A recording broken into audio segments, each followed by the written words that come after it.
This says upcoming. It doesn't say on. It's like I think I got to make the. If I do this OBS, just OBS, it could take a week.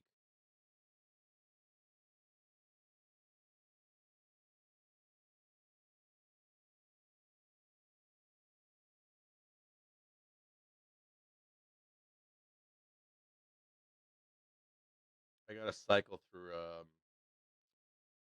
all these different things up here. See what this thing does.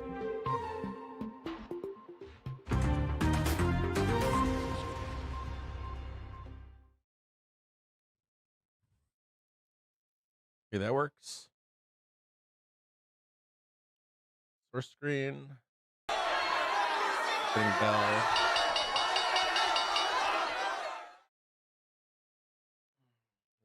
Am I in the right place? There's a camera. I got a camera on this one.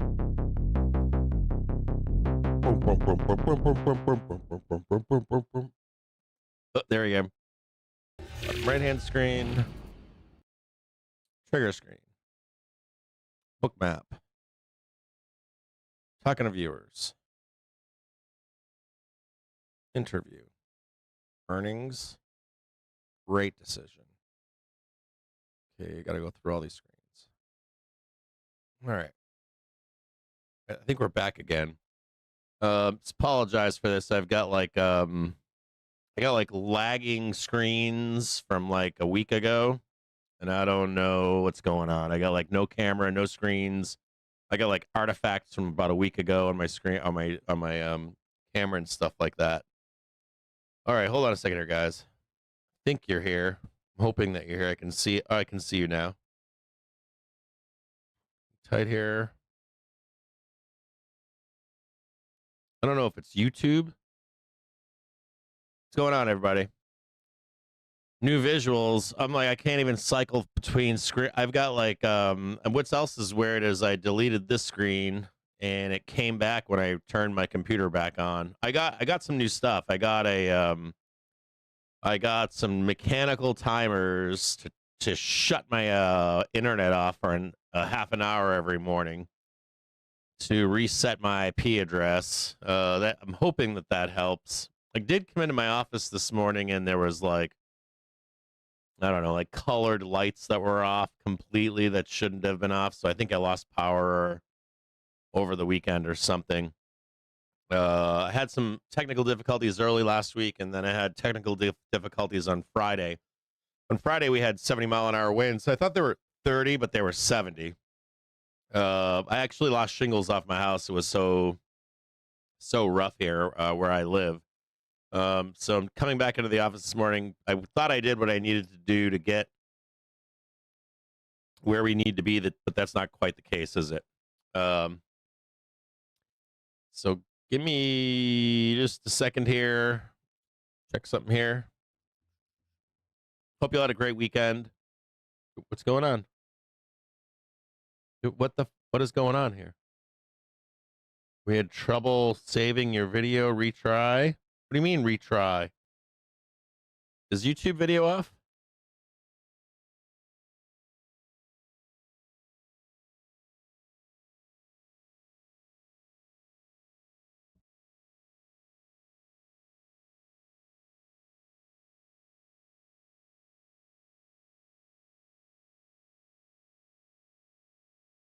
I don't know how to fix that stuff. I don't know what YouTube's doing. I'm betting that it's like a bunch of AIs just fucking banging each other in the mouth or something. It's got to be. It has to be. There's just no way.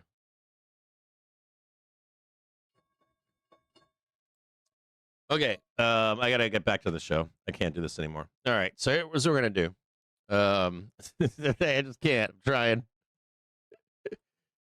Okay, so I did a few things. Let's start with Jerome Powell. Now, a few things about Jerome Powell. Let's do some top lining on Jerome Powell.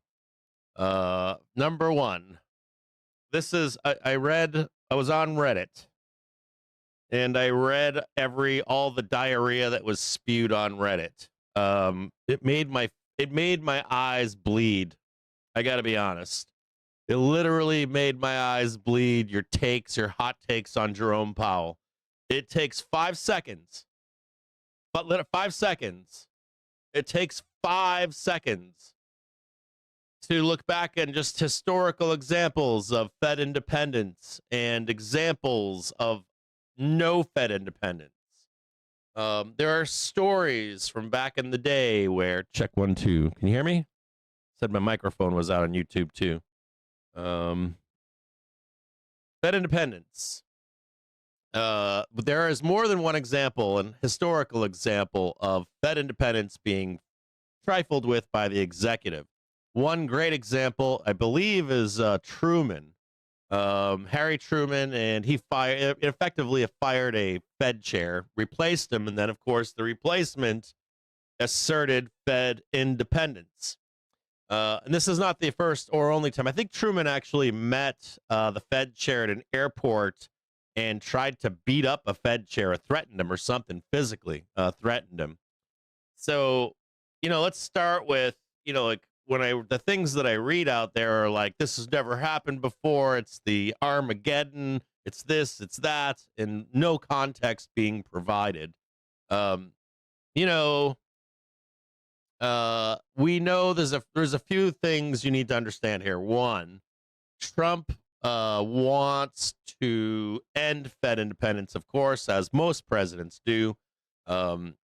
They also want the Fed to be dealing with the short end of the rates, placating the stock market, or changing your sentiment. And then, of course, we had a Black Wednesday or something in Europe at one point over a Fed independence for the UK. And so, of course, people here think the same thing. The bond market's going to have a hissy fit and all these other things. But let's be honest. Does anyone really, truly want to give up the power that they have? Let's talk about that. And the answer is fuck no. Fuck no. I'll say it again. I'll make it real simple for you. Fuck no. So even if a Fed chair, let's say, is fired for any number of reasons, did you fix that? Fix all that stuff for me now? Yeah, no, I didn't think so. Stop.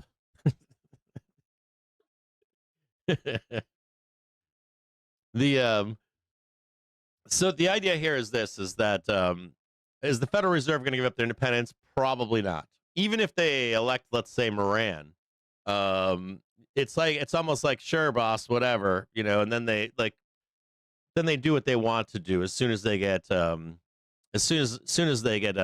nominated and then confirmed into that role. All of these guys and gals, they switch their story, don't they? Does it ever matter the political party? No. We do this with judges. We do this with appointed executive branch positions.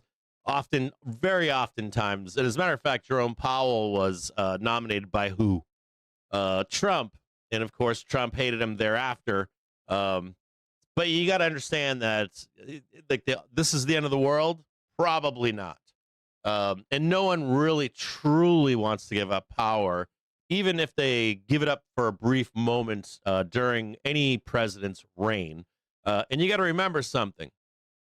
Trump is out of office in 3 years. I mean, I know it's a long time away, but by the time this happens in May, and then this new chair gets involved or really puts the poker in the fire, there's like 2 years left.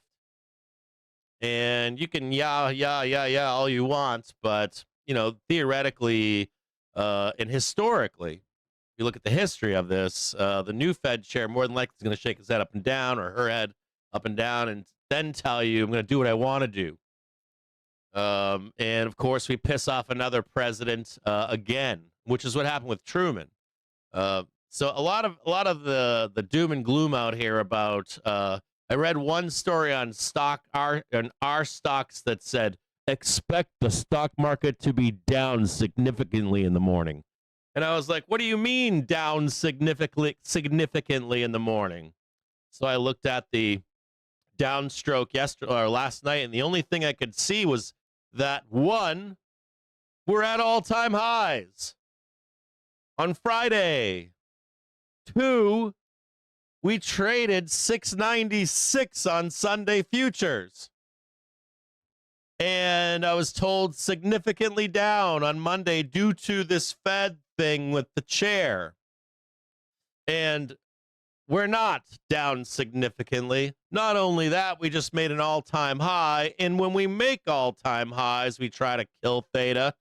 And we try, well, though I don't, the dealers do. And then we normally get a pullback. So where is this blood in the streets on Monday morning I was told we would have? And not only that, but we're down what? I mean, what are we down? Let's be honest. Like, we're down what? What are we down right now? We're at trading 692. So, you know, like, we got to, like, pump the brakes here. You know, pump the brakes on the hysteria that's out there about, number one, about the Fed chair, and then number two, the Fed losing its independence. It can be perceived like that. You can hire a guy or a gal to go in there and be the Fed chair and placate the executive authority. And you got to remember, this guy's saying that the Federal Reserve is a political thing, and now he's trying to use it as a political thing blatantly, publicly. So, you know, it's bizarro world here, right? All right. I remember people on this show in the commentary saying the Fed has been like Biden and Democrats have taken over the Fed, and then all of a sudden it's okay when Trump does it publicly. Wants to assert power over the Federal Reserve. Now, why is the Fed being investigated? Why is Jerome being investigated? The reason is that for you to assert authority, this is in anything in life, anything, you need some interaction. You need to like it's kind of like I think it was the mayor or the governor of it was either Illinois or Chicago, I think, refused to respond to the White House about bringing ICE troops in or something, and then people are like, why are they not responding? And it was because if they do, there's an argument to make a court case to bring troops into Chicago. If you don't respond, there is no argument for a court case. So when you try to assert authority, you want to begin some kind of an investigation so that you can make an argument to bring to court to then assert to argue your authority over this semi-independent branch of our government. So this is why it's being done. Will they be successful? I don't know, and I really don't care. I can't say that I really care if they do or don't. Do I care? Well, we're going to go up and turn back down here in just a minute if you don't know. Do I care? Let's check this one more time. Do I think that we're going to lose Fed independence? No, I don't. And if we do, it's temporary. Is it something that's going to be forever and ever and ever and ever? Probably not. Let's look at this really quick. We got this one right here. It's meant to stoke your emotions more than I'd be more afraid. I would be more afraid of literally the stock market ending as we know it than I do of losing the independence of the Fed. I'd be more concerned about that. If this Gen AI thing is actually real, you should be more afraid of that than anything to do with the Fed in particular. So what should we do here? Let's see what we're going to do this morning. The first thing we're going to do is try to come up here and sweep all of this gap that's been left behind. Of course, you always buy Monday. If you don't know, after reading and going through the Larry Williams thing, you buy Mondays. I don't know if you know that, but you buy Mondays. We're coming up here. We're going to look for a target hit up here of 693.58, just below it.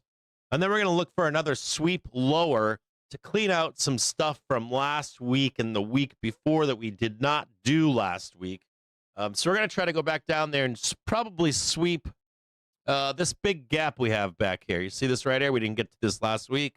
We did get our 696.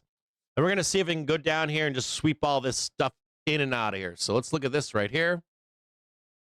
We're going to go up down there. We're going to buy that Monday. Try right here. We're going to go below it because we know we're not going to break above it. And then we're going to look for a sweep of last week. And this is going to be, take a look at this. This is Friday right here, Thursday, Wednesday, Tuesday, Monday, and Friday in here. This one right here. We never went and seen this bad boy over here, so we're likely going to go back over there.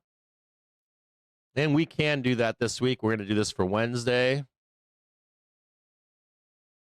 This one right in here. Try to sweep this bad boy out. We're also going to make this, we're going to make this, or we should probably do this two different ways, but it probably shouldn't be that violent. I don't think it's going to be that violent. 683. Hold on a second here.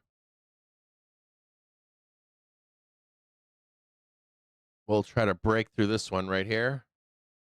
There's 85 and 86. Hold on here, guys.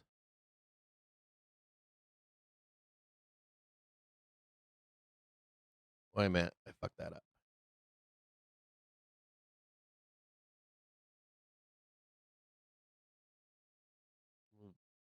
What is this? Get rid of that. Get rid of this. Get the one break right there. And the plunge and the plunge.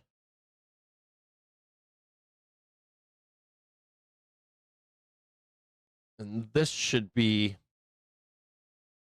dotted. So go up here, right? Plunge down here, doom it all up. And then back up again to right where this green line is right here. Right back in a trend again.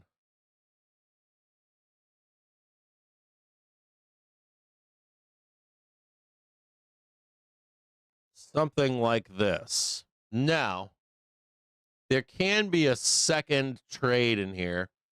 Let's get rid of this one. There can be another trade in here if we come back. If we're able to take these two out right here, I would reconsider going up on an hourly trigger back test.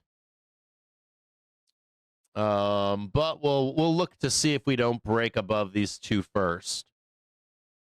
We want to see if we can. Let me make that one green too, right there.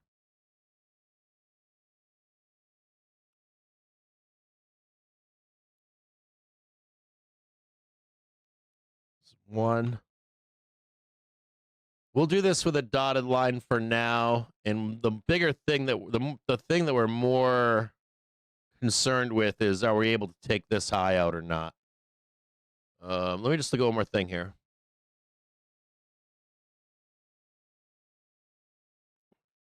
That's nice. That's nice. That's good to see. It's all good to see. That all looks actually pretty good.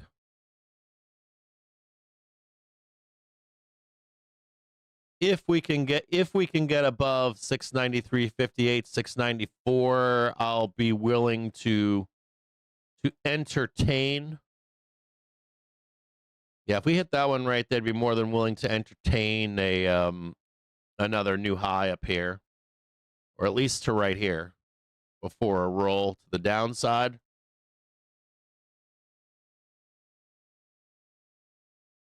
So this could look like this. Oh, wait a minute. So this could look like something like this here. 1, 2, 3, 4, 5, or it could just be 1, 2, 3, and then a roll to the downside. So I want to pay close attention to whatever this is right here. Let me do some marks for 10 and here's 10 a.m. We'll look and see if this can sweep. We'll put this right here. And we'll wait. We'll just watch and see what the price action is. This is what can happen here is we can do 1, 2, 3, and then start blooding. If we're underneath this right here. Or if we can do like the 1, the 2, and the 3, I'd be more than willing to entertain this move higher right here. but we're not there yet. So I would suspect here, if you're going to be buying a dip, that you want to be buying it on a failure at 10 a.m.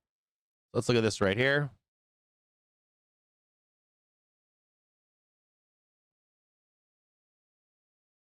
And they're going to try to sell this on you, but if this thing can hold up a little bit, if they fail that, we can grind higher and higher and higher. If we do break above the 694.22, the 693.58, I would tell you we're not going to go down here and get bloody and try to close all that stuff out. But I would still like to do that. So I don't like the idea of leaving this behind, this gap down here. Which one? This one right here. I don't like leaving this gap out. And I would like to see another back test at this point. Maybe not now, but at some point this week. We got one here for the 18th, one here for the 5th. It's about 10 days. It's been about 10. This is 5 right here. This is the 12th. This is the 18th. There is another idea here too, which would be that we pin 700 for OpEx, and we got a few more things to look at here. Hold on.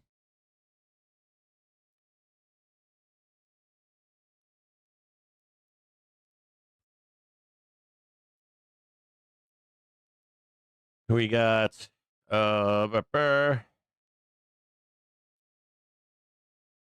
OpEx is right here.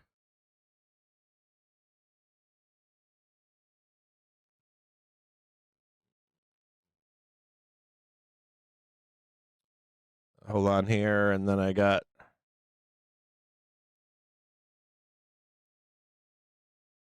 let me just check something here. I got a couple things I got to check out here.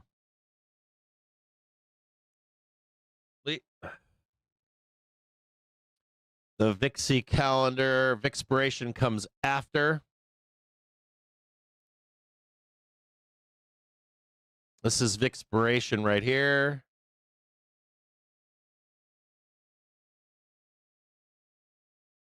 Call that at 8 a.m.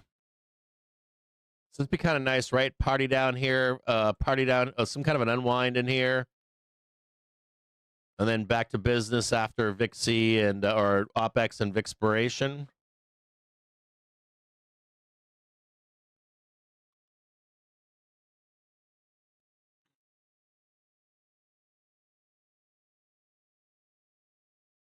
I'm just going to check a couple things on this.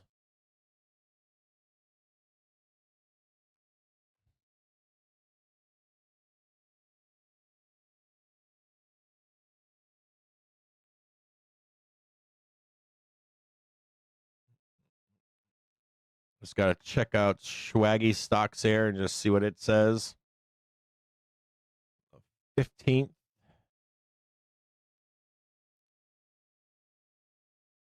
$690 is max pain on OpEx. Maybe this is going to be violent.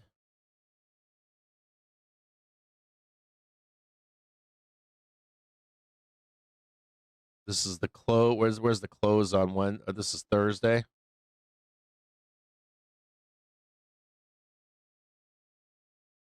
This is the close on Friday.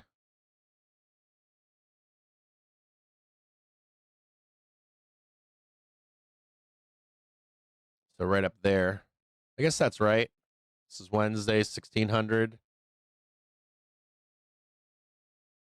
So there's OpEx for 690. This is max pain, by the way, up in here. Maybe one more back test over here. So there's 692, 694.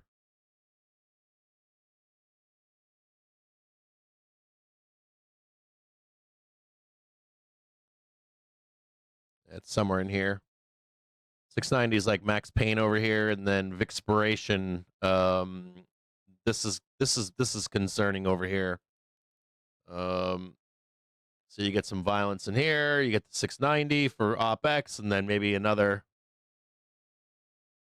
bloodbath over here.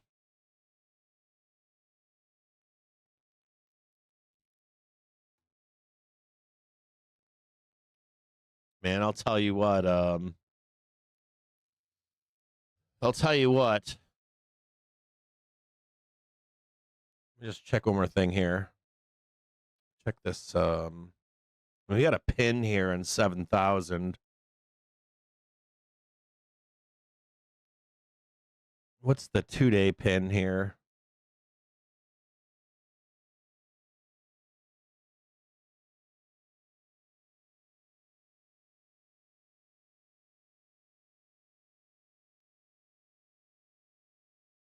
Yeah, 7,100.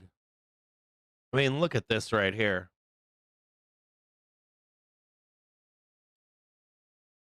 This is 7,100 2-date calls. Whew. That's unusual. It looks like the market or the market doesn't want to go down for OpEx.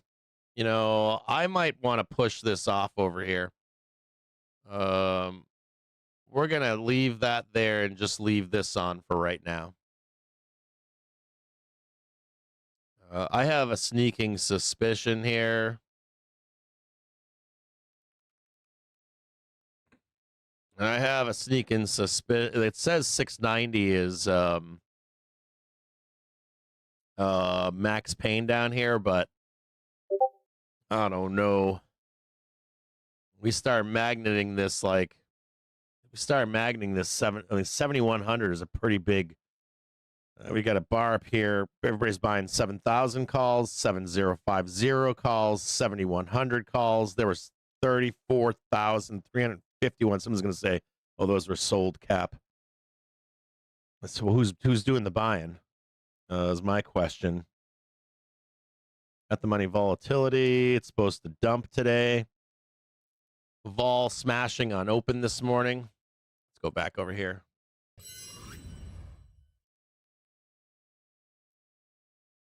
Go back and look at this.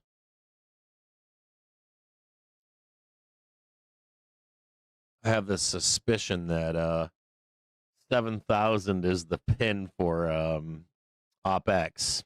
We'll look at this here in just a minute. We did just tag 693.58 on this one right here. If we can take out 694.22, you guys want to see a new all-time high? That's what I think. We'll watch this closely here. This 694.22. If we hit this target up here between now and 12 p.m., any pullback should be bought and open to a new all-time high. I'll tell you what. Wait a minute. We're missing something else here, too. Go back over here. How's Ford doing this morning? Let's look at Ford really quick. Oh, it saved itself. Oh, my God, it saved itself. Let's put Ford up. Where is the Ford chart? Wait a minute.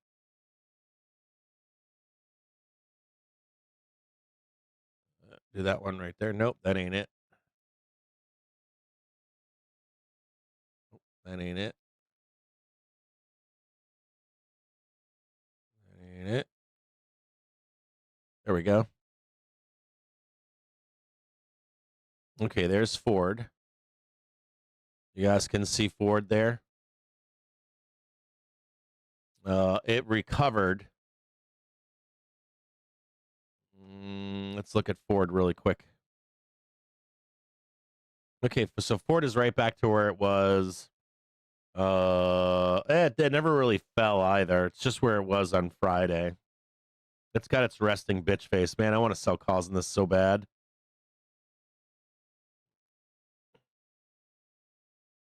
And I want to show you something else down here, too. Oh, sorry, wrong place. Is that the right place? This works. Here's our speed bump right here. We hit this on Friday's close, speed bump. And then we've got the you shall not pass unless we can instigate a roll higher. We need some news to get above this.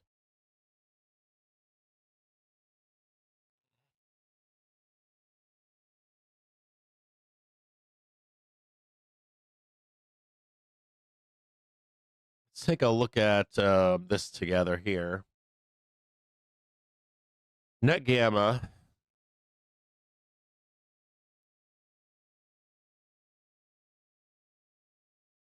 We got a pin on 7,000. Major resistance at 69.50, but we're above that right now. We're trading 60. We're trading right here. This is where we are right here. So, I mean, all there is to go up and smash into this thing, right? We're above that speed bump, basically, right? There's 6950. I would say that this is gone too. The speed bump is gone that I can see on gamma at least. There's a door wide open here. There's a door wide open to trade this. It would look something like close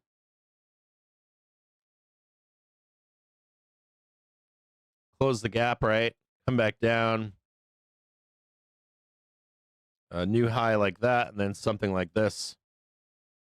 1, 2, 3, 4, 5. There's your bat wings. There's your cup, and there's your handle. So we'll watch this closely here. A little bit more gap to close above here. We're very close. So you get the gap, you come back down.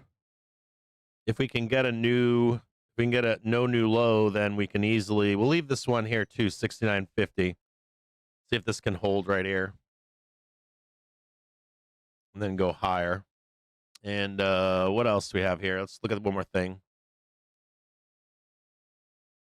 A couple more things here. CTAs. Not so much buyers anymore. We would probably need to be above 7,000 for them to become buyers. Vol control.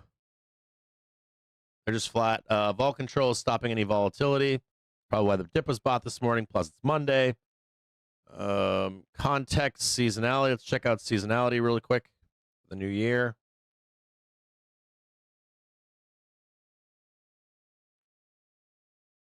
Yeah, we should be up right now until the 10th trading day. 10th trading day of the year should be the high. We got, we're on 1, 2, 3, 4, 5, 6, 7, 8, 9, 10. So historically, seasonally, we should be vertical until expiration or until after OPEX. Then we should go to the downside after OPEX, not before. I think that's all I've got on this stuff here. And I think that we can stay up.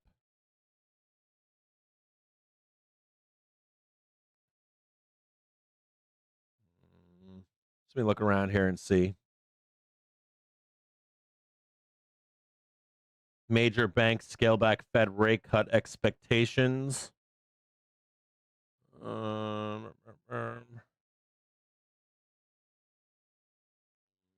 You don't have a lot of time before inflation starts running. By summertime, inflation's going to rage. Now 10 a.m. Let's see what they do at 10 here. And then there's a 12 p.m. See if they try to sell this thing down. I hope we can get up here and we can tag this last one at 12 here. Take out this last white line right here. Just make the bears scream. They're probably screaming so right now. They're fucking so mad. Like stonks are supposed to be down and crashing today on Monday. Sick savages. Find the bears for me. Bunch of savages out there Fucking panicking all the bulls. See if we can go back down here and drive. Sweep this and then drive up into 12. Take this bad boy out right here. Or 11:30 right here. Bunch of savages. Trying to scare me out of my forward position. I don't know why you guys are doing that to me out there. I can't believe the bulls believe you either.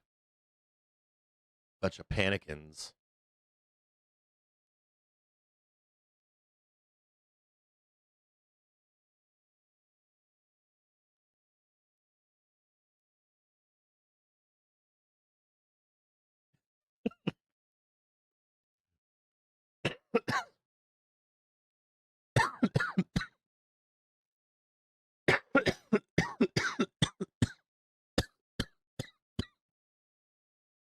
I don't think you sold too early. I think if you law director, you probably did just fine.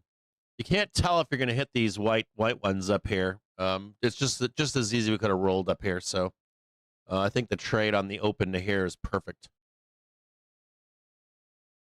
I have the sneaking suspicion that we're going to trade 7,000 for OpEx. We're going to pin it. We're going to slam right into it and grind it all out and kind of pop the cherry. Now, I did write down below, you shall not pass unless we instigate a roll higher. Flows are good right now, with or without a decision.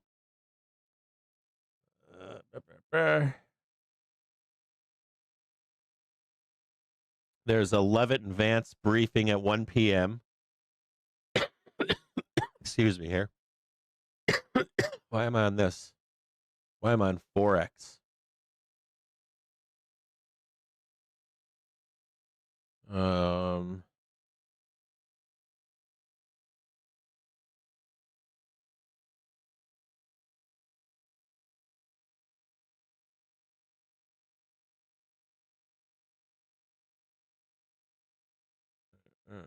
Goldman Sachs Sentiment Basics. It has been a highly interventionist week, spanning monetary, fiscal, and geopolitical fronts. Headlines range from grand jury subpoenas involving the Fed and a presidential decree capping credit card rates at 10%.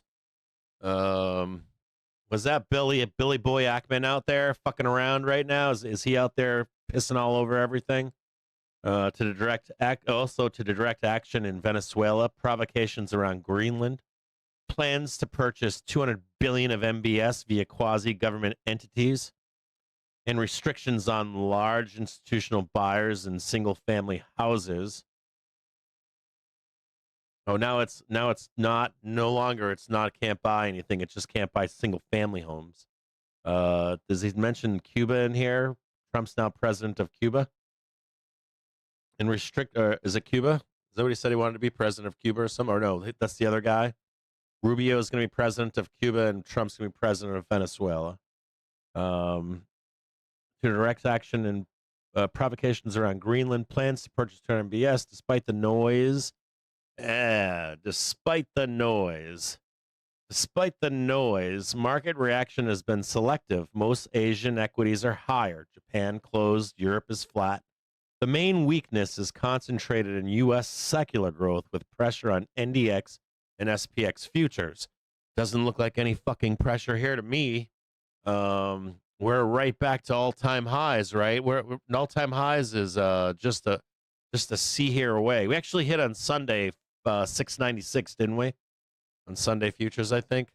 Let me just check that really quick, see if I got that wrong. SPY. 696.61. Now this is odd. This doesn't show this. The high here is shown as 695.31. 696.61 is what we tagged in the overnight. Right there. Sunday futures high.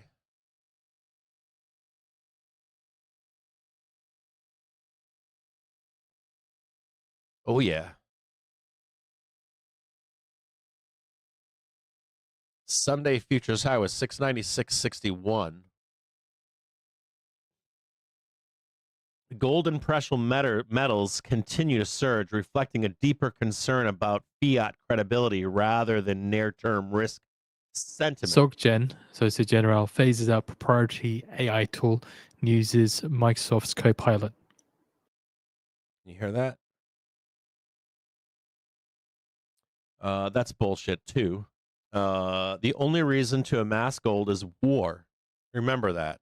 War. Only war. The Lannisters always need to pay their bills. It's always war. There's a little bit of inflation and some deep dollar debasement, but don't believe that. And any of you out there that believe that gold and silver will not go down with the stock market, you're out of your minds too. No, it will go down with the stank market. I'm not a fan of that argument that it's the dollar debasement at all. I'm not a fan of that argument. I think it's war. Usually is. And it's, not only that, it's when you're trying to amass all of these minerals and metals. It's not just for needing them to fight a war in terms of, AI kind of stuff. It's also to pay your bills when you get into war. Gold and precious metals can surge, reflecting a deeper concern about fiat credibility rather than near-term risk sentiment. I disagree with that. Combination of fiscal prolificacy, a run-it-hot policy basis, and open confrontation with the Fed has reinforced the global search for alternative stores of value. I will fucking shave my head off. I will shave my fucking head off if you see the world economy implode and gold and silver stays up, or Bitcoin, anything like that. You're out of your fucking minds if you think that's going to happen. And I don't know why they sling this shit at you, but they do. The open confrontation there, but the Fed's probably. Oh, here we go. What stands out is not hostility towards the Fed. That is not new. We know that now. I just told you it wasn't new. It's open hostility. It always has been there. This is nothing new. That's true. But the Fed's public pushback, with Chair Powell framing the pressure as retaliation for setting policies independently. The market implication is clear. Lower long-dated yields, higher term premium volatility, a weaker dollar at the margin, and outperformance of cyclicals, commodities, and pro-nominal growth assets over quality and bond proxies. Well, we're at all-time highs right now. And so that looks like horse shit too. And then we have seasonal weakness, where we air all of our dirty laundry, and then all of a sudden it magically resolves itself every fucking spring. Even in a bear market, we get a nice little rip every spring, no matter what. So I don't know. I guess we can blame it on whatever you want. Earnings season begins with banks where the bar is high after significant multiple expansion, while deregulation and the macro backdrop remains supportive. Rising populism is becoming a tangible risk, particularly for financials if credit card rate caps move forward.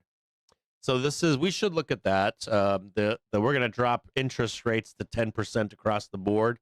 I guess that could fuck with bank, or more importantly, credit card profits. We can check this at the Fed, though. We can Greenland's actually look Prime at the Minister Fed, speaking on the wires here says and our security and defense see belong the in data NATO. on these banks and what they've been making. They're the only, if you look at financial sector corporate profits, this is off the top of my head, but if you go, I think it's called, there's non-financial sector and financial sector corporate profits. If you were to look at those, the only profits that have continued post-COVID with no, like we had the free money era of COVID, money sloshing around, and the only industry that has not dropped prices and has not seen their corporate financial profits come back in line with the money that's left in the system from QT they're the only industry that's continued to raise prices and continued to enjoy the same trend as COVID. Let me see if I can bring this up for you really quick. Financial institutions, corporate profits spread. See if I got this right. Watch me. I'm saying this, but watch me have it wrong. Financial institutions, corporate profits after tax, national income, perfect. Did I get this right? Non-financial corporate profits. No, I don't need non-financial. I need financial institutions. Let's see if we can find this here.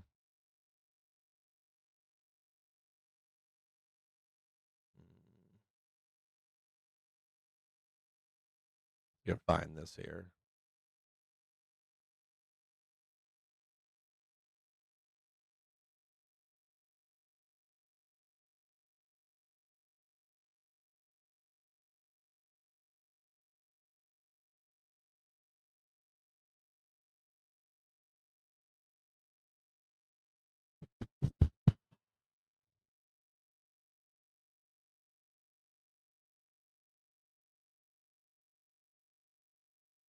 I'm having a hard time finding it right now.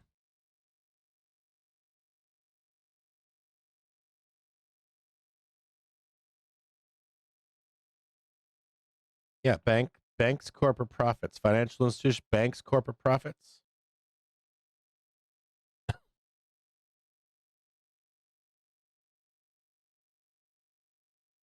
No, I don't want the Federal Reserve. I got it in front of me right now.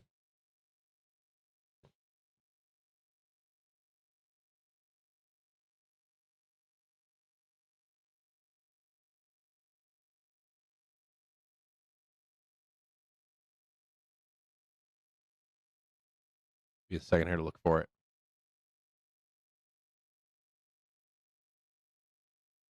Huh. This is odd. It's not showing. Why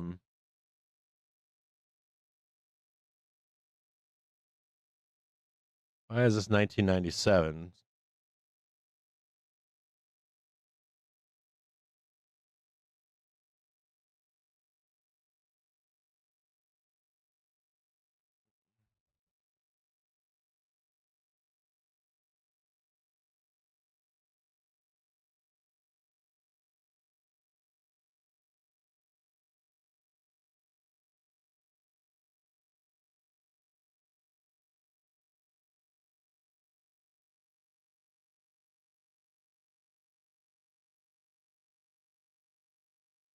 Give me a second here to find this. Still having an issue finding this right now. It looks like it might be offline right now.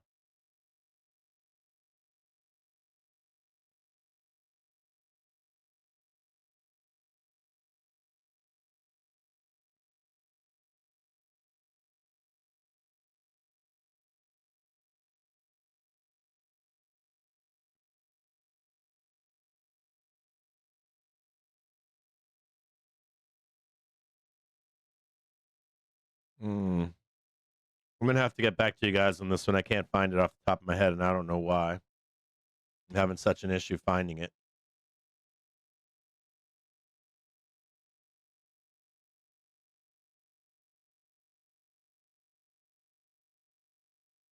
I've got it in front of me. I just don't have it. I got the Federal Reserve in front. No, this is Federal Reserve. For some reason, I'm not getting the data. What I'm looking for. The years that I'm looking for.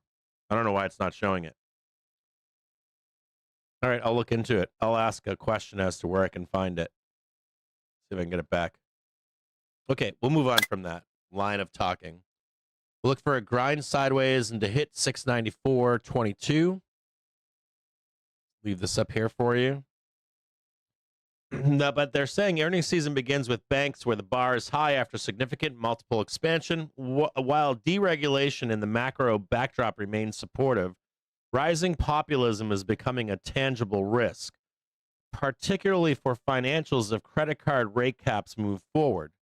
On the data front, NFP delivered a Goldilocks outcome, but CPI now looms large. Positioning is already stretched with gross and net leverage elevated, making markets more sensitive to inflation surprises in guidance. With re-risking already underway, the balance of risks points to continued rotation, particularly away from the U.S. secular growth towards the rest of the world and real assets.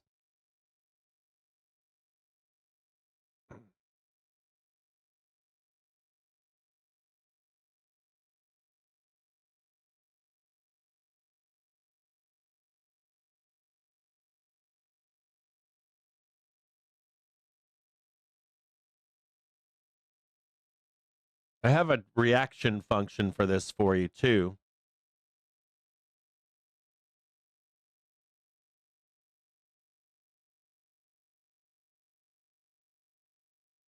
Mm,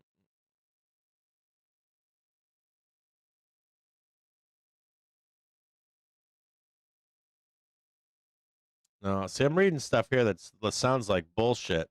Like they're saying the drop in unemployment rate to 4.4 in December for 4.6 ran counter to expectations for a rise. There was no expectation for a rise.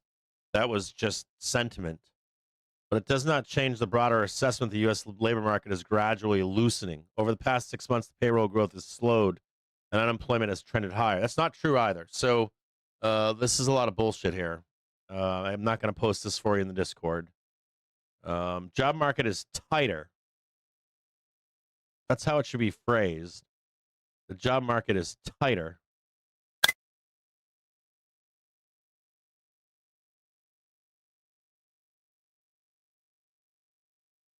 Tighter. Man, it's like the noise that's surrounding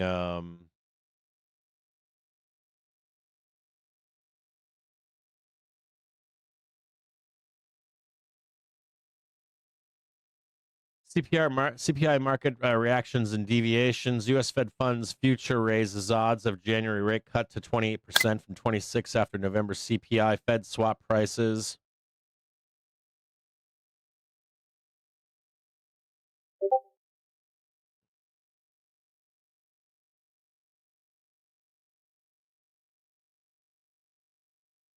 The drop in unemployment rate 4.4 or 4.6. Hold on a second here. Has obscured that signal early in 25.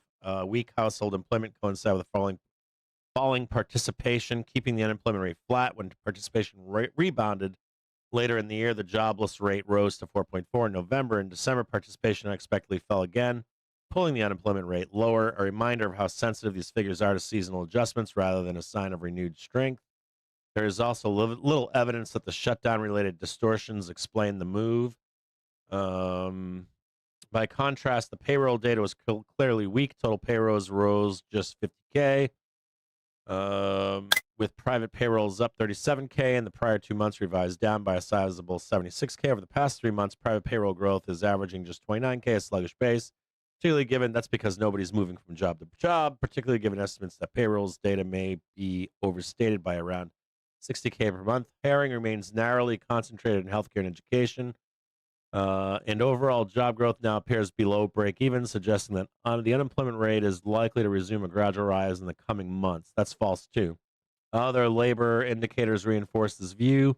Remember, JOLTS data confirm a low hire, low fire environment. That's what it says. There's a low hire and a low fire environment. People are keeping their jobs, with the ratio of job openings to unemployed workers falling to 0.9, the lowest since 2017, while both labor demand and supply have slowed. Demand has weakened more. Hiring rates remain very low, pointing to limited improvement in labor demand. Taken together, data support the view that the labor market slack is continuing to build, even if the headline unemployment rate temporarily moved lower in December. No, I disagree. Here's a CPI thing.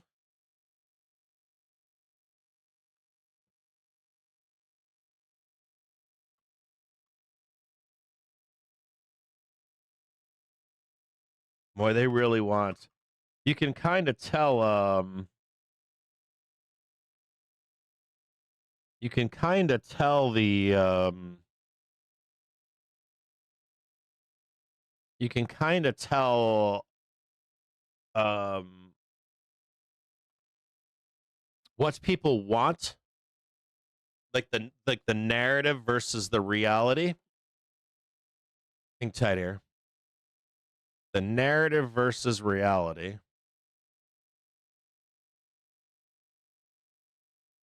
According to CNBC, Apple picks Google's Gemini to run AI-powered Siri coming this year.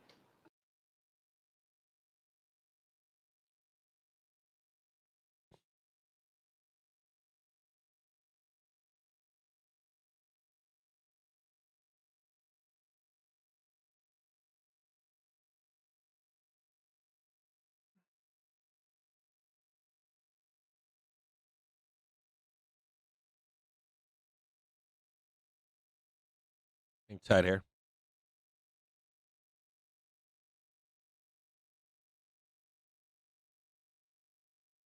ADP employ. This is from Wolf Richter. ADP employment report: 41,000 new jobs, mostly at medium-sized companies. Small companies had first payroll gain in 5 months. No one wants to say that. Private sector growth slowed to a crawl in the second half. Private sector employers added 41,000 jobs to their payrolls in December after the drop in November.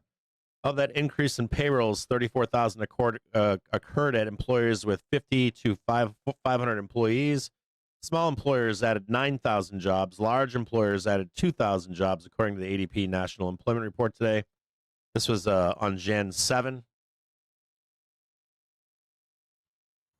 The 3-month average payroll increase, which had turned negative in November for the first time since August 2020, rose to about 20,000.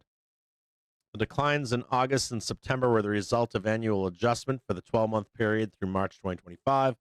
Applied to August, September, which turned those 2 months negative from the low-level growth before adjustments were applied. The decline in November may have been influenced by the uncertainties for companies around the government shutdown, which is, of course, sentiment, where some companies put hiring on hold until the dust settled down. The job creation lethargic. It doesn't take much to turn low growth into a decline. For the whole year 2025, private sector payrolls rose by 614,000, the smallest annual gain since the job losses in 2020. With the gains in December, payrolls rose to a record 134.59 million. The chart shows the trend. The private sector job growth continued in 2025, but that growth was much slower than prior years and slowed to a crawl in the second half. We know that that's the case. We know that there's less people quitting or being fired and less people being hired, but that they're staying in their jobs. Median wages increased year over year. Job stayers up 4.4% and job changers up 6.6%. So you still are better off changing jobs, but not better off than if there were a lot of musical chairs going on. The wage data from ADP is based on a subset of 14.8 million workers employed for at least 12 months whose paychecks, blah, blah, blah, blah, blah. Alphabet hits $4 trillion in market capitalization so for the first time. It's good. So Alphabet hits $4 trillion in market capitalization for the first time.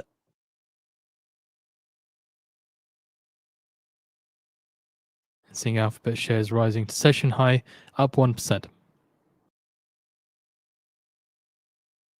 Job growth in the private sector, massive job losses at the Fed and state government in H2. We expected that. The job losses at the federal government and at state governments have hit non-farm payroll employment all year and hard. In 2025, the federal government shed 274,000 jobs and state governments shed 45,000 jobs combined, 319,000 jobs, according to the Bureau of Labor Statistics today. In December as well as November, the federal government jobs edged up. Interesting. In December as well as November, after the shutdown, federal government jobs edged up, so they're hiring people back, possibly on large-scale hiring by ICE. After the plunge in October, when the federal government shed an upwardly revised 179,000 workers, largely the result of workers who'd volunteered to quit earlier in the year, but who, as part of their incentives to quit, had continued to receive their salaries until September 30th. So we took a hit end of year on pre-planned retirements, basically. Civilian employment at the federal government in December and November at 2.74 million was the lowest since 2014. Companies that lost government contracts or whose contracts were reduced or paused also laid off people, and those were private sector jobs included in the private sector employment below. The Federal Reserve needs to look at private sector jobs. Layoffs at, well, this is a whole nother argument. This isn't in this article, but the idea here is the Federal Reserve and the government responsible for jobs at the federal government or not? So let me ask you that question. If your mandate is to ensure steady employment and low inflation, does that include federal workers? The answer is no, not yes. So Wolf does say, he doesn't state that here, but he does say that the Fed needs to look at private sector and not the federal government. It's never been a part of their mandate. The Federal Reserve, he says here, though, the Federal Reserve needs to look at private sector jobs. Layoff of the government impact consumers and the economy, obviously, but those layoffs are a political decision by the White House and are not a result of weak demand. So listen to that closely. I'll read it to you one more time. The Federal Reserve needs to look at private sector jobs. Layoffs at the government impact consumers and the economy, obviously, but those layoffs are a political decision by the White House and are not the result of weak demand, aka business cycle, aka economic cycle, slower or slow consumer spending or other economic changes. The Federal Reserve can do nothing to stimulate hiring at the federal government. So for its monetary policy decisions, the Fed should look at private sector employment. State governments shed 45,000 jobs in 2025, including another 7,000 Spot gold in December, hits a record high after the surge in the prior 2 years. State government jobs are dominated by jobs at state universities, which are huge employers. For example, the University of California system employs 267,000 faculty and staff. Data via the University of California. Nearly half of the state government's total employees of 551,000 work in the University of California system. I went to University of California school system. It was fucking massive. Job creation in the private sector has been weak but positive in recent months. Non-farm private sector jobs rose by 37,000 in December and by 50,000 in November. Over the past 3 months, they rose by 88,000 combined, standards even in the as US total increases the risk of payrolls policy dropped by missteps, 67,000 news over the same disconnected. period. So this also falls into line with what Larry Williams has said, that private payrolls should increase in 2026. It would behoove you this year, if we have a rise in employment, that you get employed by 27, 28 if you are unemployed. Total non-farm payrolls, including government employees, rose by 50,000 in December from November. October had been hit with 179, and that could be a sign, of course, to ICE. October had been hit with 179,000 for job cuts, had caused overall non-farm payrolls in October to plunge by 173,000. For the past 3 months combined, total non-farm payrolls lost 67,000 jobs. The 3-month average of job losses is 22,000. Now, this is all geared towards government layoffs or quits. The household survey data in the jobs report. The above data is from the survey of establishments, which submit much of the data electronically every month. So a lot of the October data was collected and the BLS backfilled it. But the data below on the unemployment rate, labor force, etc., is collected via surveys from households. Surveys were not conducted in October during the government shutdown. The data is missing forevermore. November and December surveys were conducted. The unemployment rate dropped to 4.38 in December, the lowest since August, at the low end of the historical range. Whoa. Say that again. The unemployment rate dropped to 4.38% 2.38% in December, the lowest since August, and at the low end of the historical range. Interesting. The unemployment rate reflects the number of unemployed people who are actively looking for a job divided by the labor force, people working or looking for a job. The decline in the unemployment rate was a function of declines of both the unemployed and the labor force. The prime age labor force participation rate, 25 to 54-year-olds.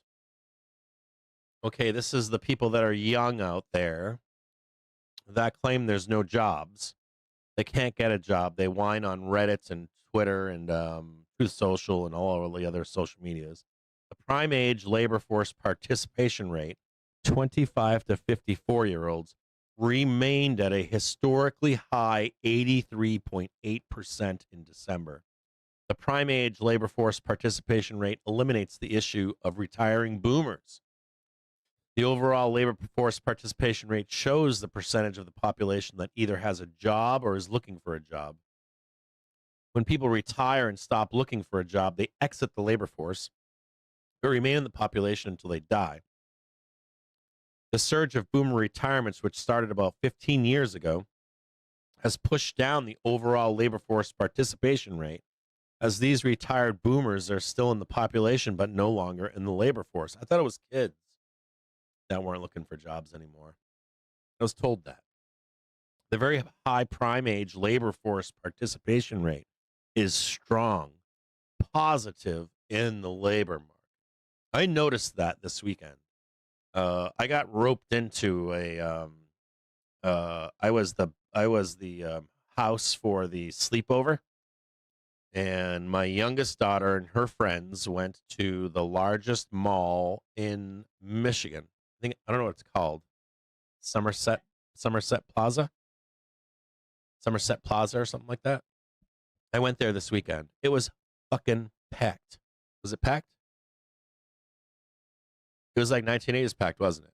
And there were people with big shopping bags, and they were going to Gucci and Ferragamo and I don't fucking know, all those expensive places, right? People were spending money. They didn't care, did they?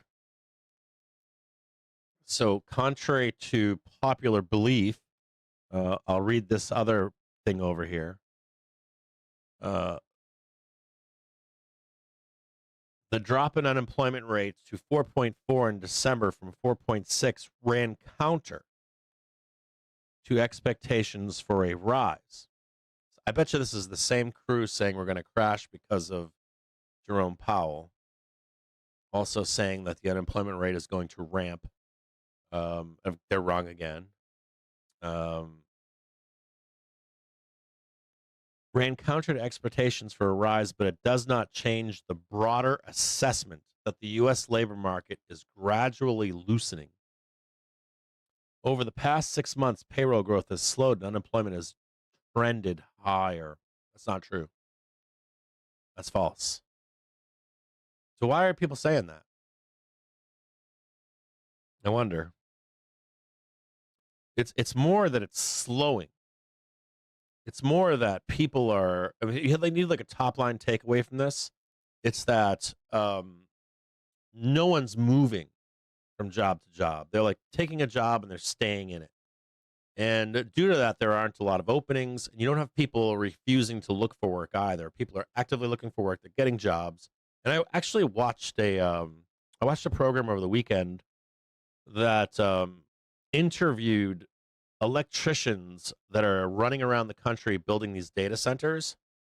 They're making young electricians, young journeymen. They're making this one guy said, I'm making $3,200 a week building data centers. He's like, I'm going from data center to data center to data center, and I'm making bank while doing it. It's good money. $3,200 a week. That's pretty good. 12 to 15K a month as a young journeyman, chasing the money. He said he did say he was staying in Airbnbs and hotels, and they were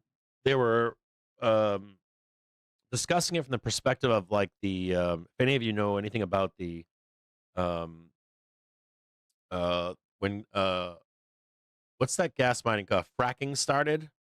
There were a lot of these sleepy towns in these communities where fracking started, and they went boom because they called wildcats or something, oil or gas cats or whatever. I don't know, wildcatting.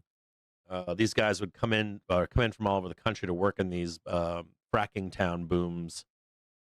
I want to say this was the early 2000, late 1990s, early 2000s. They're doing it again with, maybe not the wildcatting, but with data center wildcatting, I guess you could call it.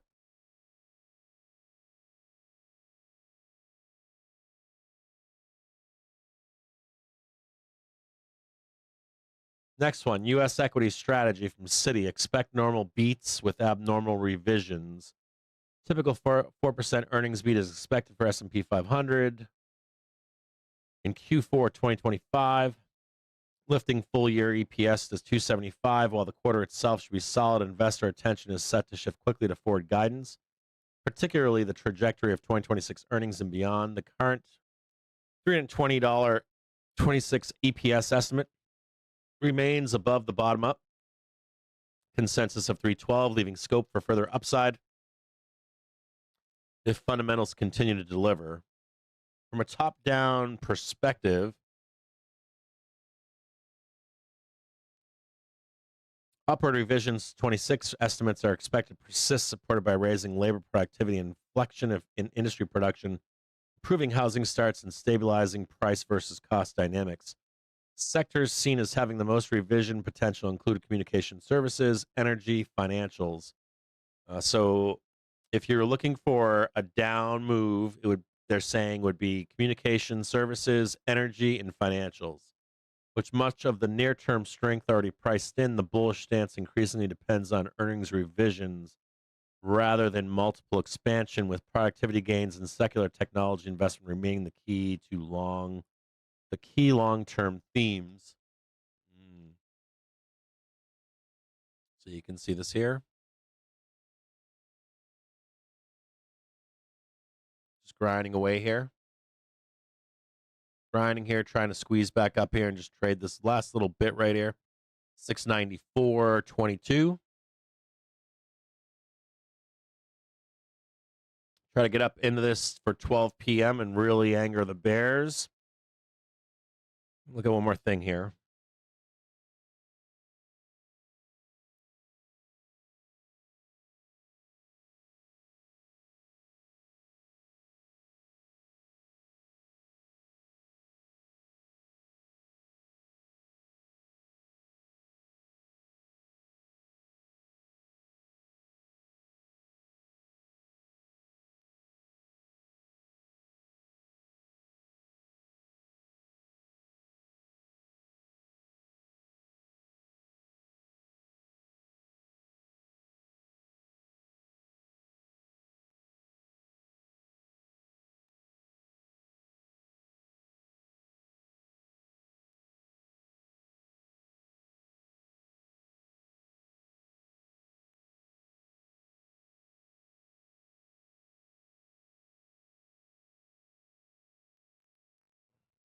We've got Wells Fargo. We got Delta, JPM Morgan on Tuesday.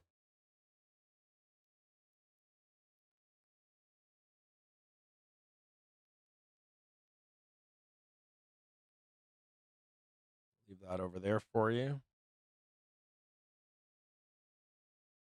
Close this.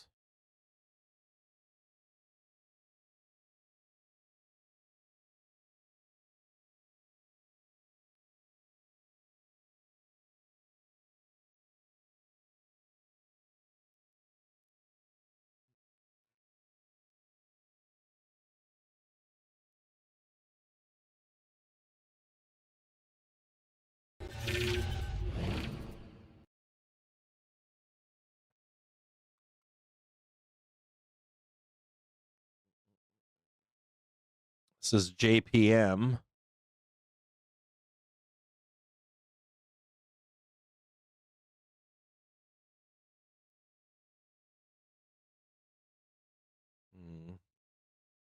Let me take a look at something else here really quick.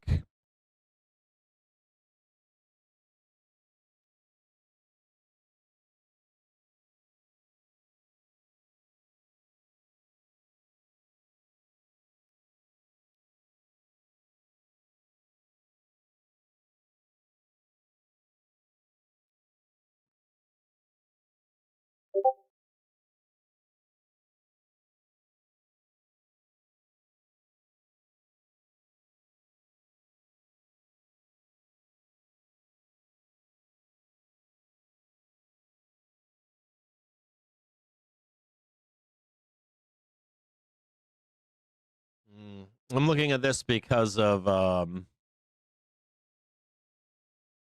this is IXG,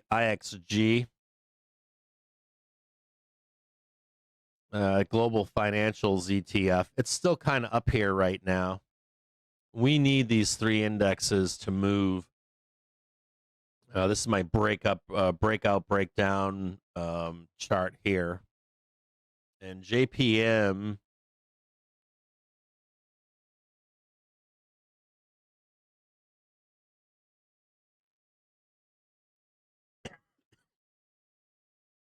has been in decline here. Just go back to quarter really quick. This is a 3-month candle.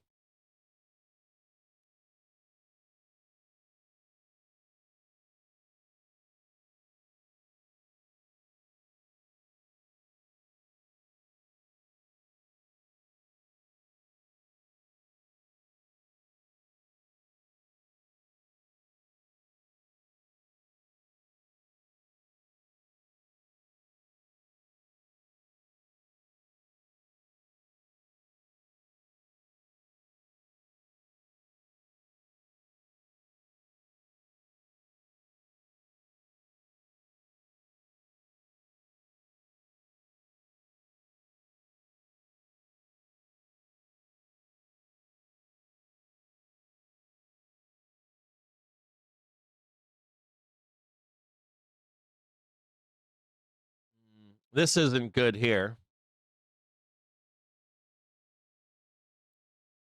Price is underneath 80% of its 3-month candle. So the door is open to lower. It's right where it is right now, basically.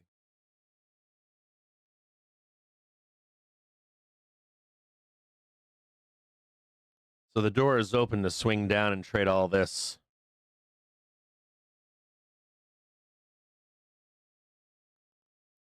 JPM not looking good.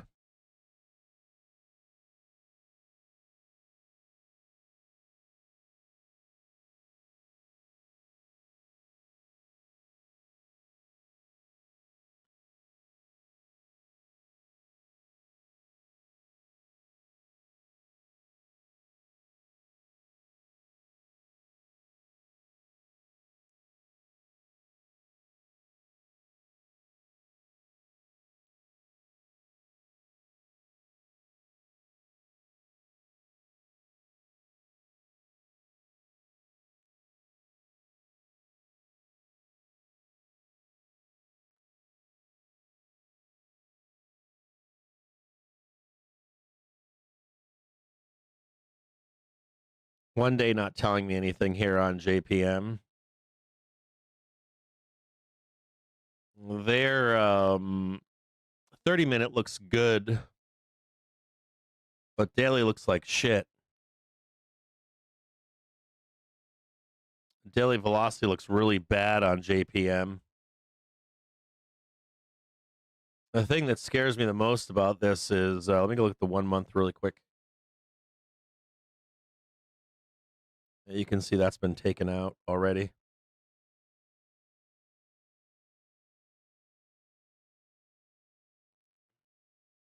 Let me go back over here for you guys to watch.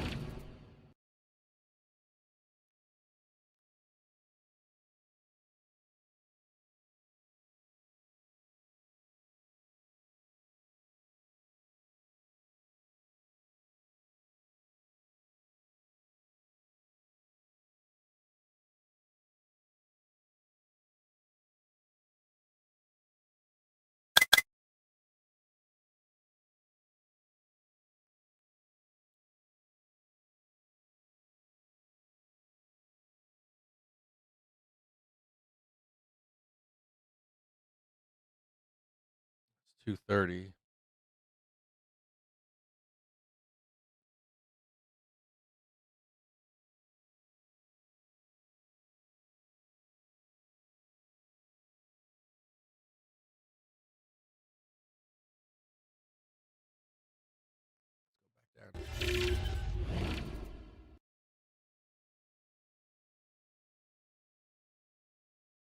This is all that September move over here.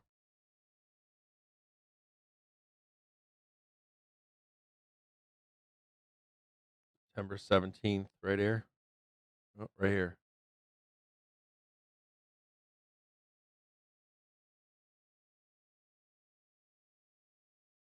That one's higher. That one's higher. This one's higher.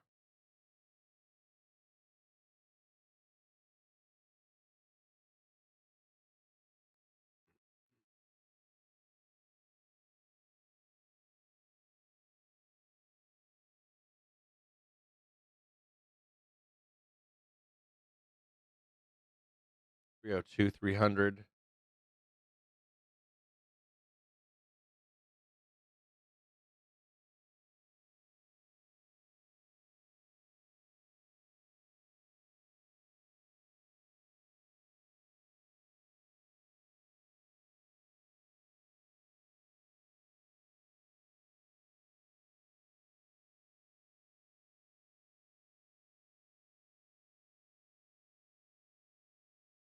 I guess this is where you could find your weakness in S&P 500.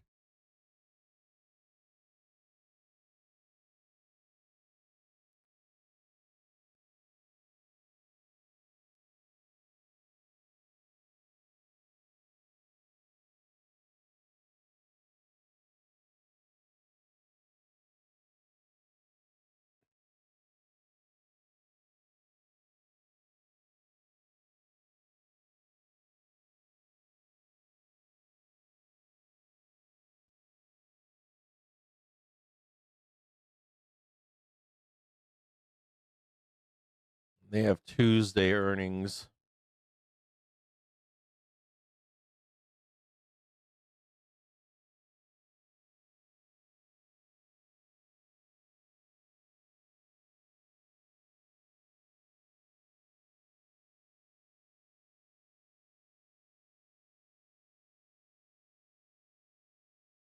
This is hold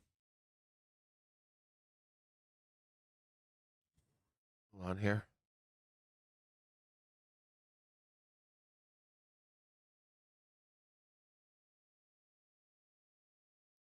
January 16th.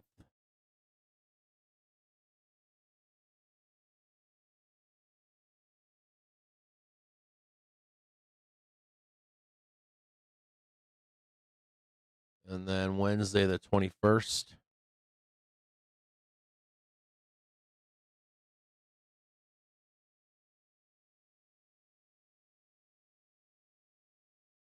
That's what I think happens.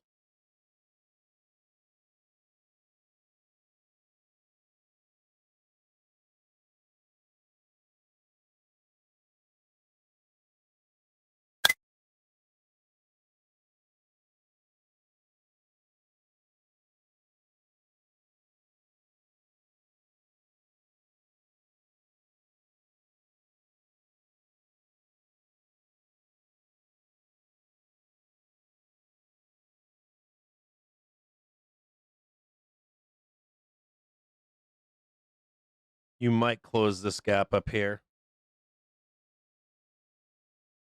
Looks like they tried to fight this already. You see that right there? There's already a wick in there. They hit the wick right here. They already closed their wick. I don't even know if you're going to get that one. I would say that on Tuesday at 8 a.m., that's going to be the best you can do right there. So expectations for JPM on Tuesday. Fuck around, take the money before the report in the morning, and then start dumping it. This could take a day or two. If you have a chance to sell JPM, look for a high in the morning to short. 1, 2, 3, 4. And this could stall. We have earnings for JPM on Thursday.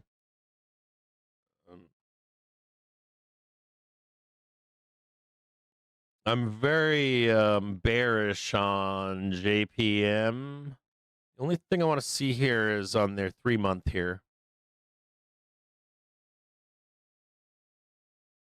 Let's see what we got this, where we have this going. We have this going. There's a 3-month candle right here. Yeah, it looks good to me. Looks fine. Check one thing right here.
Where's the snipper?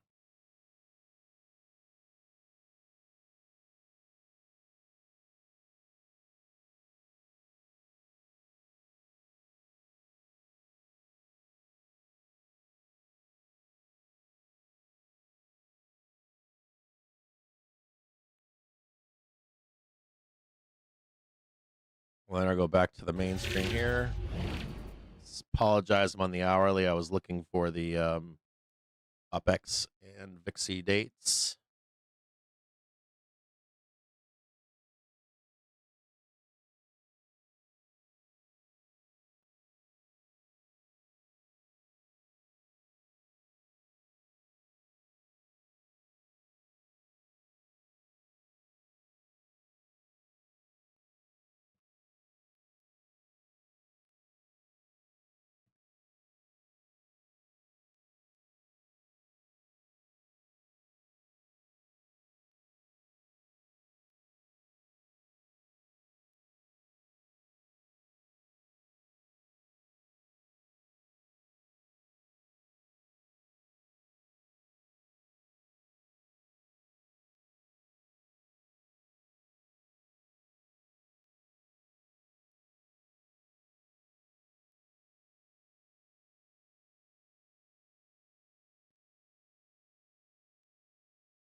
Just a note on that chart that I posted for you on JPM.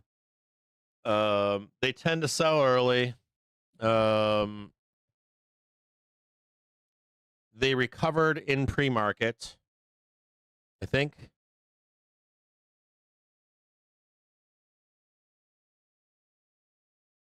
Oh no, they recovered. They kind of recovered in pre-market. I would expect that if they pop, that sells too. The roll could take a little bit of time. I'm willing to change my outlook if it breaks above the downtrend. There is something fascinating here. They opened on a 3-month candle. They opened more lows, so the doorway lower is there. You need to make sure if you're bullish on the rest of late winter that it does not break below 297.25. If you're looking for continuation into February and March in the market, you would want to see JPM recover at right around 300 to try to pick the market back up into Feb March. Be very conscious of that trade lower. If we do hit the 297.25, it doesn't mean it needs to. It doesn't mean that. Let's go down here and look at this really quick. It doesn't necessarily mean I want to put this down below here, because what could happen is to service. We could blast down here, and if we dip down here, it doesn't necessarily mean we need to. Like, this could take us into February. New flows in February. This is Feb 4, Feb 5. And then maybe I just fail this in here.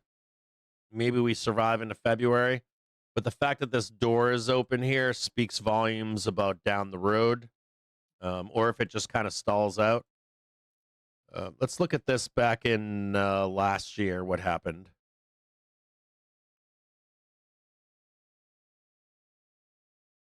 Now, this is fascinating here because they ripped, dude. Here's their earnings right here. And they stalled out in this earnings too, just so you can see this. So this is their earnings. Sold early, and then right before their earnings, they ripped, broke out, back tested, and then ran. So I want you to just see this right here. This whole setup right here. And the only difference between last year, and just show you this really quick. This went literally vertical. There's December. You see this one last move right here. This is gigantic, right? Ripped straight up. That was from 236 to 272. And I want you to just look at this breakout here in their earnings. They did pull back in here. They were weak, and then rip faces off. So the same setup is there this time. Similar setup is there. So what I would say to you is this. If you see, I think it goes down, but because of this being open. But let's, for shits and giggles, let's say we're wrong. If you do see this this earning rip faces off above, you are going to be looking for that new high, the back test, and then you buy this high here. So I'm not a buyer of JPM, and I wouldn't be a buyer of JPM unless they break this downtrend. Not a buyer.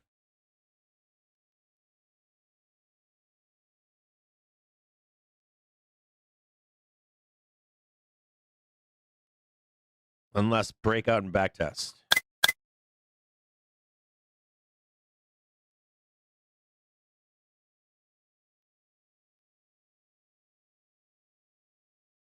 I would want to see like the breakout to a new high and then the back test, and we can get going. Something like this on Tuesday.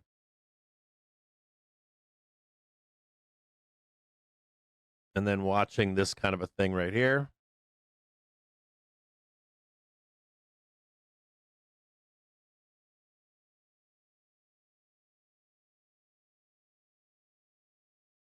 I would need to see that price action right there.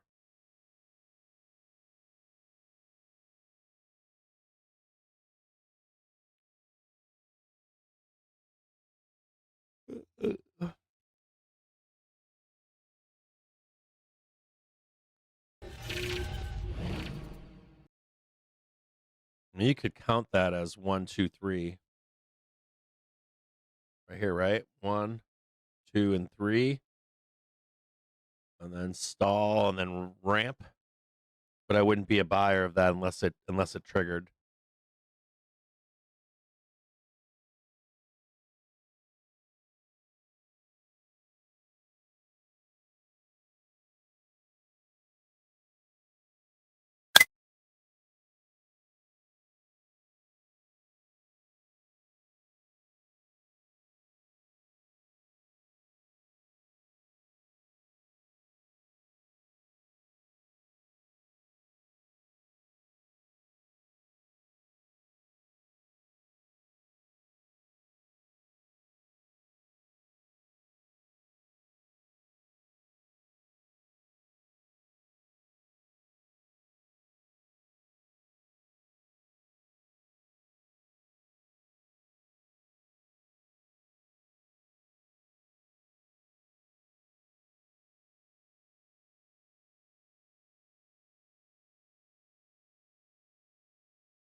Tight here.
See it right here.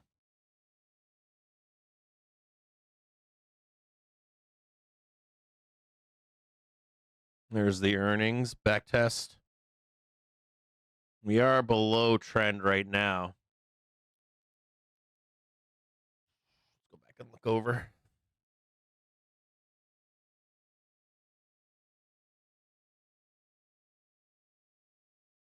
The only difference is that we're under trend right now. So you need to be above it.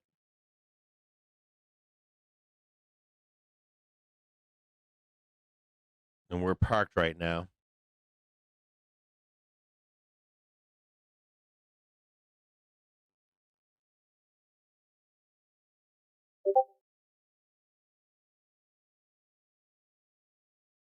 Still haven't taken out 694.22.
Target hit on SPY 694.22. Back up this really quick here.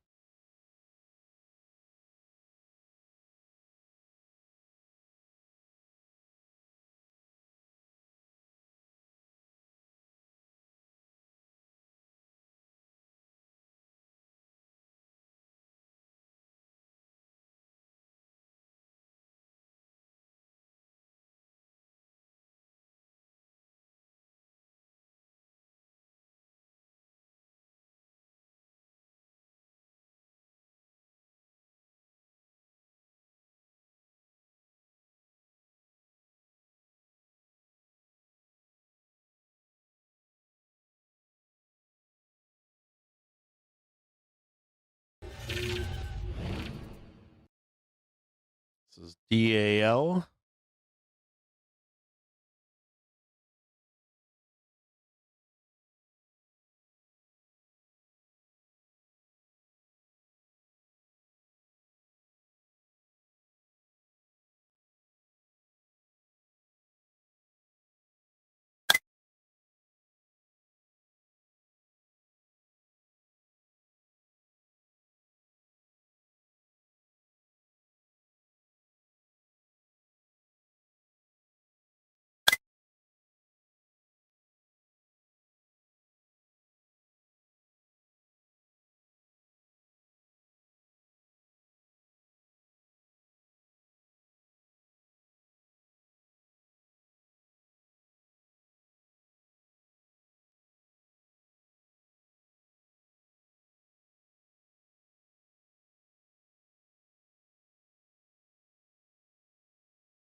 Tuesday.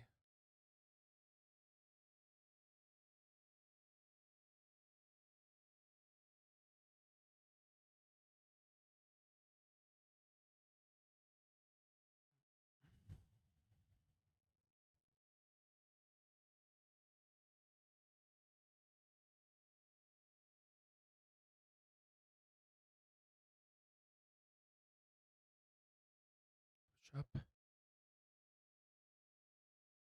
1, 2, 3.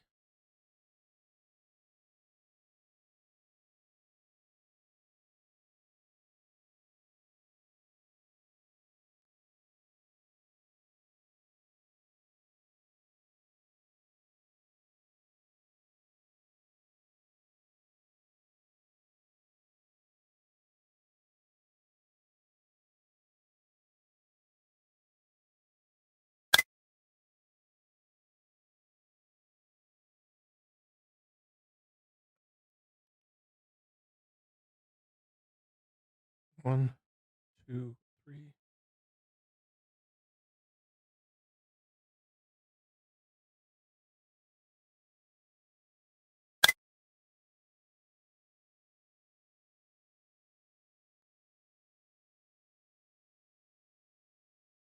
No fucking way we're going that high.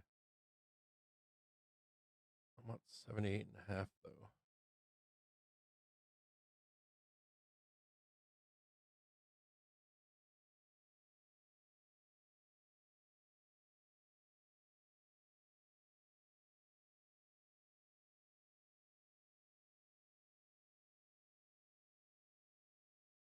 It doesn't even need to go down there, does it?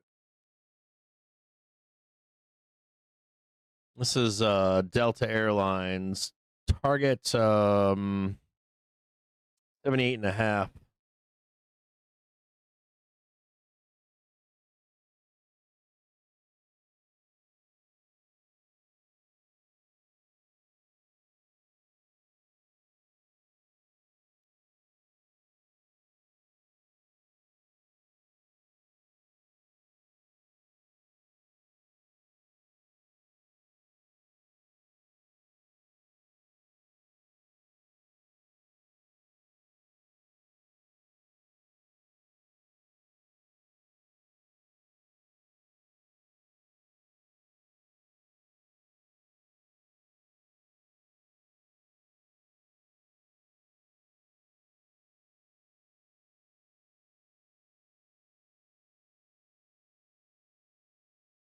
That's March 19th.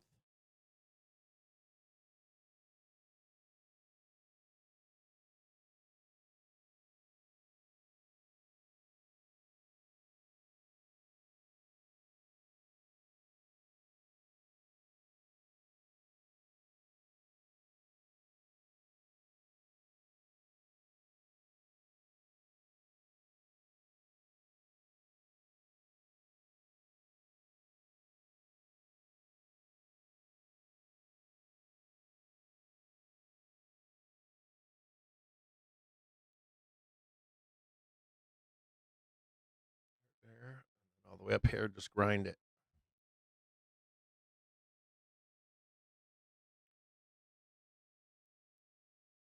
It looks like grinding, grind, 82.5, and then dump mid-March.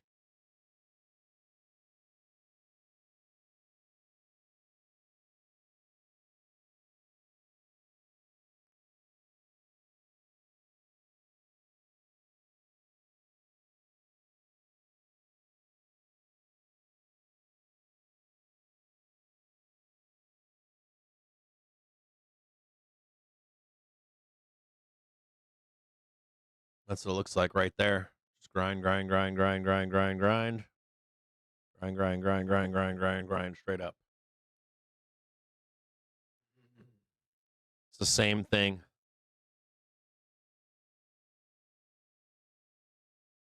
Up and then grind, and then finally a fall off.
SPX coming into 69.75 right now.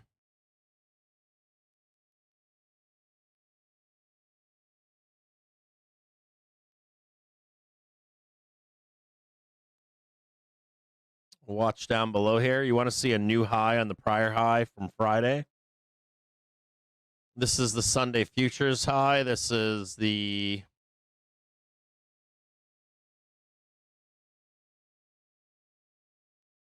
RTH high.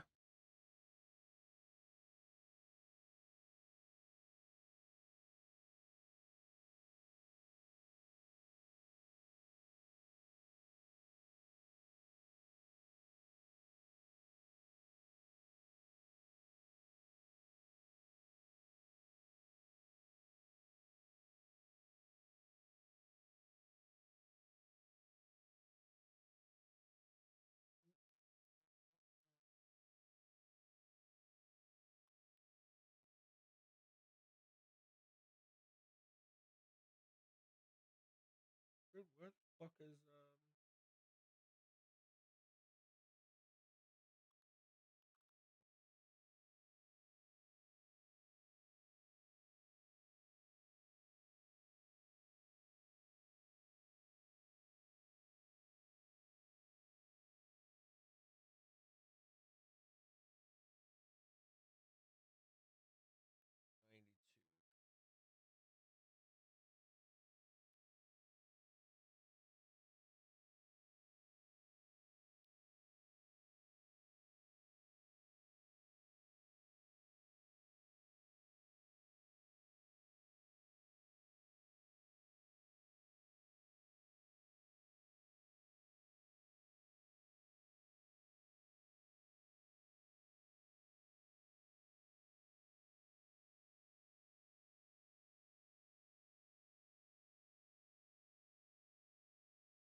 Hang tight, guys. Be right back. I think I've got FedEx here. Hold on here.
Sorry about that. I had to go. I had a FedEx guy showing up, and they play "You're Not Home" tag with me.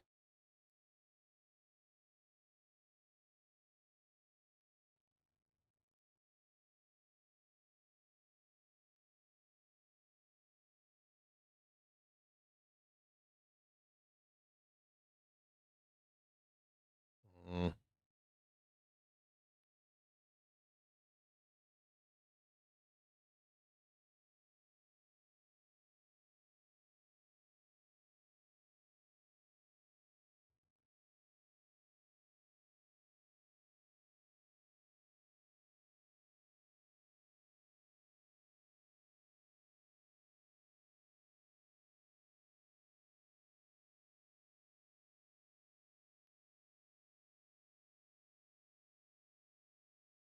Hang tight 1 second here, guys.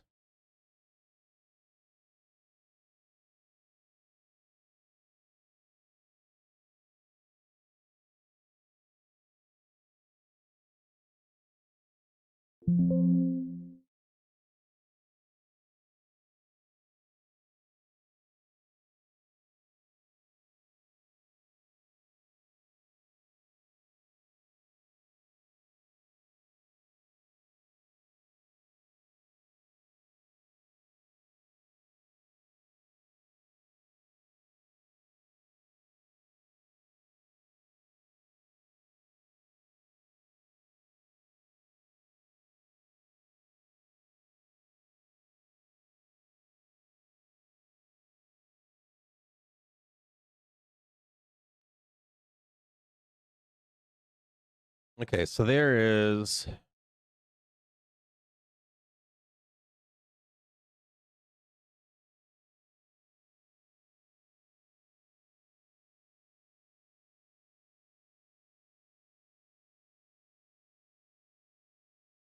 there's DAL.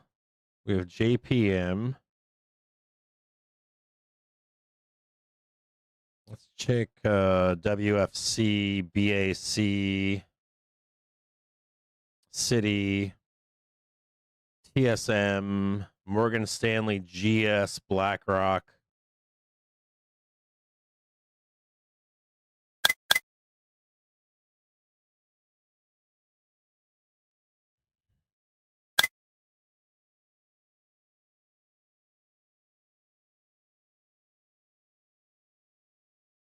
This is the same shit on this too. Let me check something here. I think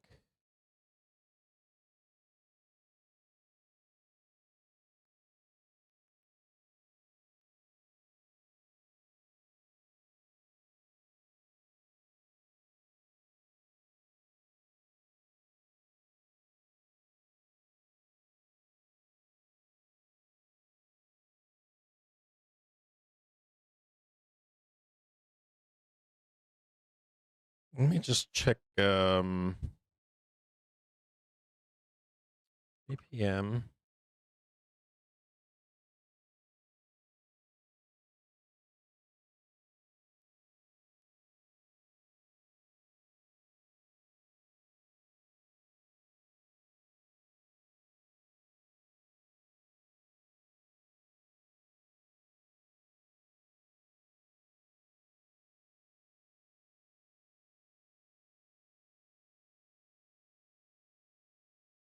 Roughly the same. Check City. This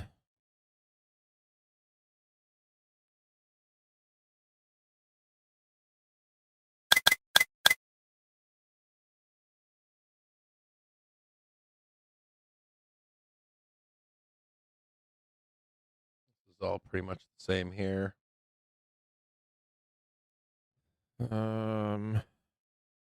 City United,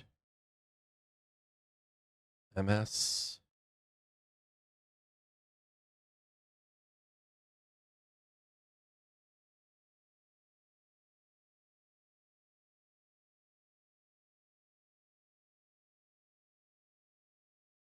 GS.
TSM. I'm looking at all the banks right now, and I'm not seeing a single difference in how they're reporting. I'm not seeing anything. So like JPM, Wells Fargo, Citi, Bank of America, Morgan Stanley, Goldman Sachs. I haven't looked at all the banks, but the major banks, all doing the same thing. The only thing I can tell you on this is, let's go back one more time and just look at, hold on here. Just do JPM real quick.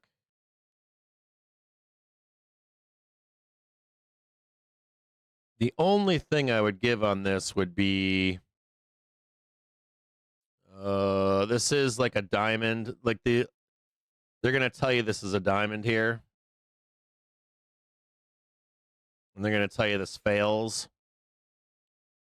If any of these big banks like JPM, GS, Citi, JPM, Wells Fargo, Morgan Stanley, any of those, the big ones, if they break out in a way, there'll be time for you to get long on these things. They're going to tell you this is a diamond and it's going to crash. It's going to go in here and down. You don't need to long. I would say don't long the banks. Look for the new high and then a quick back test, and that's when you want to get long to go up. But I think the outlook for all of these banks are the same. I don't think there's any difference. And you'd be looking for like some kind of taco time, of course. Not a buyer unless breakout and back test. Otherwise, down low if Trump persists on 10% credit card fees. You know what it reminds me of is the credit card thing. Is I would bet that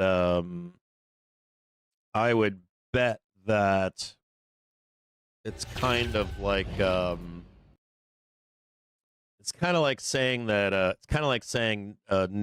VC and PE firms cannot own housing.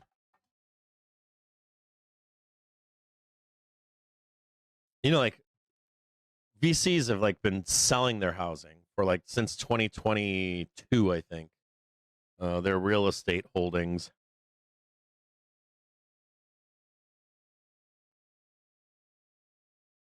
Hang tight here. I'm gonna look this up.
I'm looking at it right now.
You can see right there, since 2022, they've been dumping.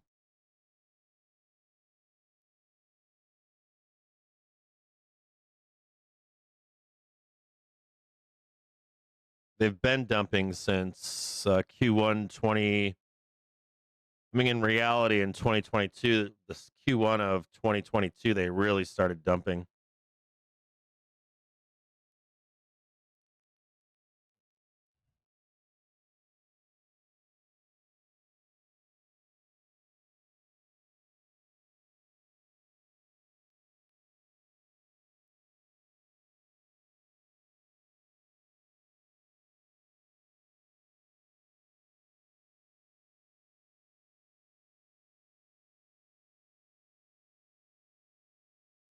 One-year cap on credit card interest rates.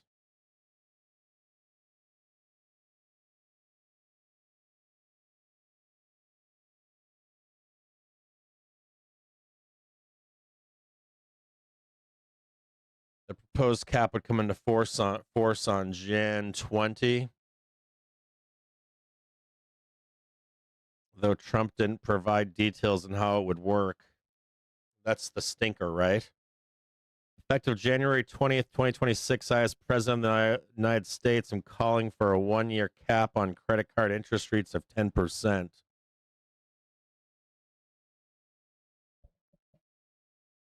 Please be informed that we will no longer let the American public be ripped off by credit card companies, he added.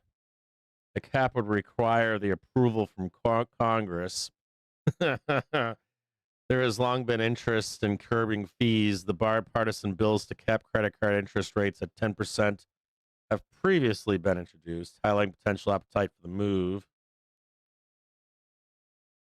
When asked about his post, Trump said Sunday reporters that if banks don't limit rates, they would be in violation of the law. What law? Critics said over the weekend that Trump's plan, if enacted, would cause banks to pull back on lending, causing many consumers to lose access to credit and dampening personal spending, which accounts for roughly 2/3 of all economic activity. I don't know that all that is true.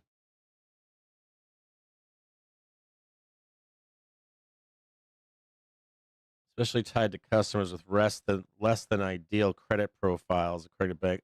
Like there's such a slippery slope in what the rules would be. Could be 10% if I mean you could like I'm on the top of my head, I'm thinking about this stuff like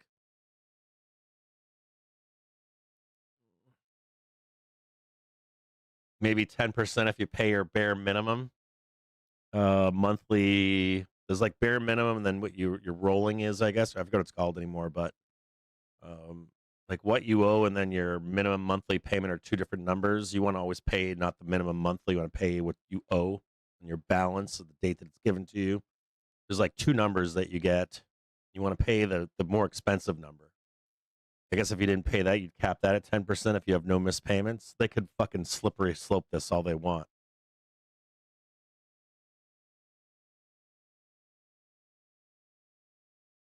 They say we'd be breaking the law, but there's no law. This is Jan 2026.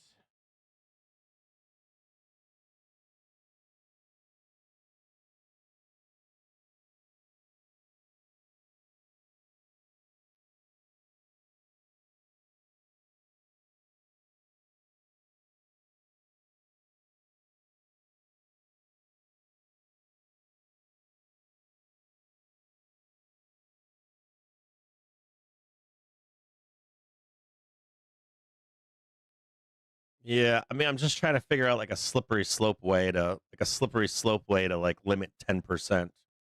That's not necessarily true. What you're saying is not necessarily true. Um, it's the same as like your like if you let's say I spend if I spend 1,000, let's say I have a credit limit of $1,000, I shouldn't spend more than 10% of that per month, right? You don't follow along with this?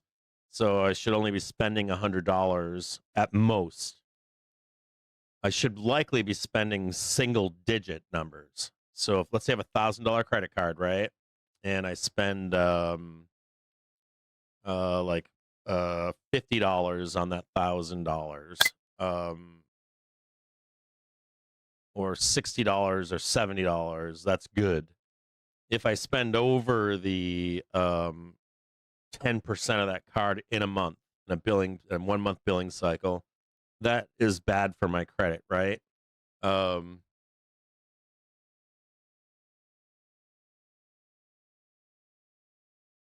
So I don't think you're following along. So if I pay my bare minimum, let's say I spend $100 out of $1,000 limit, and my minimum payment, let's say, is $10, I do get hit with that interest rate.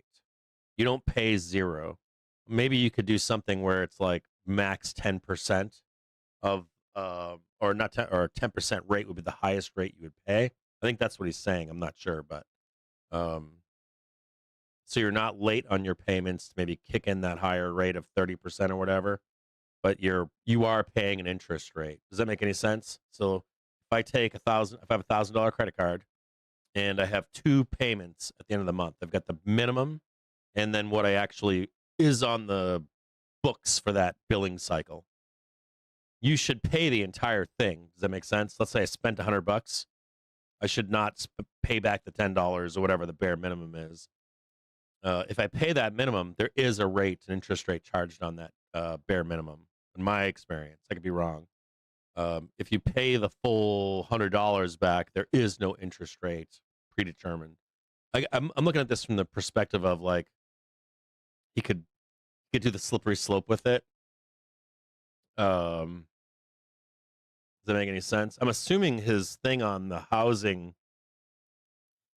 is probably geared, and it reminds me of the housing thing, where he doesn't want PE firms investing in single family homes. So what would you do? You would dump all your single family homes, which they were already doing anyways. So you could claim like, oh, I did that, right? But then it should also spur private equity to stop building single family homes and start building multi-unit residential units. Whether that's a condo or I don't know what the fuck they call them, duplexes, or like, can you get around that with a duplex? Can you get around it with a multi-family? That's a 3-family, maybe 3 condos side by side by side by side. Is that considered a single family home? Probably not.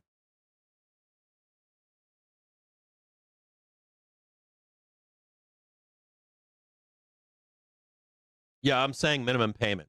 That's what I'm saying to you. I'm saying, like, I'm trying to figure out. I'm like, whenever they tell you these things, you want to get past the initial shock of it and then find out what the real truth is in the statement.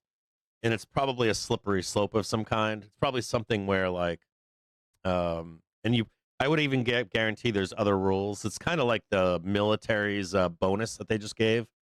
There goes a reversal candle right here at 12 p.m. Just a quick note, there's a reversal candle coming up here. It's kind of like the military bonus that they gave, which was bullshit. So you could do something where, like, if your credit is above 700 or you haven't missed a payment, but you made your minimum payments, maybe the max is 10%, some kind of nonsense like that, where it's like true, but it's not completely true.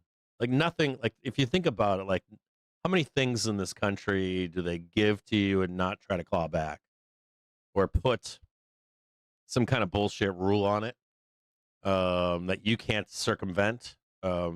Even where I live, right? So I live in Michigan.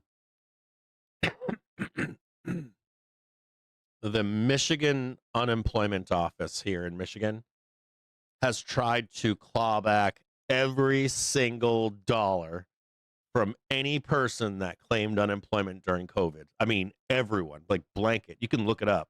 You can just go to like a Michigan subreddit or something and type in unemployment COVID. Now these aren't even your people that got grants or anything. Like these are like your line level worker who's like barely surviving. They've tried to claw back all that money. Look at college loan forgiveness. They've tried to claw back all that money too. So I would bet that it's a slippery slope. I would bet that it's either taco time or it's going to be something where you don't qualify. You know what I mean?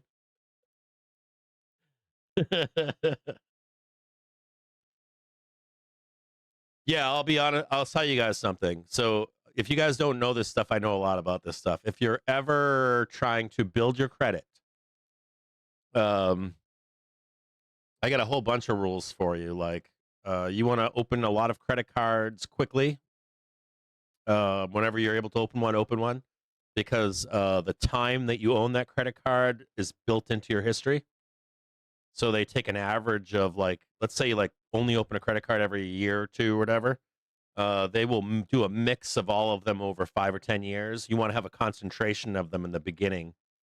It helps your ratio of like how long you've had credit, even if it's small, like a bunch of them. It's okay. The other thing is you never want to spend more than 10%, and I wouldn't even spend 10 on a card. I would spend like 4, 5, 6, 7, maybe 7 at most, 7%.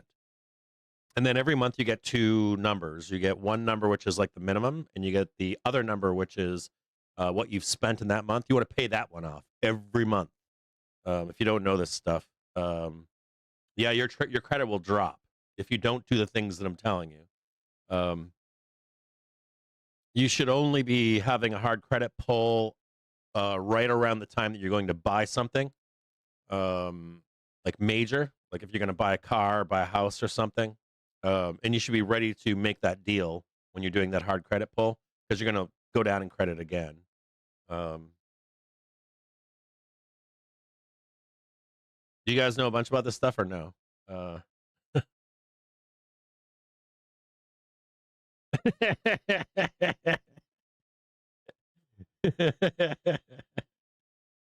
Yeah, Donut, he knows what he's talking about.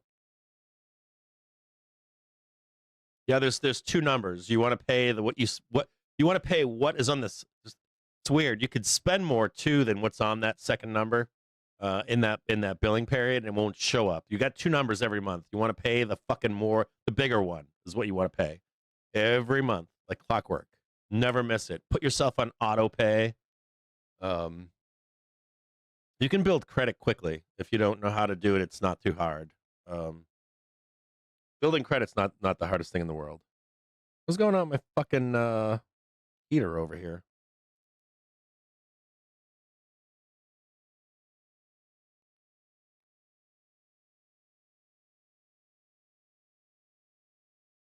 My credit card or my credit tanked too. My credit tanked when I stopped working for other people, and when I paid off all my bills, when I paid off my mortgages, I have no more revolving credit. My credit card took a shit. It like dived.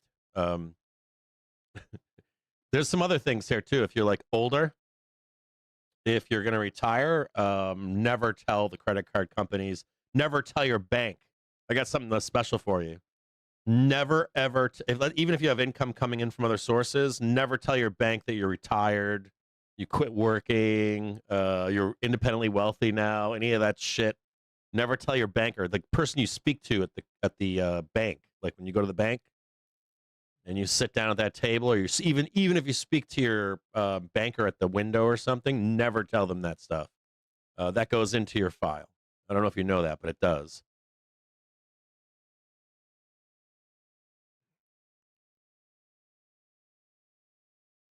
Yeah, you like when you're establishing credit, you want to get as many not one credit card. You get now. There's a few other things here too. Let's say you have to do a secured credit card. You'll hear people tell you like put as much as you can on it. Don't do that. You do like 500, 500, 500, 500, or whatever the bare minimum is. If it's like 250 for a secured card, whatever the secured card minimum is, you do a bunch of those right away, like as many as you can get. No, you'll never get that money back, ever. They'll never give it back to you. So whatever you're going to put down, don't expect to get that money back. People will tell you can. Don't believe that's bullshit. You ain't never getting that back.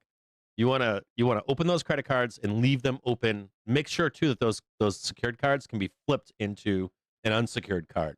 Some can and some can't. You only want to open cards that are secured with a minimum that can be rolled into an unsecured offer. You keep those. Now, the moment that you're offered unsecured cards, get as many as you can as quick as you can. Now, you can take things on that, but you get as many as you possibly can, and then stop opening new cards thereafter when you're building credit. Now, you can get better rates and stuff down the road, whatever, and you want to keep those cards forever, even if you don't even use them. You can use them for like $5, put them on a bill or something every month. And what happens is if those cards that you initially open are given higher and higher limits, that will fuck with your mix so you can get into like the 800s if you want a nice 800 credit score. 100%. Donate your right. Absolutely. You need to add, but that's the problem is that people open one card and they never open any more. And like, so a lot of people, they'll open one card and then they'll wait until their credit improves to open a second card. And that could take like 6 months to a year. And the next one you might not get for like 2 or 3 years. That fucks with your capacity, the mix, the ratio of your higher credit score. So you open as many as you possibly can, as quickly as you possibly can. Until and you should have like, if you're trying to build credit, I would have like 5 to 8 cards to believe it or not. There's a whole bunch of other stuff here, like if you have after that, if you're going to buy a car, you want to have the cash for the car. So let's say you want to buy a car. Let's say you're establishing credit or reestablishing credit. So you're opening your credit cards up and you're going to go buy a car, right? You buy that car with I would say the best thing to do would be to open a line of credit with a bank. Either if it's secured or not, then you need double, but whether you secure that or you get a line, let's say from your local credit union, or if you do it on a credit card, let's say you go buy a car, right? Make sure you have the money to pay that car off in the first month. So you buy with a loan of some kind of credit, right? And then you go in and you pay off like 90% of it. Not all of it, like 90% of it.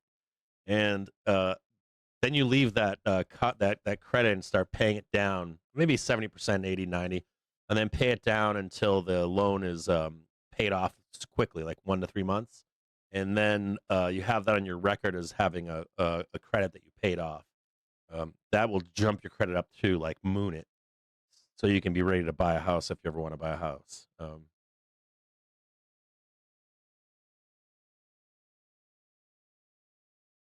Yeah, 100%. I would use less than 10. I always less than 10. Like I like single digits, personally. But okay, so the banks, they all travel in line. So I'm not gonna chart out every bank for you. Delta Airlines, I gave you the idea behind that one. They have a bigger buy, I believe, later in the year. The next one we're going to look at is TSM for earnings for this week. So hang tight here. Let me just look at one more thing.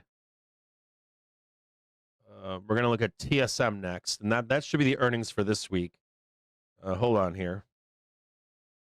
Let me just see if hang tight here, guys. We'll look at TSM next. I just want to do a few things with TSM here. Hang tight.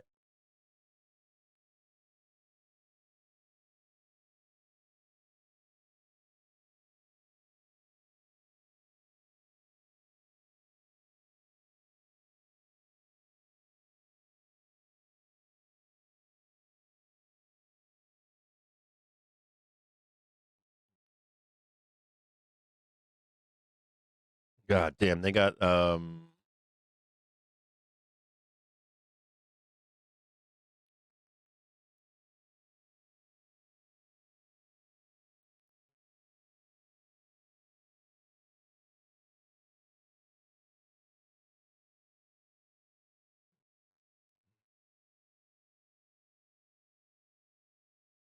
man.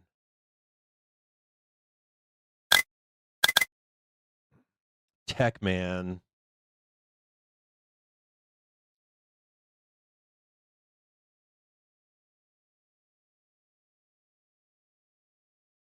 So broadening of stock market, but that doesn't include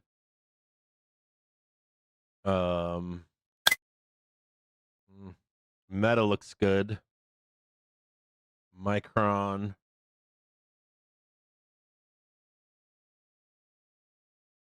Looks good.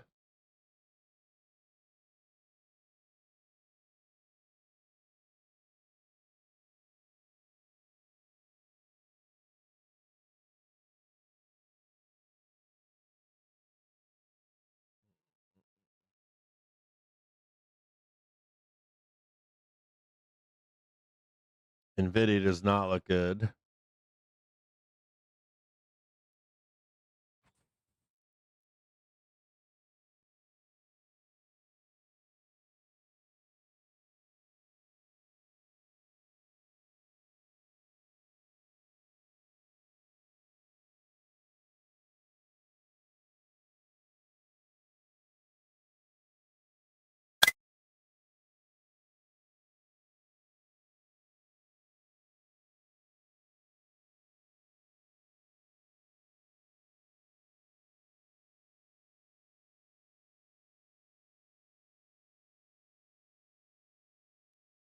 Hang tight here a second, guys. I'm all wonky here.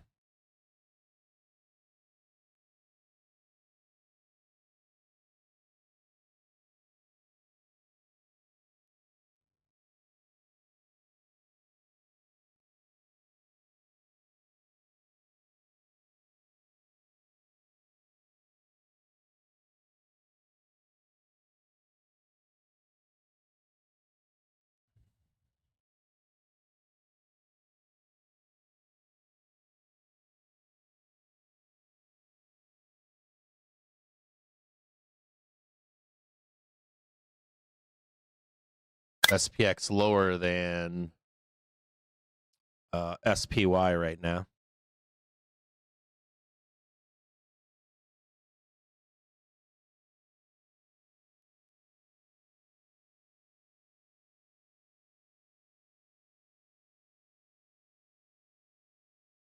Where is TSM?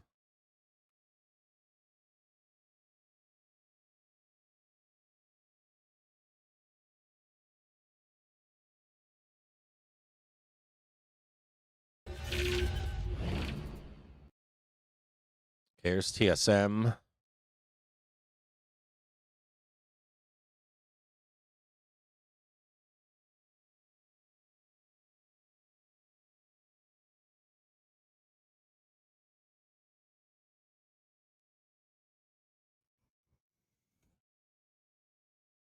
Supposedly there's a bull trap in here.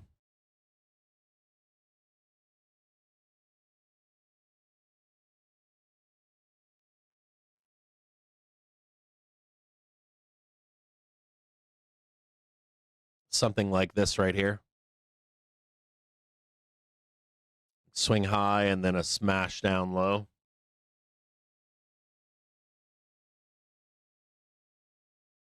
Just check something here in TSM. TSM is Thursday before the bell.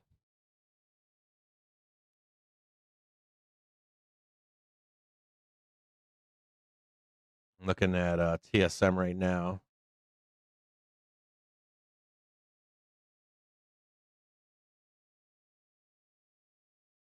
This is TSM.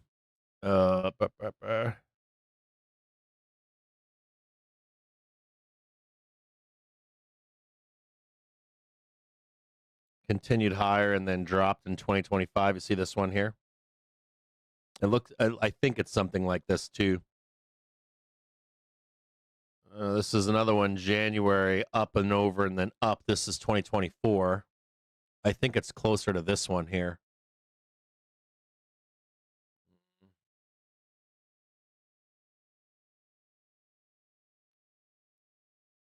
So it would be like broad strokes, something like this, and then down and then up.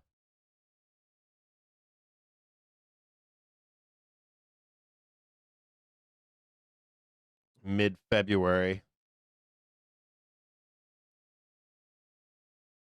Over here. Oh, this looks like shit. Hold on.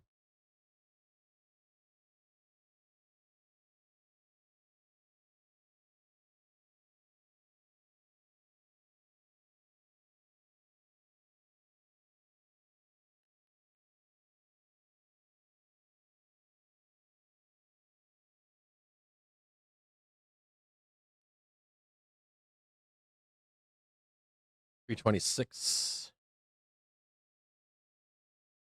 Be something like this, but then a big downstroke.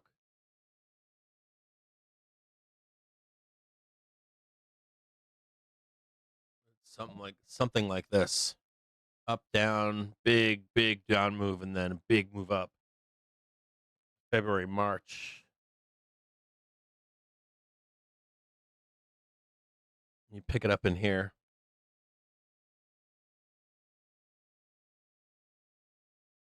It could stall down in here into April, May. This could be more something like this. Boom, and then up, where it just bottoms.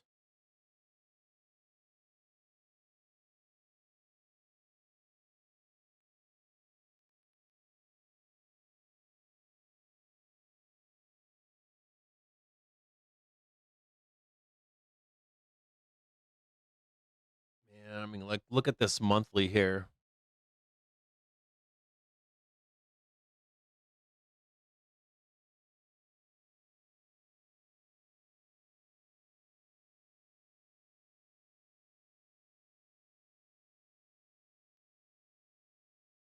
Like, this all looks bullish up here. Bullish.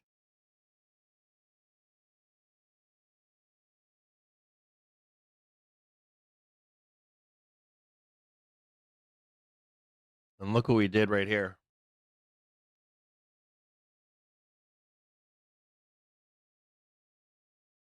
So this shows the same thing, like up, right? And then a dump and consolidate. What's really awful is we did this nasty shit over here. Whereas for 2026, it should be like this, vertical.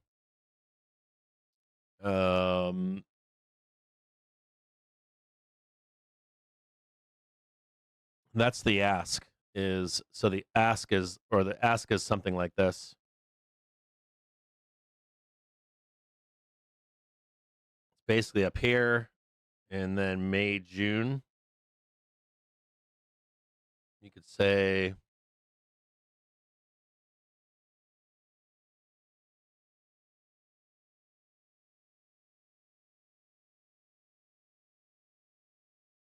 close the gap and then down farther.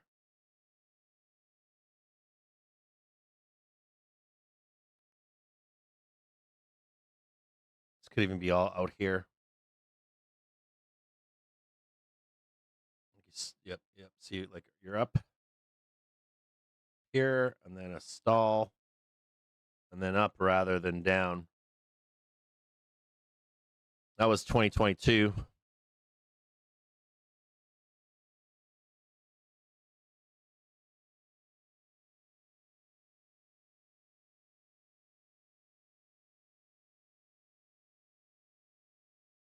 One, two, three, four, five.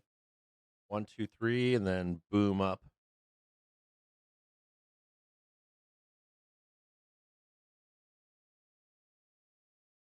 Only thing I would say here would be the 500.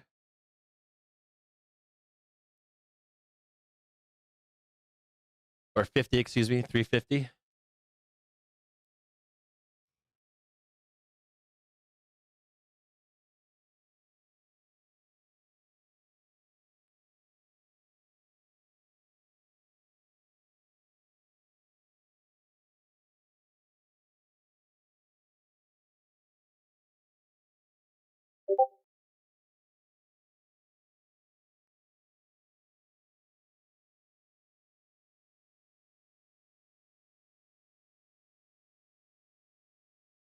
There's their earnings somewhere up in there.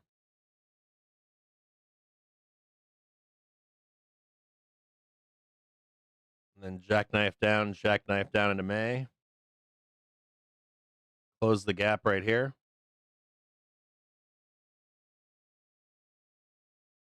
Close this gap. Or you would have already closed that gap. You're fine with that. You just need to break below this. And that one right there. Up, down. This is where the move started right here. There's the gap right there.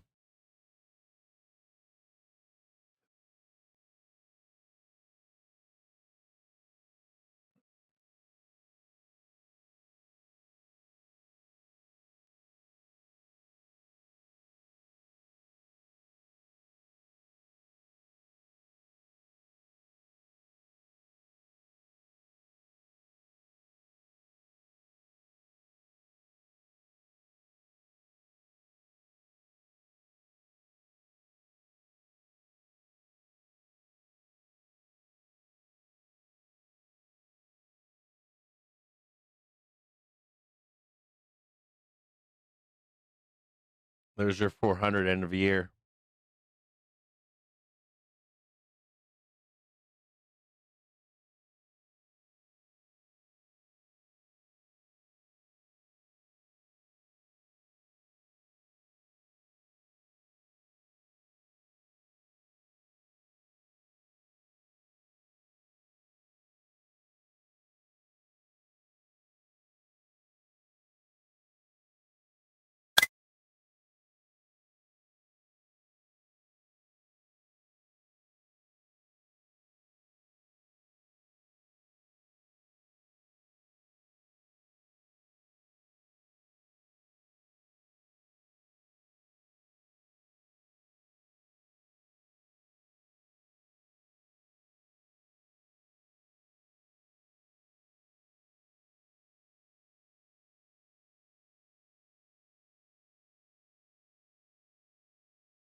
Range expansion, and then up.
Something like that. Am I going the wrong way here? That's TSM. I think that's this whole week. The one thing I want to say about TSM is the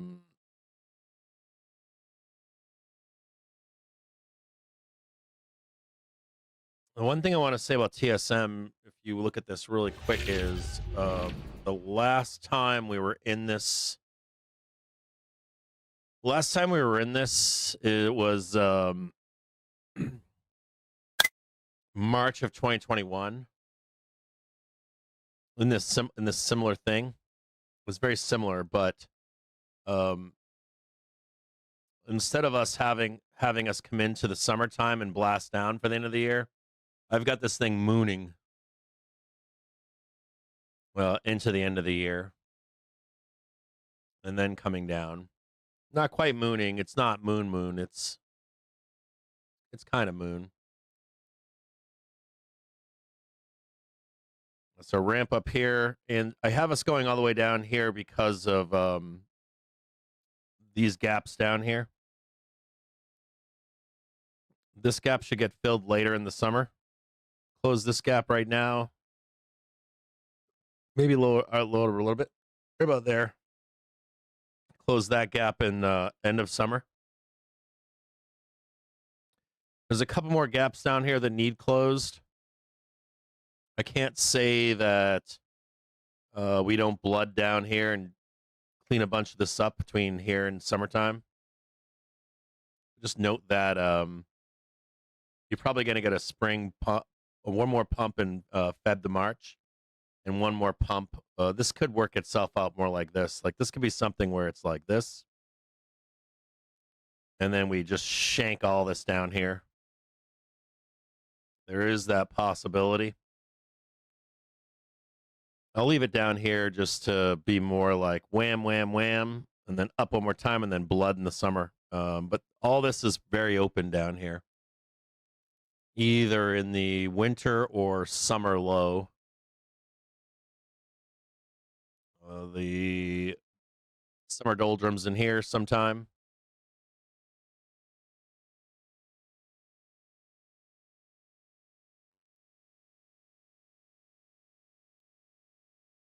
A little bit of a roll going on now at 12 p.m. on SPY. I like no high, by the way. I like no new high. The less we do a new all-time high, the less chance of us rolling down on all-time highs. The more we don't do an all-time high, the better, in my view, at least. Coming in OPEX to pin 7,000.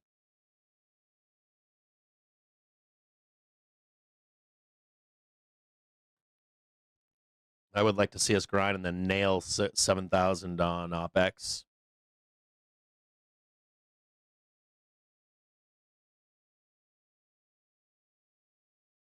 A little bit of a roll coming in at 12 p.m.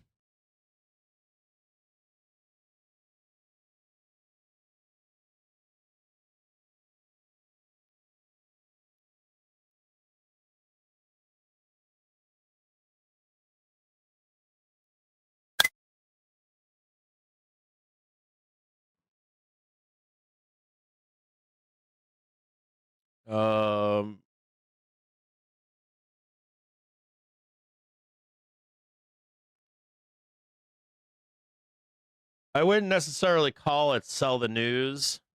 On ER, I would expect a pop, and I don't think your calls are going to print on the next day.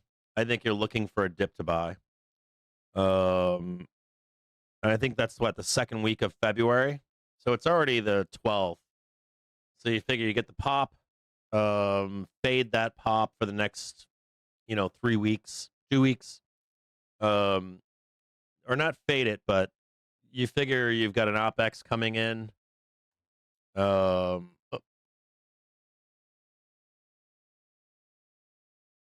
figure you get an OPEX coming in on this ticker, so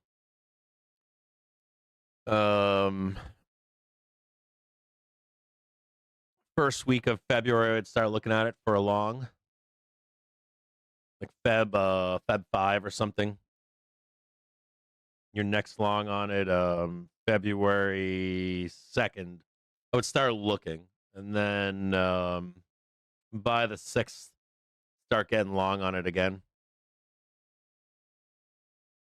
I think you can long it right now. Their ER is not until when? Their ER is not today.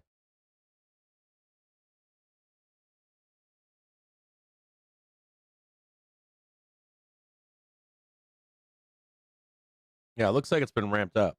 Yes.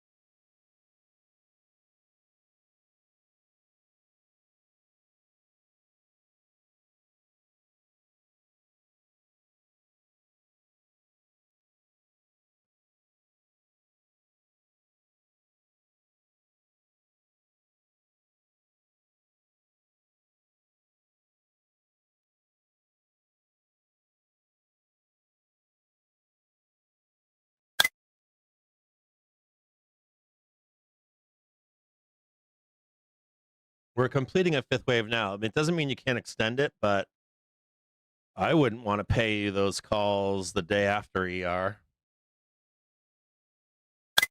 ER is not until I think Thursday morning, right? So I would be long until maybe the day before. You got to remember too, you could do call spreads, I guess, but you would need a buyer on the other end of it. I don't think there'll be a buyer on the day after ER for your calls.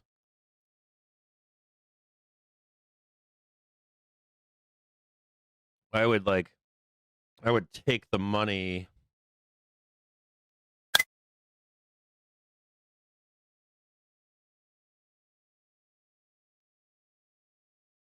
I would take the money like probably Wednesday open. If it was me, I would think Wednesday open, and they jackknife it down. Then you live and die by the sword. We have these conversations, right? Get long in December. Looks like there was a long to be had in November 20th. There was another long to be had on December 18th. I would suspect.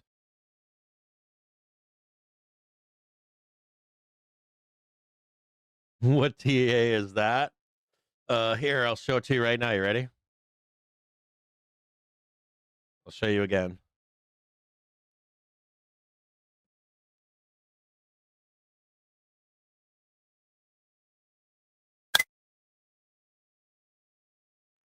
Watch the show.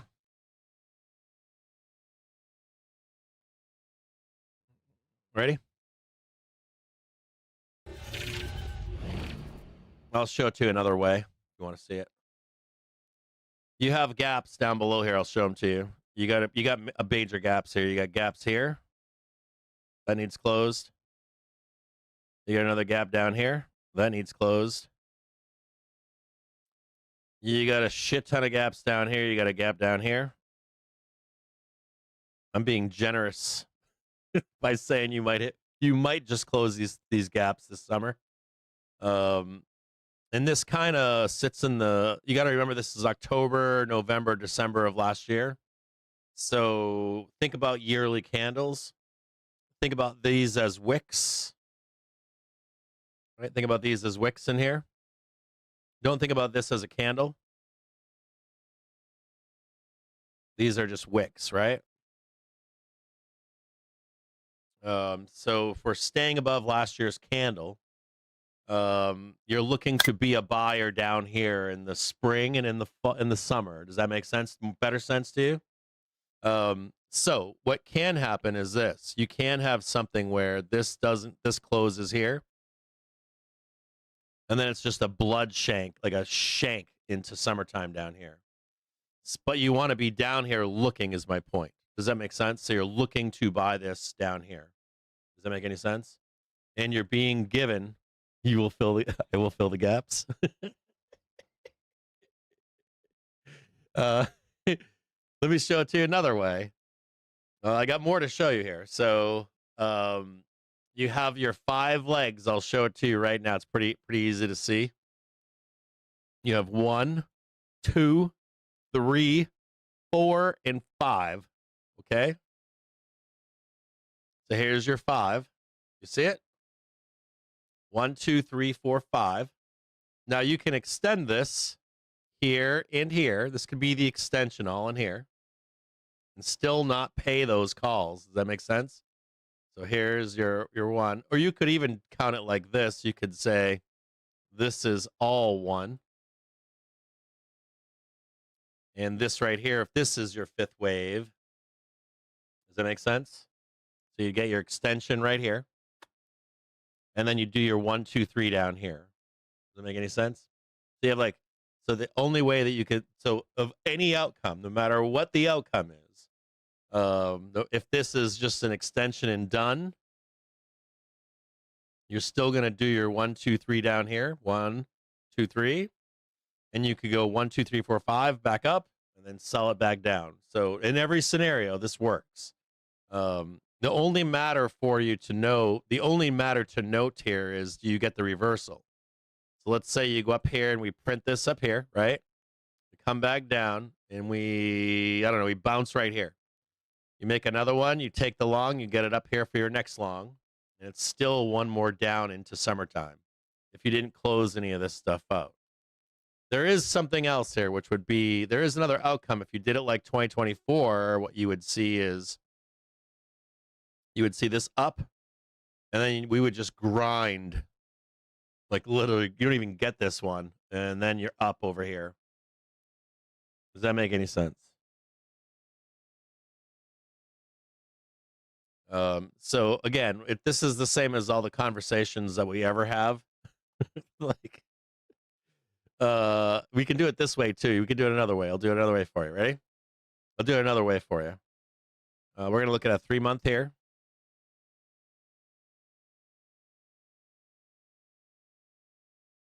And you got 1, 2, 3, 4, right? 2 more good months, let's say, right? Let's say you have 2 more good months, Feb, March. You're still likely going to take all of this back right here and want to hold this by summertime. You'll want to hold that there, like worst case scenario. This would be by summertime. Hold this like 227 or whatever. But let's look at something else here. So let's look at this. Let's go 1 month.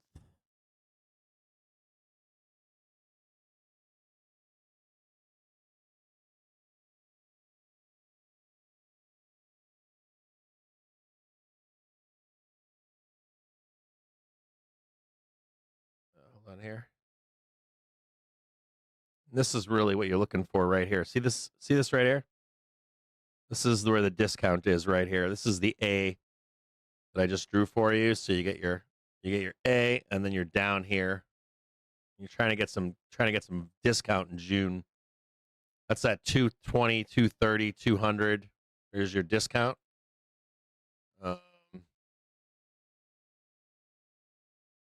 We can look at it from this perspective right here. That's 180.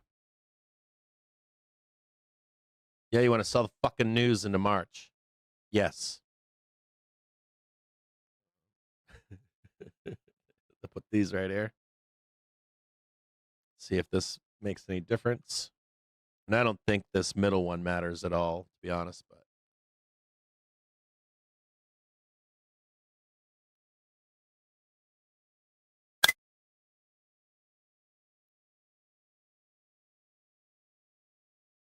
three-month. And that's about right there. That's what I think is going to happen for 240. Right there. It's somewhere in here.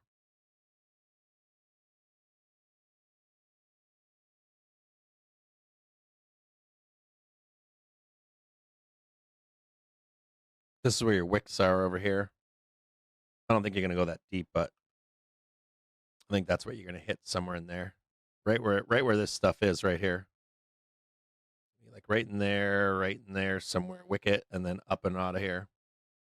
Well, not like that, like this. Well, I'm doing this a little funky here.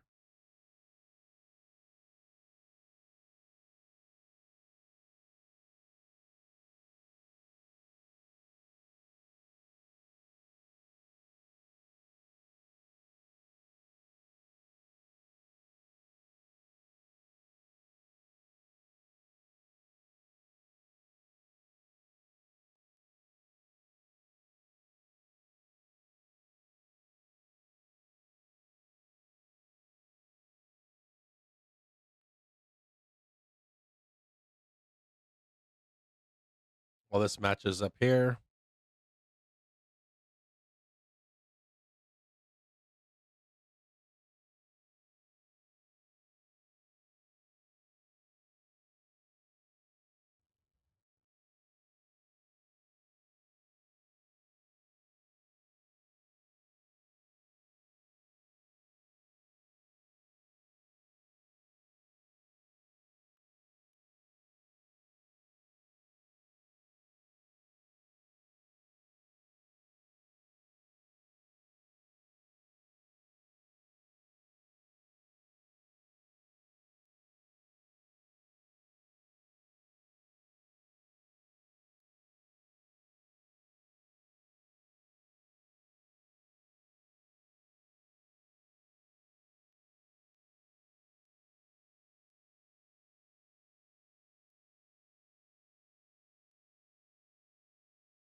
What's going on here? I can't. There we go.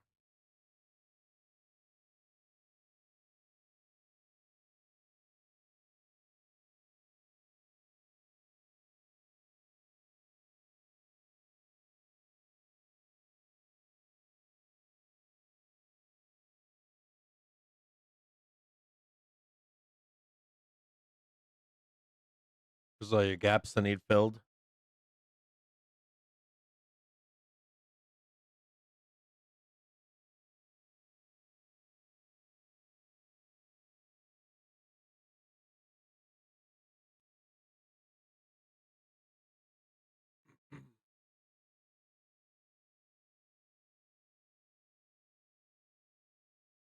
There's your big A right there.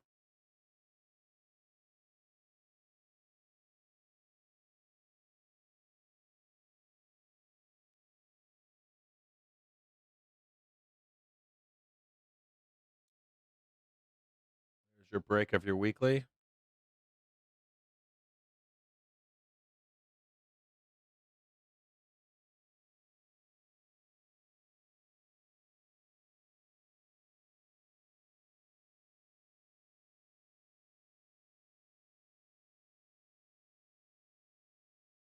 This is your April. This is your April pump in here. Stalls, daily trigger comes right over, slams you down one more time. And this could go as deep as this. We'll only do it to right around here, but here's the start. And then it should be something like this. And this is where you get your actual 400, 425.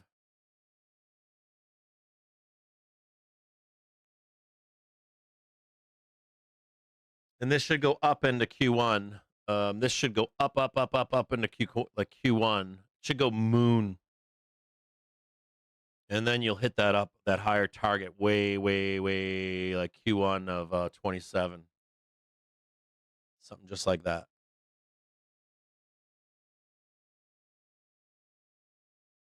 And then this should go just like this goes vertical, this should go fucking huge.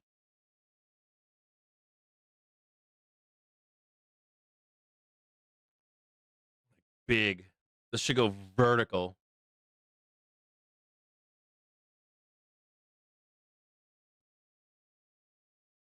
Bigger question is, how deep is this? And not only that, there's another question here, which is, this is November, this is September. The bigger question is, does this stall in here and then just start ramping?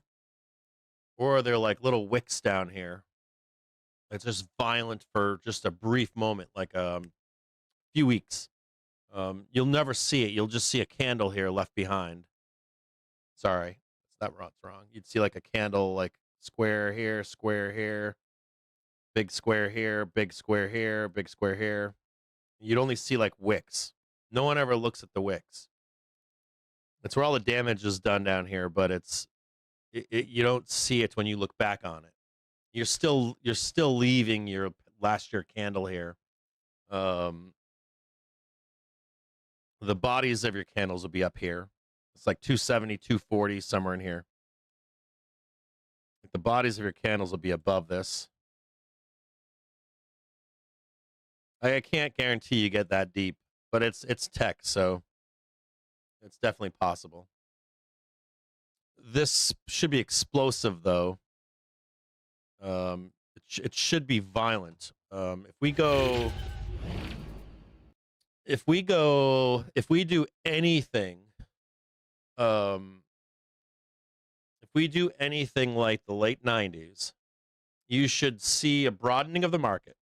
You should see SPX like this going up. And then out of nowhere, you should see like Qs come up, and it should be like this. It should be like this. Like SPX is like kind of going up like this, and then NASDAQ should be kind of like this, like that.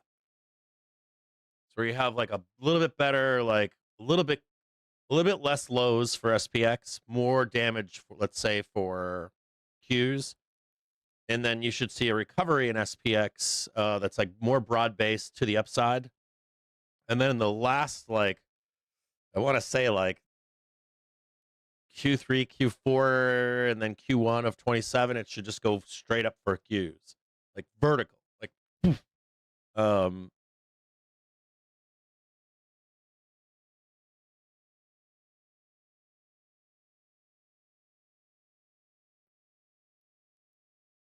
Anybody short here? I like being short here, by the way. Does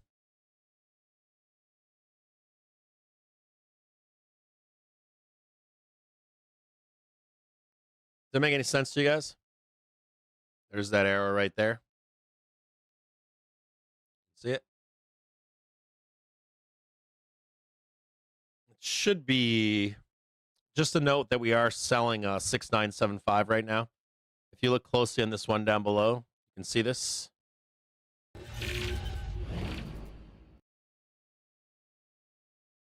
So this is the up move right here. We should come back down and then see if we can get above this one and above here next. And we did open the door to the upside. So just so you know, we are expected to come back down to the hourly trigger and make a move higher than 675 and then clear out 700 into OPEX as of right now. There was another thing about the 90s where individual tickers in tech cranked early year and then came back down. Theoretically, you could see like tech drag us up and over for their earnings, and then it would be a bloodbath. I don't want to show that outcome only because it's a very low probability. It's not something worth trading. If I guess it would be worth trading if you backtest the hourly and the daily and you keep going higher, then yes. But it's a low probability outcome. Let me see if I can show that to you really quick.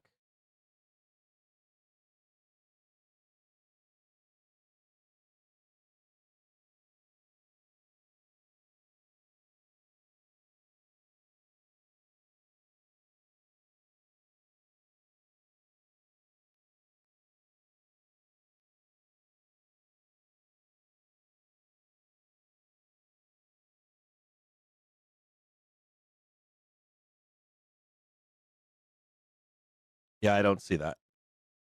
I don't see that. I'm trying to see if I see any of that here, but I don't see it.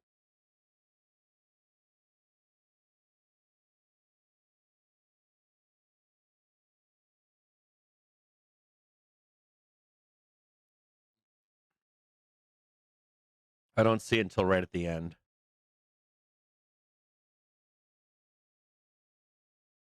I don't see it. I see flat.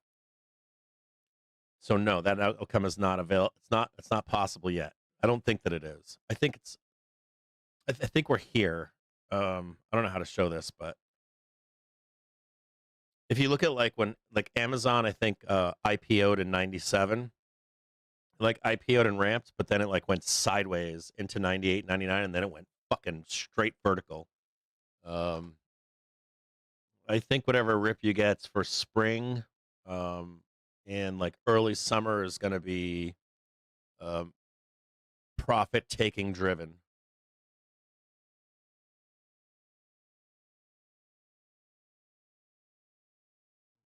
Still haven't lost the 1 minute trigger yet.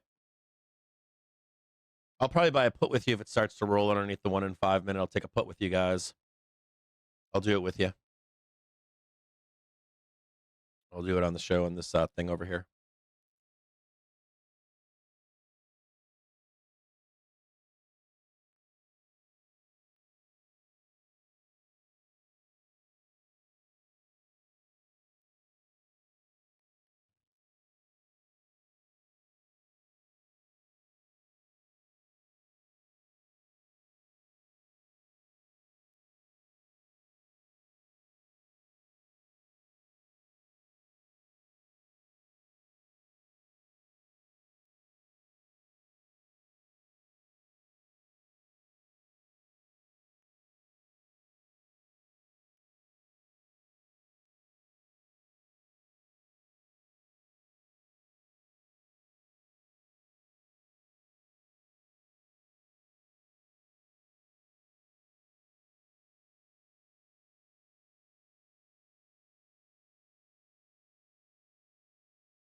I know what you wanted. You want to see. You probably want to see You want to see the 400s now, right?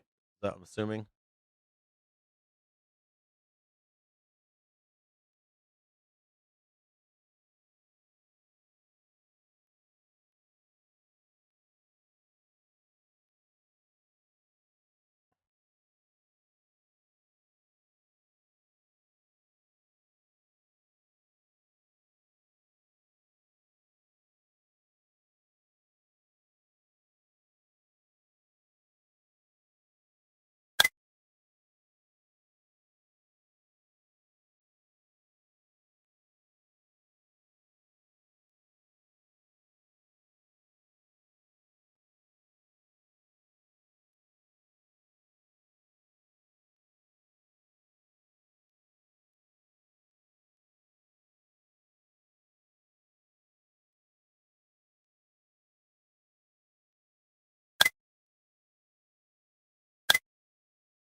It's 9503.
One quick second. I got to take a phone call real quick.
Where's Maggie calling me?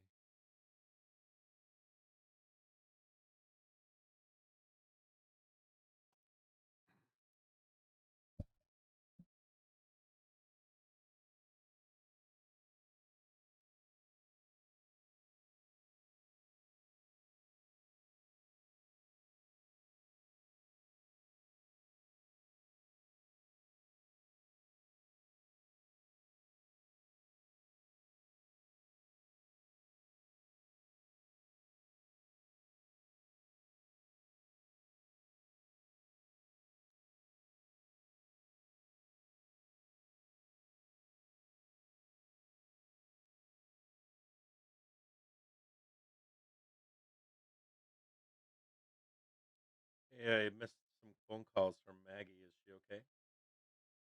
Didn't she have dentist this morning? Is she okay? Ooh,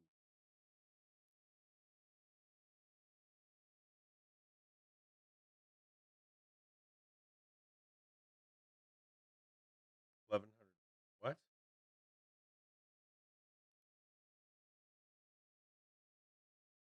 Okay. Well, okay. We'll start doing alarms for her like we do with everything else. Okay. Yeah, that's unacceptable. Okay. Um, you know,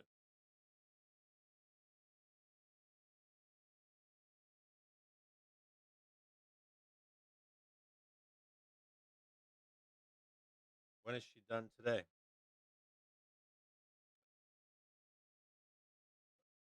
Are they gonna? Oh, is she already at school? Oh, are you home? All right, later. I'll talk to her when she gets home. I love you. Bye.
5 minutes ago to get the 10-year note and 3-month bill auction data.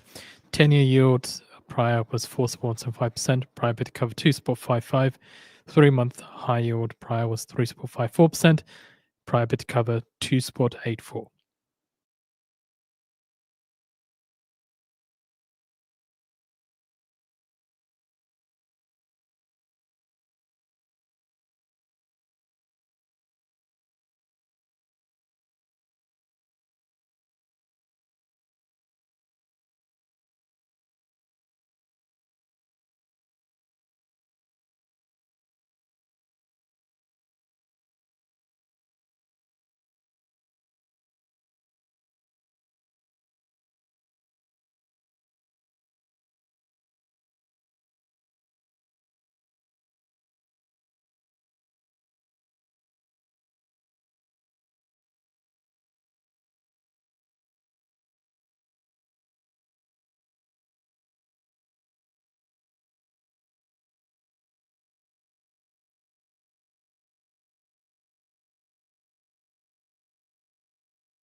Fitch Ratings says the yen is expected to recover moderately from historical lows.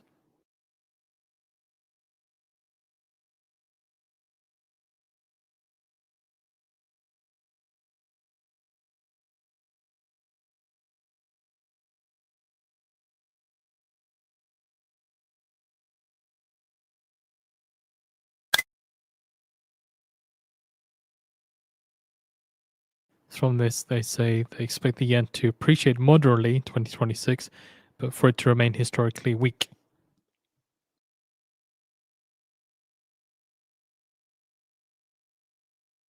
They believe the dollar yen 160 remains an important focus for the Japanese authorities, that there is some scope for appreciation as monetary policy normalizes, while other central banks in major economies either cut rates or leave them at current levels. They expect the yen to appreciate by 6% against the dollar this year, the largest expected appreciation against the US currency among Fitch 20 currencies.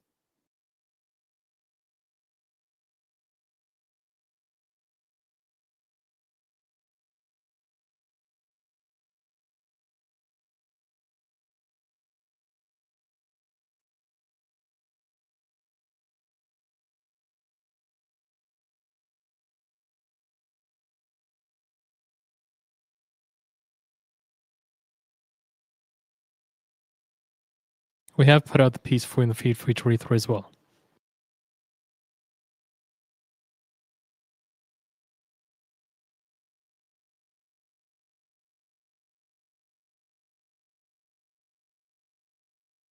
One minute to go now to begin the winning sheet for the 10-year note reopening.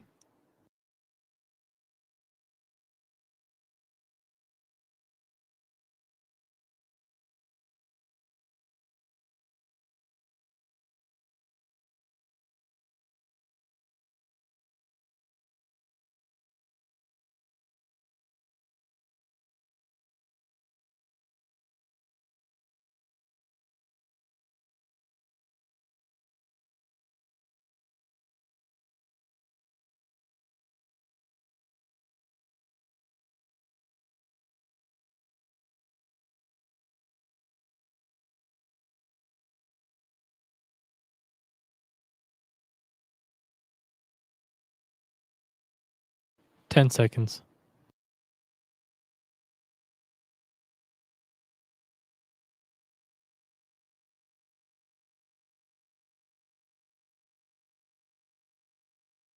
4.18%, 4.18% for the Treasury when issued.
Four spot 173%, 4.173%, bid to cover 2.55, 2.55, the US selling 39 billion and awarding 93.1% of bids at high.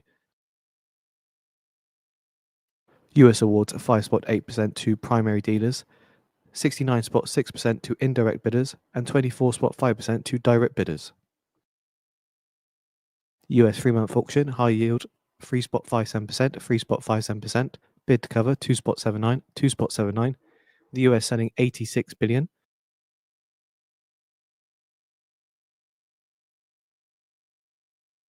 Awarding 12.52% of bids at high.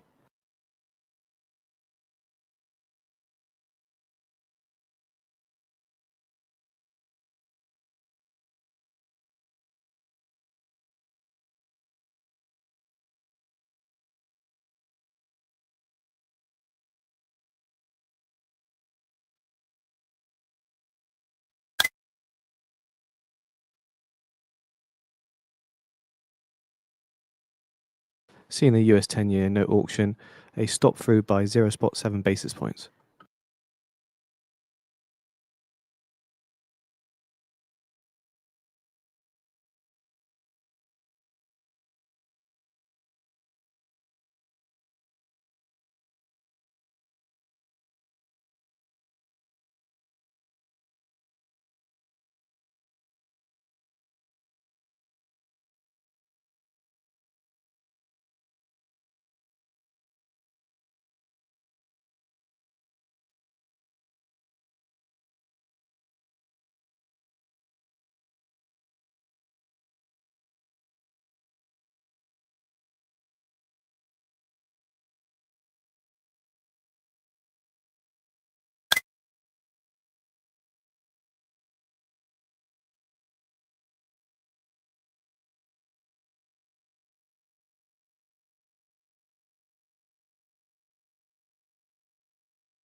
White House Press Secretary Leavitt, speaking on Fox News, says Trump tomorrow is touring the Ford factory.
Just a quick note here if you want to look down at SPX. Just right in here, this is the first one right here. Surely expecting the Fed This is your reverse first repo rip right here. operation. You can see the downstroke right here, upstroke. One here. Here's your upstroke for this green candle. Here's your back candle for this green one right here. And then you've got to push higher. Now this will end up looking like this. Just watch this closely here. This end up looking like, if we can get it, you'd get the one high here. Second high. And then a drawdown to your half-hour trigger, and then the push higher. So looking for a 1-2 peak, like a peak above that's like this. Watch this prior high. There. We're looking for a push higher above the all-time high. One more high, and then a dump, and then straight up here. So you can see it.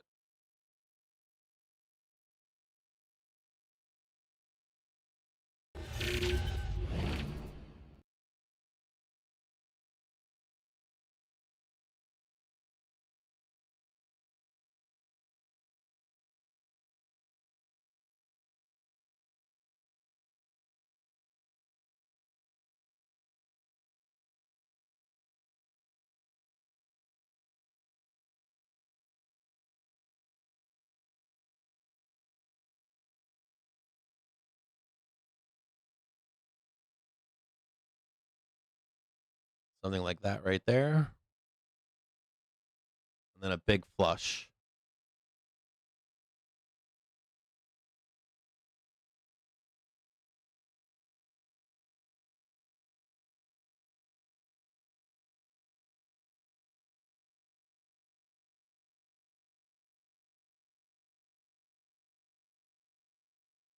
Eleven counterparties take free spot 402 billion at the Fed reverse repo operation.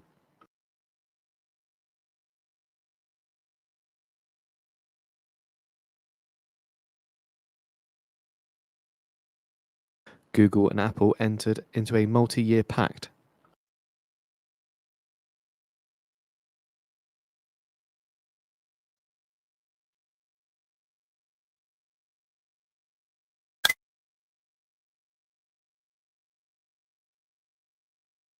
So a bit more further info, Apple and Google have entered into a multi-year collaboration under which the next generation of Apple foundation models will be based on Google Gemini models and cloud technology.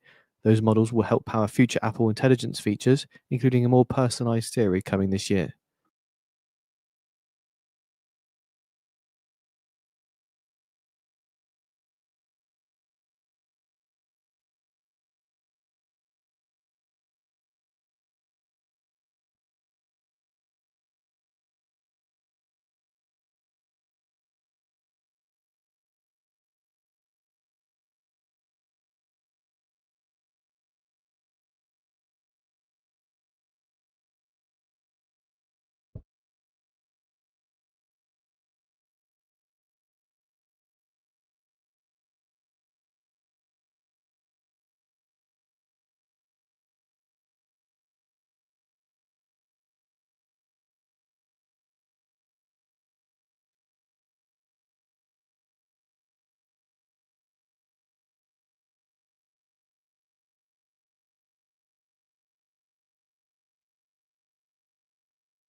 White House Press Secretary Leavitt says Trump believes in independence of the Fed.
White House Press Secretary Leavitt says they are continuing to iron out energy deals with big oil.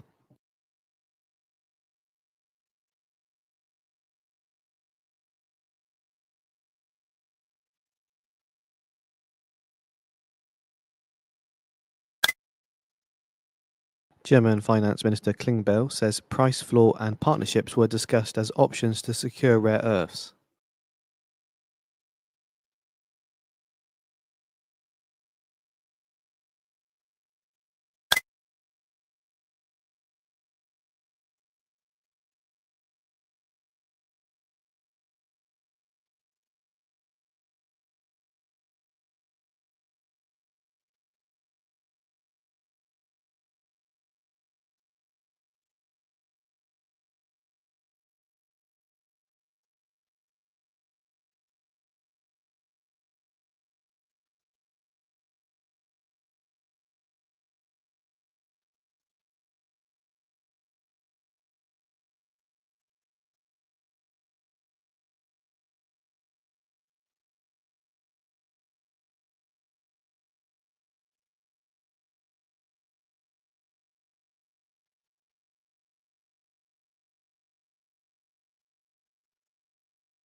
White House Press Secretary Leavitt says Trump doesn't have a timeline for acquiring Greenland.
German Finance Minister Klingbeil says there was no reaction from China to the G7 meeting.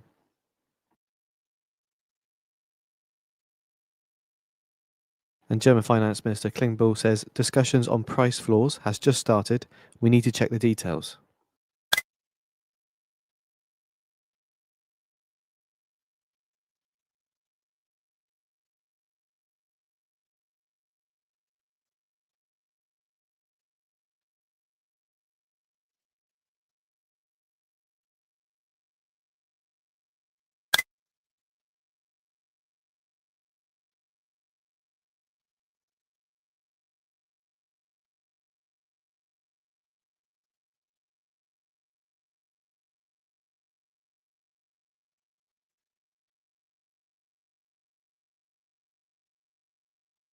And that concludes White House Press Secretary Leavitt's comments to reporters.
Senior Canadian officials say fair to expect progress but not definitive elimination of canola tariffs during China visit.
Meta shares slipped 1% as the company to establish Meta Compute initiative to build gigawatt scale capacity.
According to Axios, Besant told Trump that Powell probe creates a mess.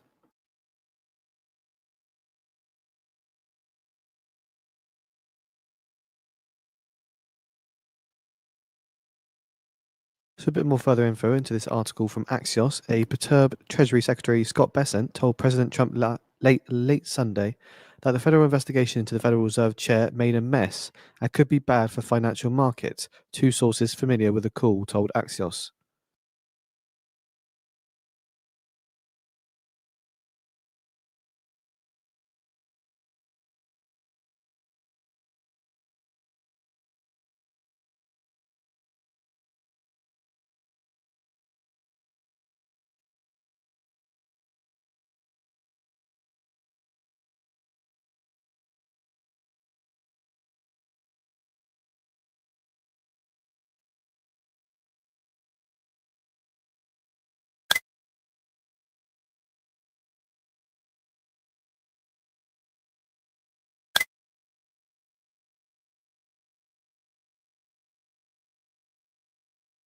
According to Axios, Bessent didn't question need for a Powell investigation and wasn't defending the Fed chair in his talks with Trump.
The S&P 500 hits intraday record high, last up 0.2%.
According to an API chief, workforce security policy reform needs to be in place in Venezuela for US oil industry to move in.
According to the API chief, US Oil Trade Group is working with the administration to fill strategic petroleum reserve.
Musk on Apple and Google collaboration says seems like an unreasonable concentration of power for Google, given that they also have Android and Chrome.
Bergam says low oil prices an opportunity to fill SPR.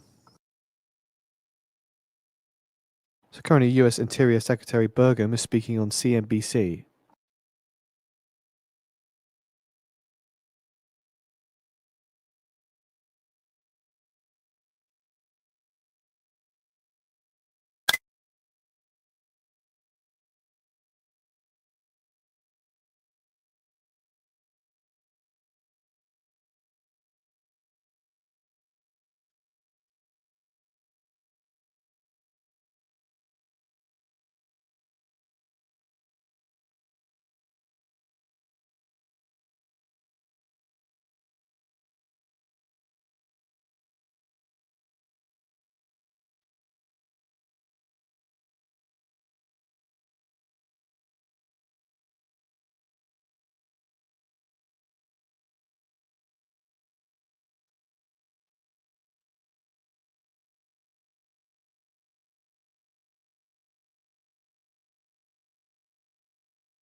US Interior Secretary Burgum says we need to bring more natural gas online, producing electricity to help meet the demand. US House Speaker Mike Johnson says he intends to let the Fed Chair Powell investigation play out and not jump to conclusions.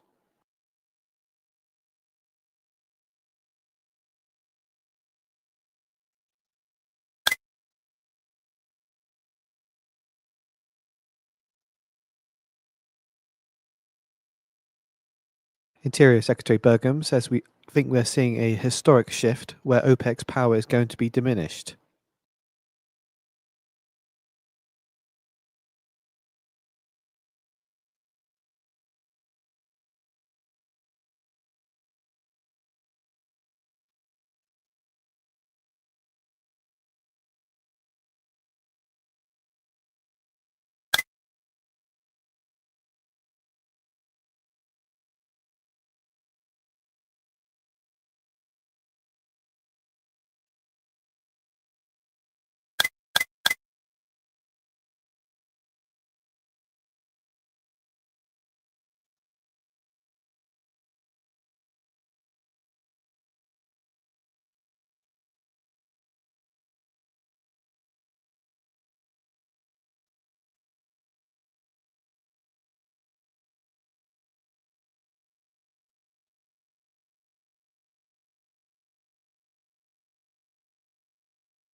According to the Wall Street Journal, US is weighing Iran's offer for diplomacy.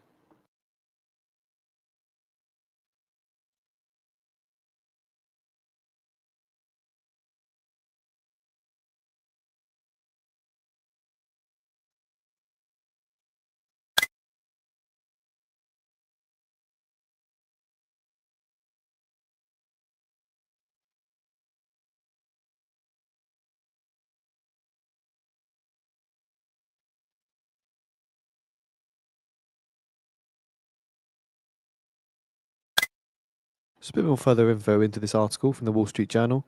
The White House is weighing a last-ditch Iranian offer to engage in diplomacy over curbing its nuclear program, even as President Trump currently leans towards authorizing fresh military strikes on Iran. This is according to a US official.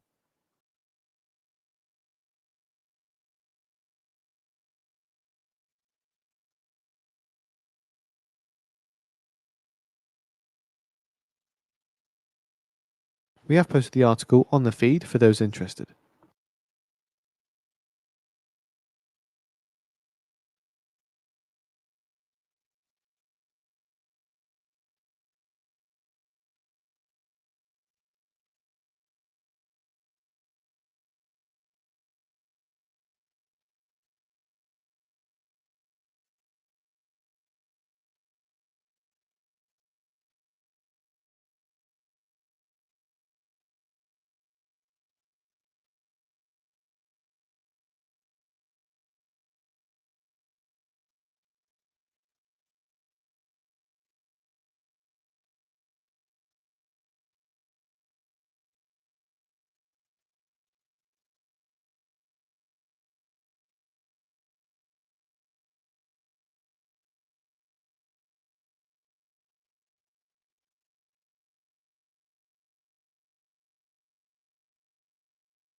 according to Democratic Senator Warren, told Trump Congress could pass credit card rate cap.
Here we go.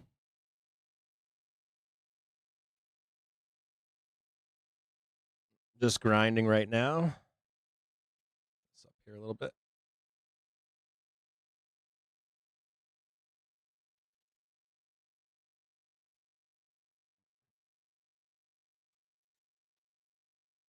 I don't think we're holding on for dear life. This looks like support here. This is a new 4-hour candle. So as long as we don't sweep underneath this green line right here, we should be okay. According to a report on X, a bipartisan delegation of lawmakers led by Senator Chris Coons is headed to Greenland to meet with high-ranking Danish officials and business leaders.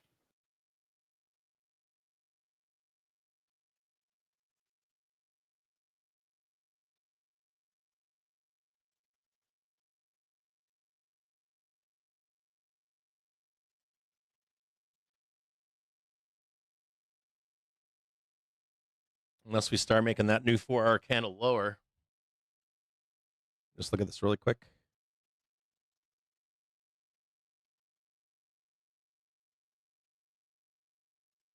Saw that too.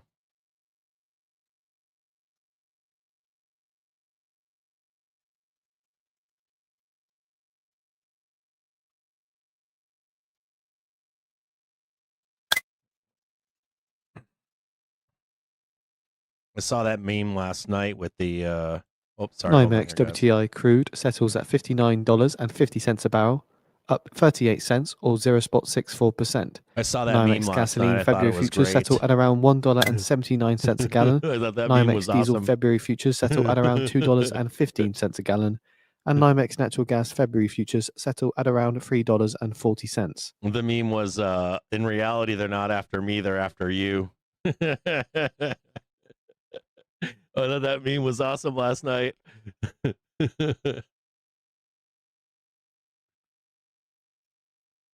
got our first hourly pop above. This is a 1-hour candle. You can see the 1, 2.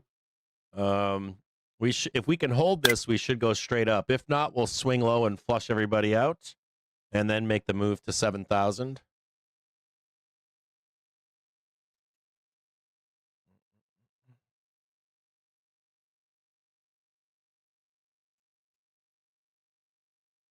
TSM still pricing in their upside move. They're now trading 333. They look good. Earlier we said go long TSM, but do not sell it do not sell it until just before the report. Doggone it says hold through the report. Just a note. We did the regular trading hours high. Now looking to close out the Sunday futures high above at 696.61.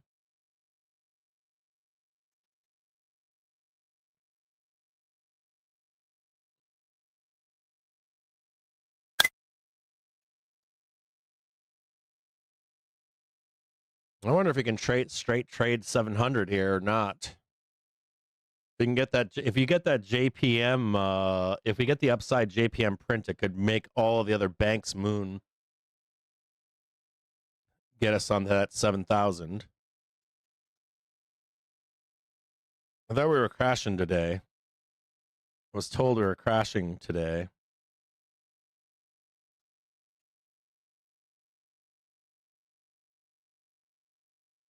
Where did I read that on our stocks?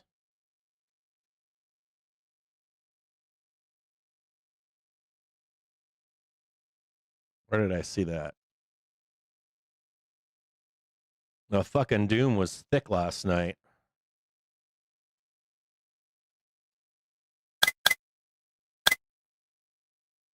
Come on. Oh, I guess it's not on the front page of our stocks anymore.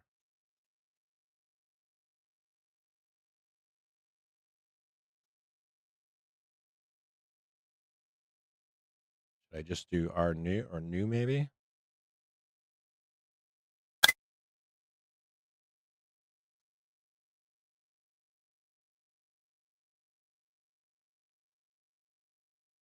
Oh, they more.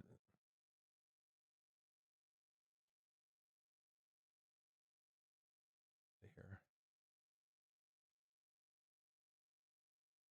Did they bury the post or no?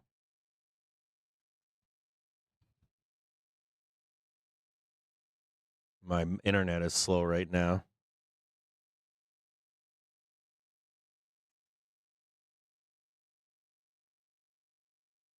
Oh yeah, they buried that fucking post. Hold on, here, let me log in. See if they deleted it. Maybe the guy deleted it.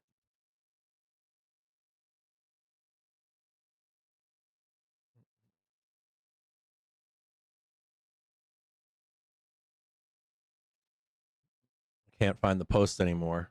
Looks like they're scrubbing Reddit of all the posts that stocks will be down today. I did make sure to comment on that post so I could have it available today. Let me see here.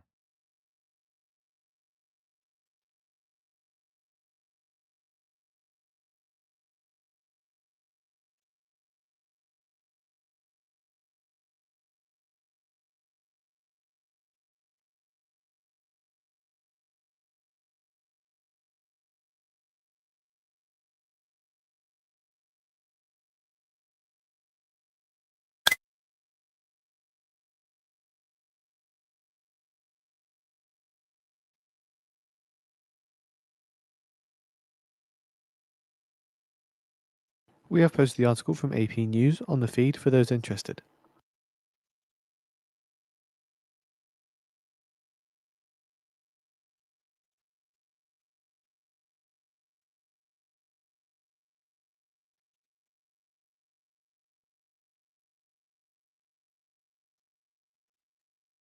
On here.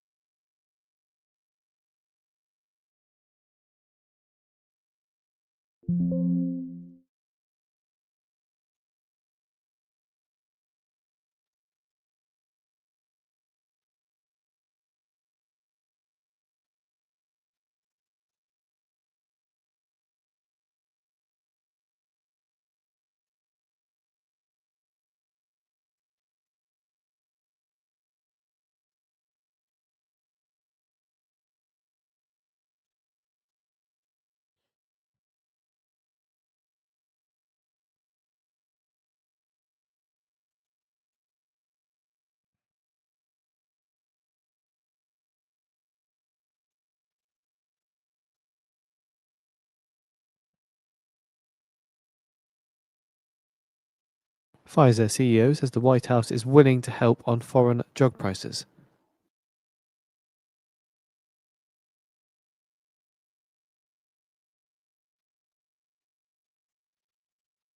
Count on stocks being down significantly tomorrow. This guy hides his posts too.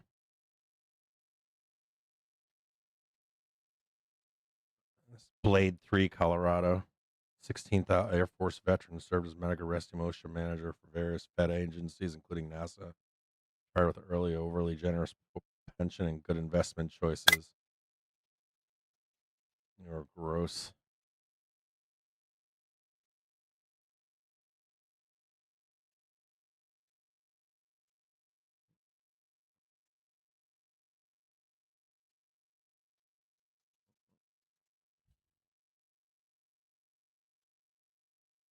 We had like 6,000 upvotes. Was on the front page of Reddit.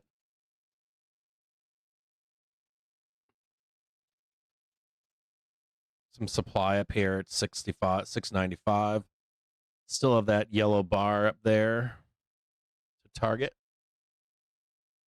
According to CBS News, the US allows Mexico to provide oil to Cuba despite Trump's vow to cut off supply. Building out a nice foundation here on 69.75. Wonder if we sell 69.95 and get out of here. Where's 69.95? Somewhere up in here. That would be the target right there. A little bit lower. Nope. Target's like right here. Right up here.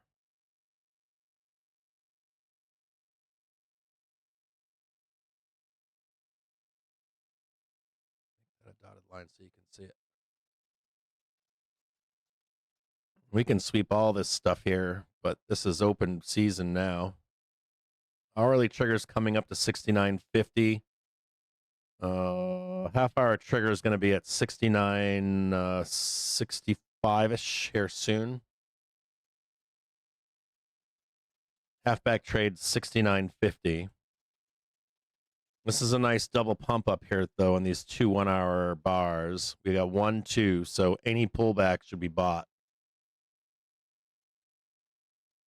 What's going on, Positive 25? How are you doing? How are you doing, brother?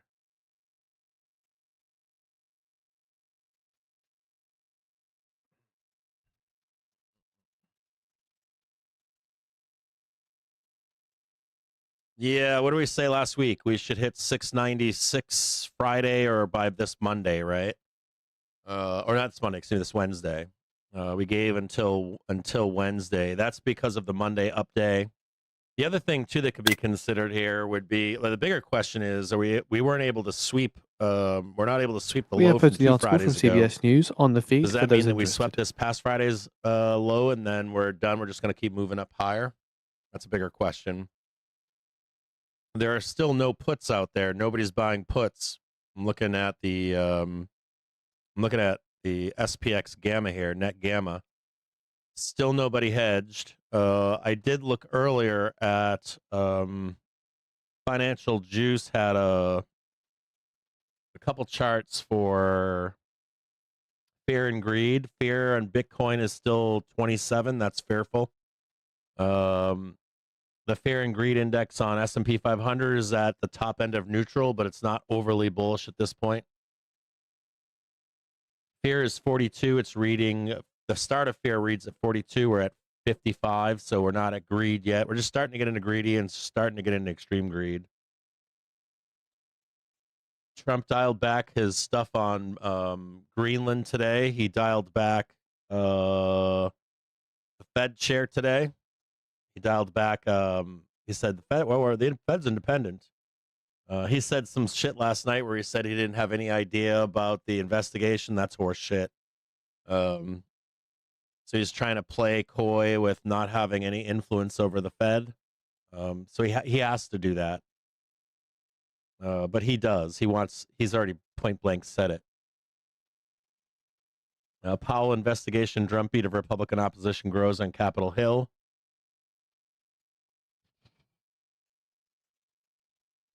Senator Warren, I told Trump Congress could pass credit card rate cap. That ain't ever passing. That's like a Bernie Sanders and Elizabeth Warren thing. There's no fucking way that ever pass. It doesn't pass the way they want it. No fucking way. I think they wanted a cap for 3 years, not 1. I'll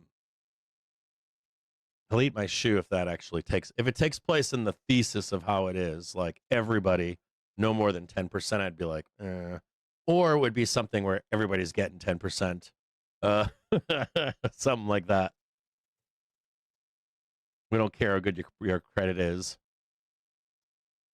Bessent saying didn't question the need for a Powell investigation and wasn't defending Fed chair in his talk with Trump. What else do I see here? Levitt, Trump doesn't have a timeline for acquiring Greenland. That's horseshit too.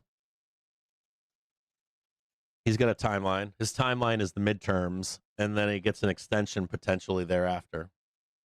He's got a timeline. He's got a timeline. He's got a timeline by summer to get it done. Because summer will know.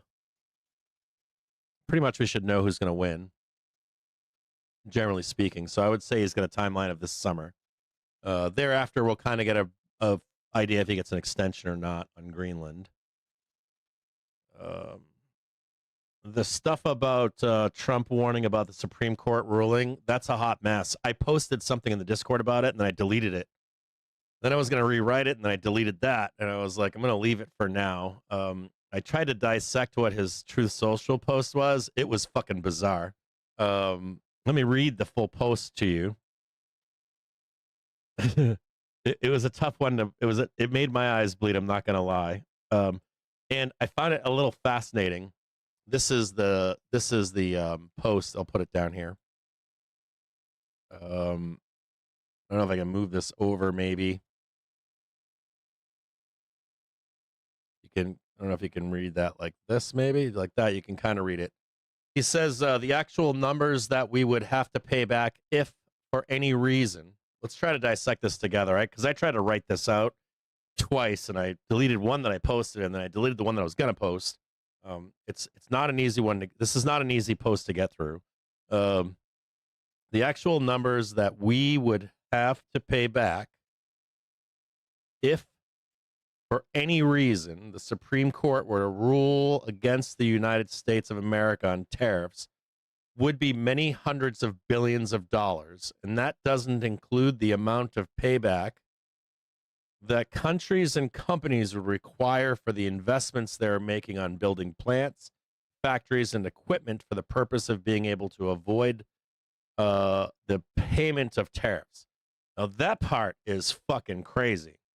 That's the part that's craziest to me, because if you look up industrial manufacturing plant construction, that shit started a long time ago. That shit was thought on and discussed and argued pre-COVID. And then COVID was the test for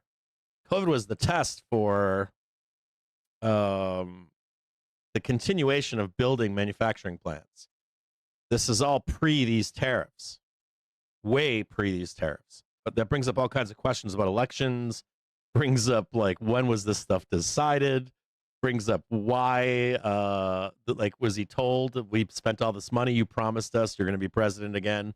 That was never a part of any election campaigning. So that's all bizarre. That's all kind of freaky. Not only that, him and Bessent say they have another way to get these tariffs. So I don't understand all that interplay with this Truth Social post. And I want to bring something else into that, which is it leaves Trump in a reprieve.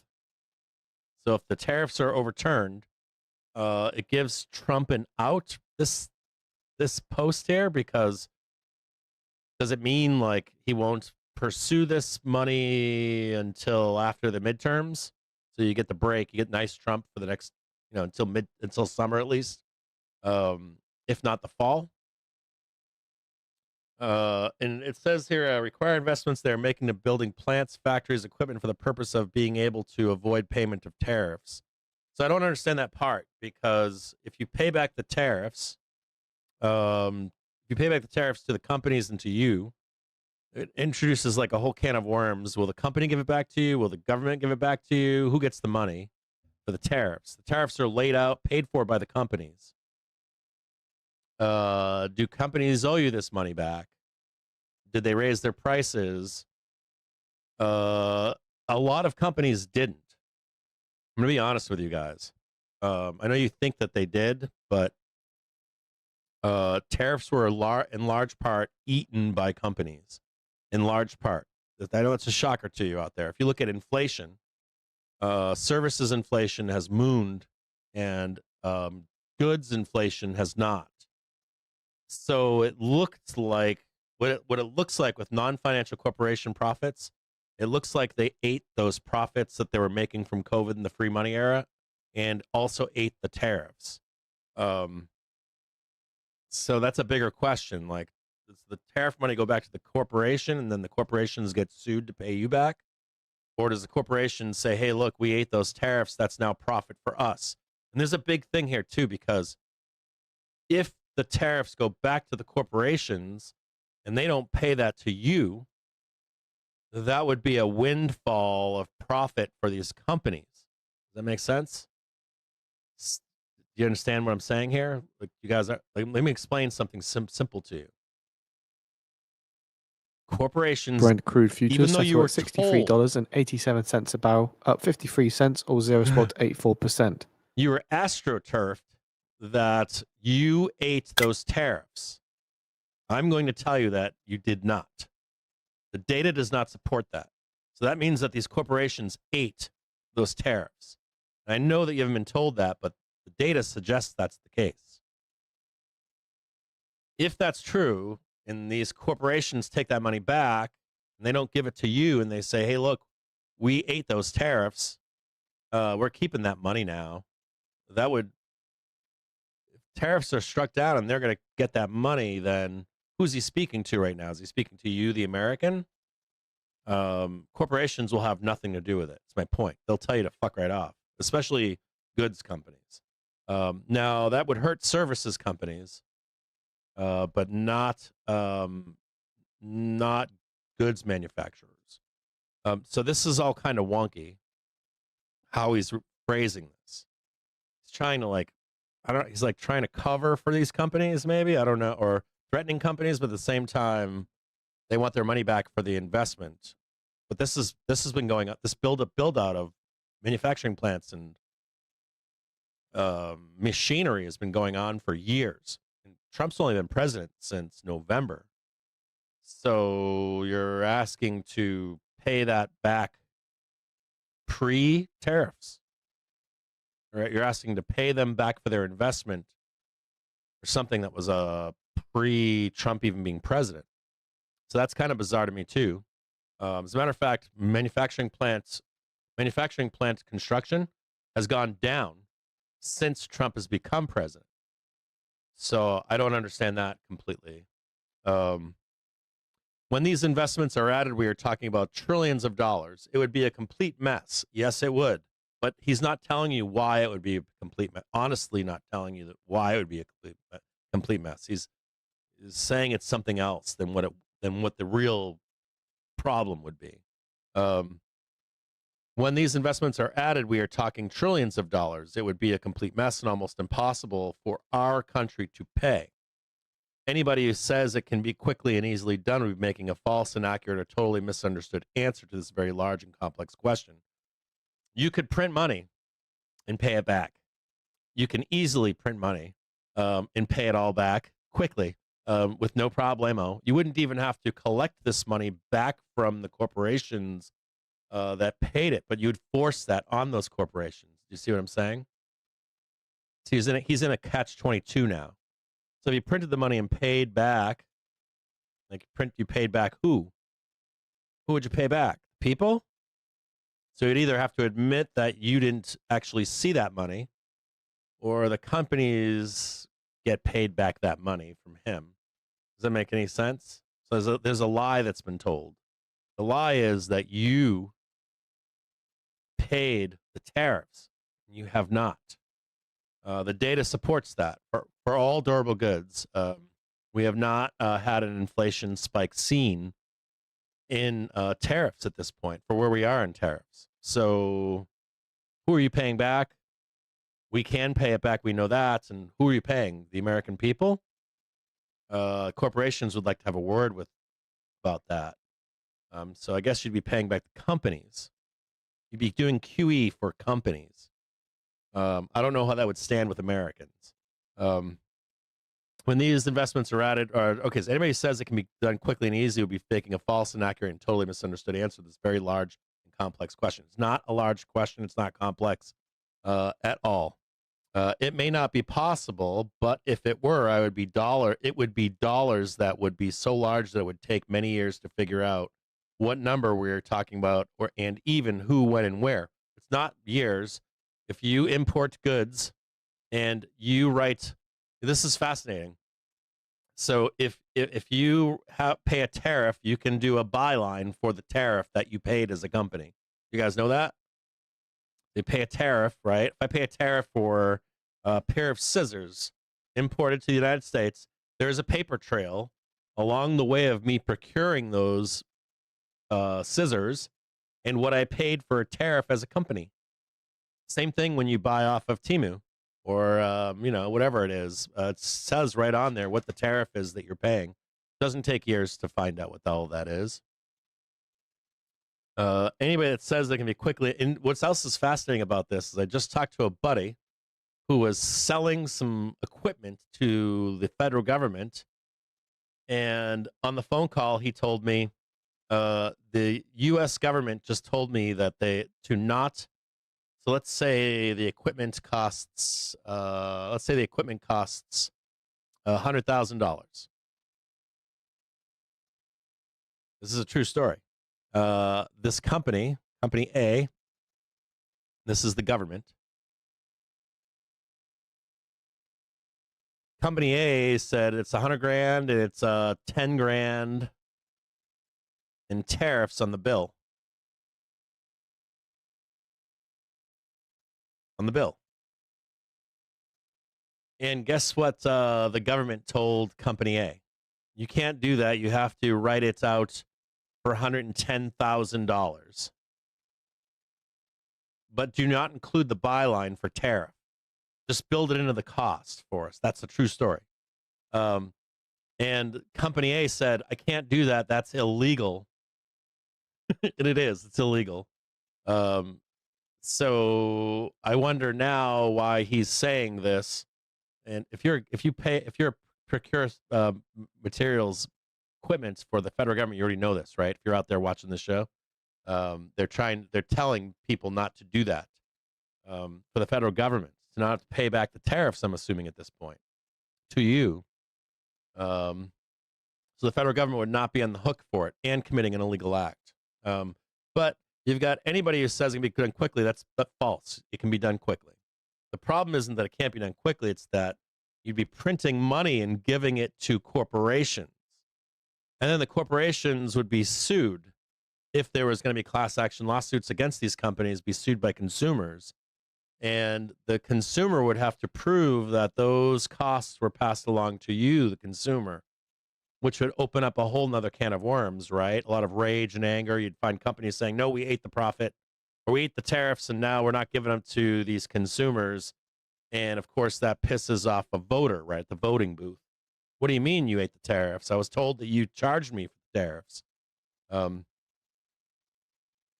It would not be possible, but if it were, it would be dollars that would be so large that it would take many years to figure out what number we were talking about and even who, when, where to pay. Remember, when America shines brightly, the world shines brightly. In other words, if the U.S. Supreme Court rules against the United States of America on the national security bonanza, we're screwed. It's not we who are screwed.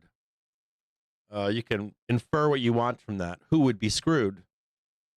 It would open up a can of worms of who actually paid tariffs. And if you look closely at the inflation data, the durable goods, or any of the goods data, it's stayed relatively flat and on track for normal inflation. Services, straight up, it was like a fuck fest of overcharging, chasing. Services felt as though services thought, well, if durable goods are going to go up, I'm going to charge more. And not only, well, I'm going to charge more, but in their real life, they were expecting those increases in costs and their real lives outside. So everybody ran ahead with inflation, like front ran it, except for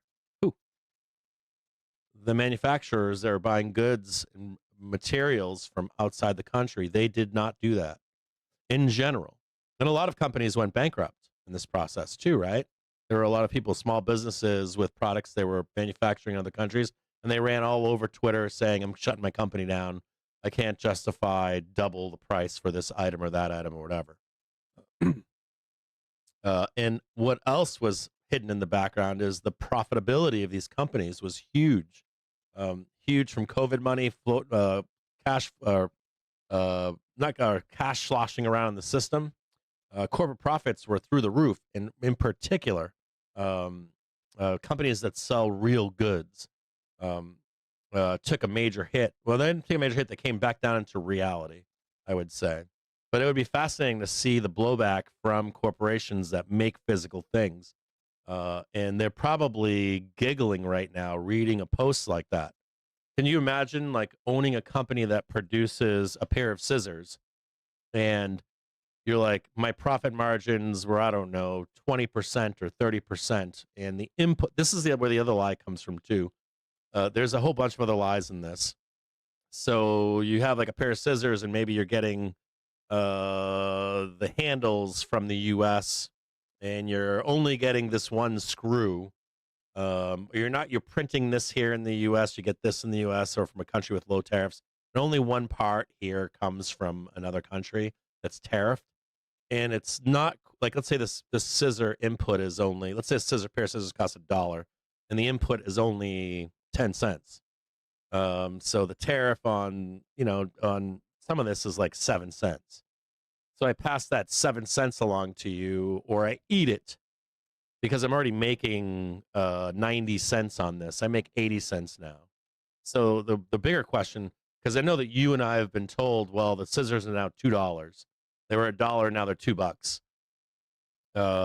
And you're eating that, right? But that's not really the case. They stayed $1, believe it or not. And they ate that profit in there. So you'd pay these companies back for that 7 or 4 cents or 10 cents or whatever it is that they took out of their corporate profits. And that's what the real danger is that you're opening up litigation. US regulators say credit risk for big bank loans still moderate. Grinding higher right now, trading 695.99. Look on this bottom right here. You watch this closely here. You see this bottom chart down here? The target is 69950. 69950 right up here. Squeezing higher now. We're above the 4-hour candle, grinding higher and higher. I just think it's kind of ironic. It's like now personally, I like tariffs. Just so you know, I'm a fan of tariffs, and I want tariffs to be in place, but I do think it's a matter for the Senate and for the House. I'm not a fan of tariffs. I actually believe in them. I think we should be returning manufacturing to our USMCA partners and to the United States and any kind of partner in the free world, and not in China, especially if we go to war with them. So I'm not anti-tariff per se, but a lot of the rhetoric surrounding them that you've been fed and you've consumed, that would be a problem. That would piss off the voter. We're right back to the voters again. And who would get that money? And I don't think a company is going to pass it along back to you. I'll say that to you publicly. Like, I don't think they're going to give you the money back. You might get a few companies, but I don't think that'll be the norm. I think companies will say, look, we ate that, and we're going to keep it. And I think you'll even see blowback. You'll see court cases saying, fuck, no, you didn't do that. But the data suggests that is actually what took place. That they did not, in fact, and that could piss you off about service companies doing that to you. And they're the ones that you should go after. If there was ever like go after somebody, it would be services, insurance, financial services kept doing it, and most service-based companies, all your internet companies, they all did it violently, drastically, whereas goods manufacturers did not. If I was one of those companies that made physical things and I ate it, I would be like, fuck you, no, you ain't getting that back. I want the money back. I want that tariff money back from my company. So RTH was hit. Took that one out. Now just looking for the Sunday futures high. Trying to trade 696.61. We had a nice two candle upside move. Just looking now to go up here and trade this and then get that swing lower.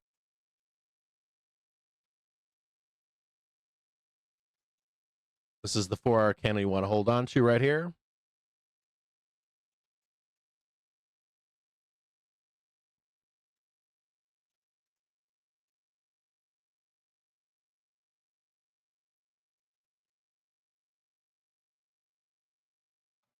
Taiwan Semiconductor moves to new highs on New York Times report that the Trump administration is near a deal with Taiwan. TSM cranking to 332.74.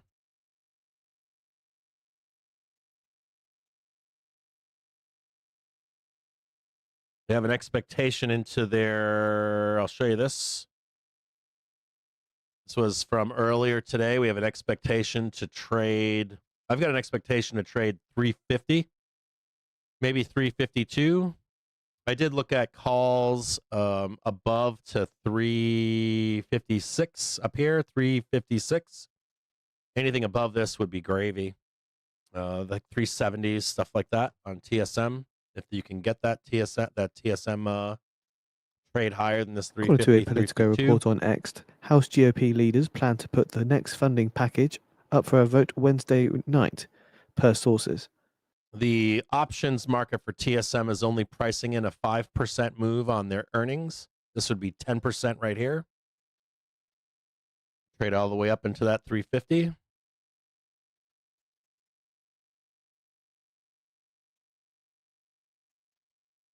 We have banks beginning the reports tomorrow with JPM in the morning. All the big banks seem to be trading together. So I would expect if we get a good report from JPM, the others would follow price action with JPM. You can get a good report from TSM, JPM. They could set the tone for upside.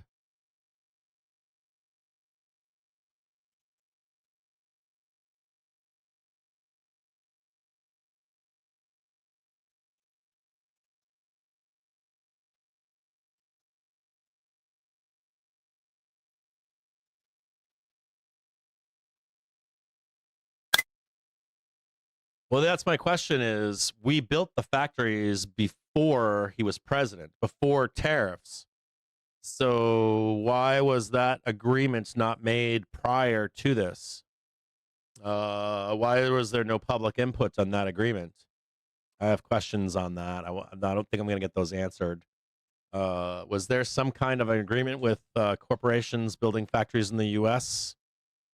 In tariffs? This would have to have taken place a decade and a half ago. Those decisions were made 15 years plus ago.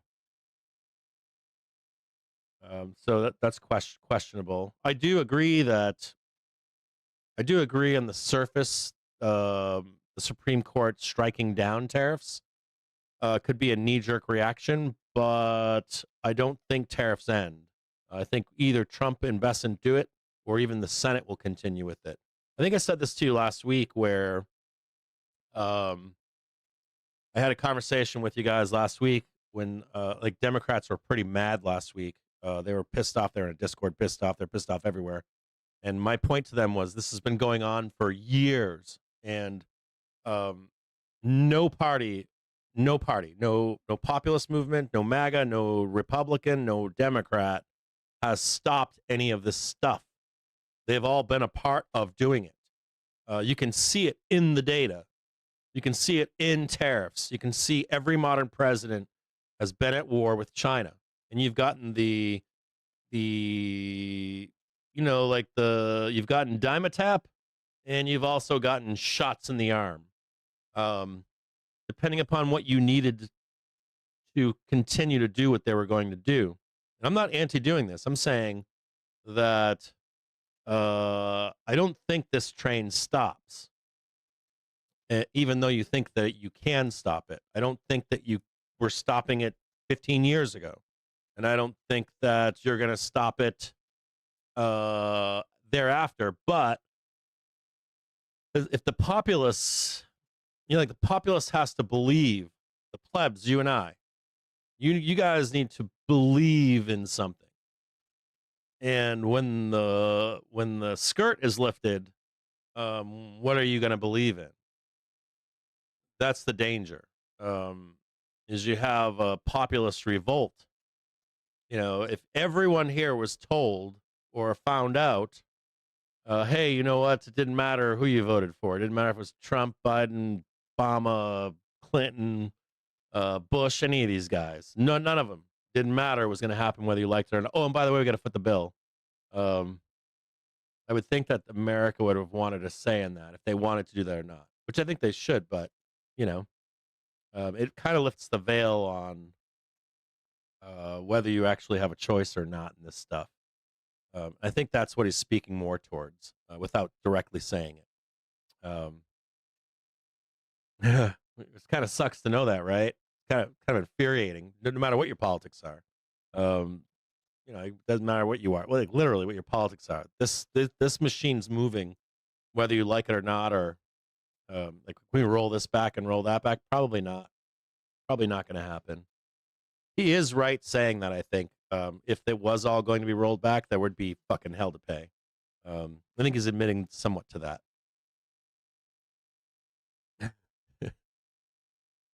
It's kind of shocking. It would be a fuck show. Yes, it would. 100%. But on the flip side of all this stuff, right? Even if Scottish, even if SCOTUS rules it unconstitutional, I would still expect this to move forward, whether you like it or not. Whether you want it or don't want it, I still expect it to move forward. Whether it's the other way that Bessent and Trump discussed, or if it was through the Senate and House. And I think you'll all be shocked one way or another. It's still going to happen, no matter who you vote into office.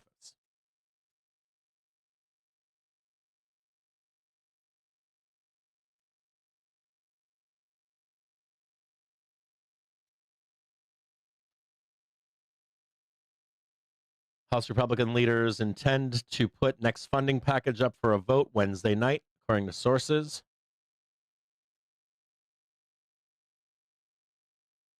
What's up? Okay.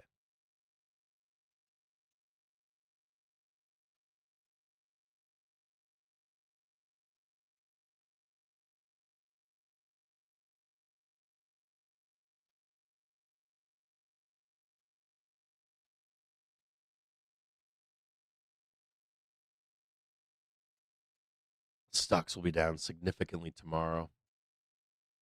Stocks will crash tomorrow from the Jerome Powell thing. That didn't happen today. Limit down 5%. Fed losing independence.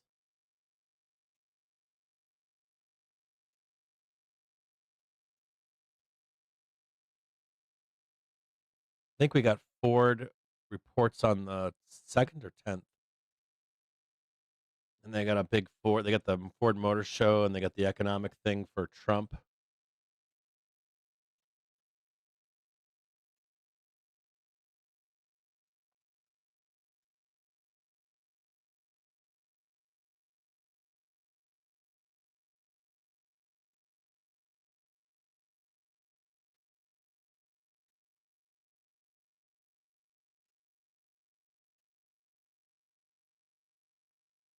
The pin is 6965, right where the half-hour trigger is coming. And 2-date options are for 2-dates. Volume is for 7,100 to drag the market higher. That's changed a little bit. It's now at 6980.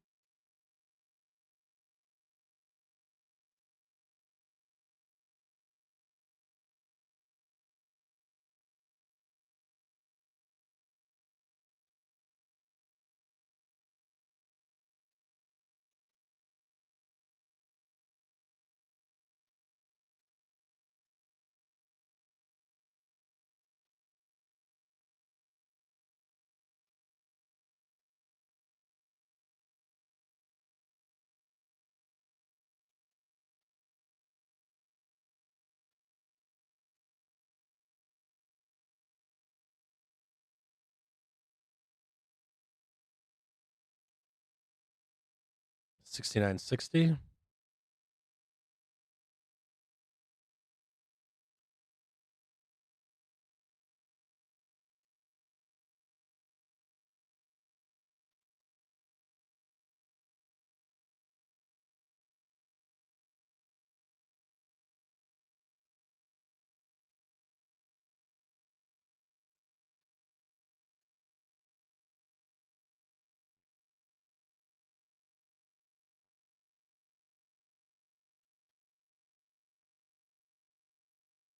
Here's the 69.65 flush. There. 69.80 is the target. We already hit it. We've already hit 69.80.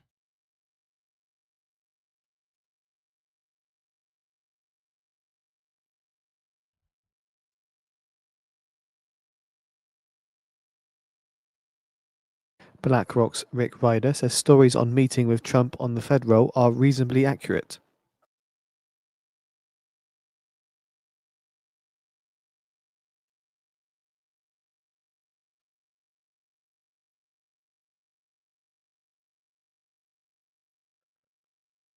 BlackRock's CIO, Rick Ryder, says the Fed has to get the interest rate down to 3%.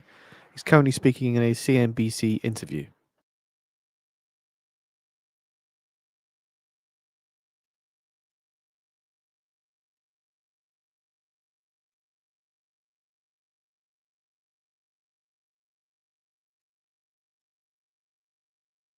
What's up? Okay, I'll come get you out. Hold on. I'll be right back, guys. My wife just locked herself out of my house.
Sorry about that.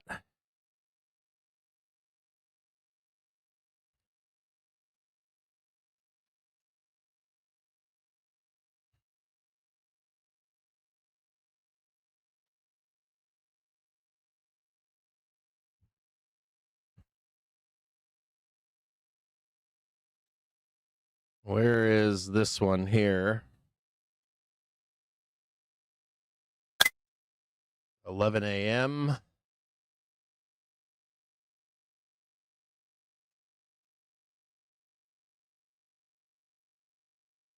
Somewhere in here.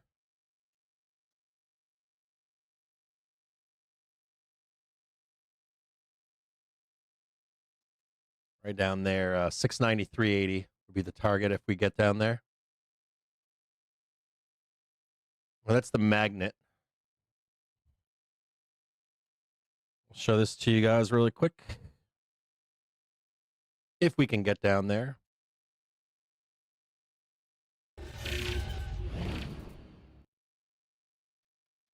This is 6965. This is intraday gamma. Right here. SPX volume has switched to had a target up here of 6980. We hit that earlier. So that kind of translates to, so we hit 6985.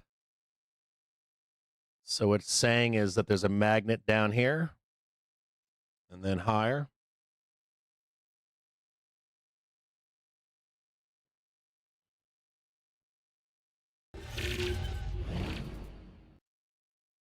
We'll see if we can get down there and hit 693. This is the 4-hour candle right here.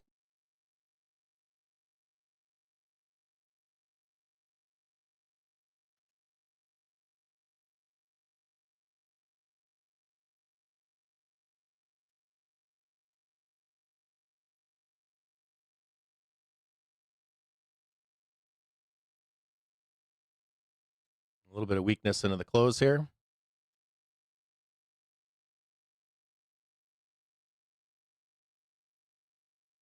Half-hour triggers right here, hourly triggers right here in case we flush.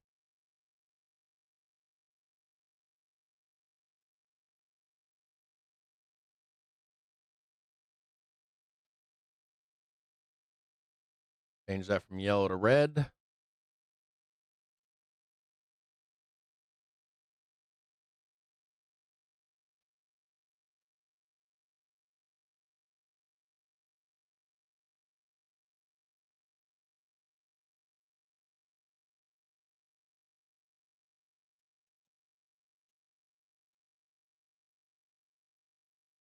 693. Yeah, if you can get if we can get it by the close. I don't know if we can get the flush that far down, but that's where the pin is. I don't know if we can actually get down there. We might only get this here.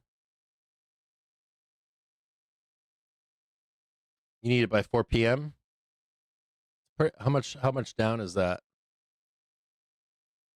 That's 0.17. Yeah, it's only 0.33%. Not that bad. See if they can dump it.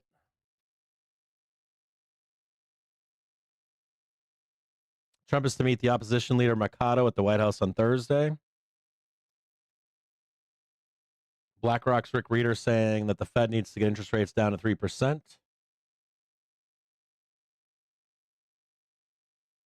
Stories on meeting with Trump on the Fed role are reasonably accurate. BlackRock's Rick Reeder said that as well.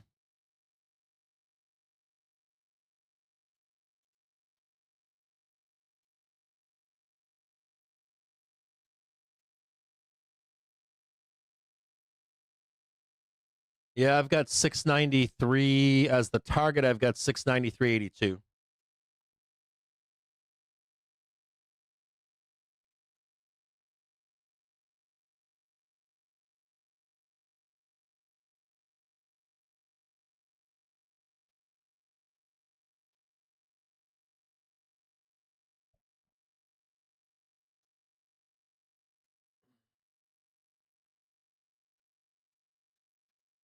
You want an exact penny? That's what I've got.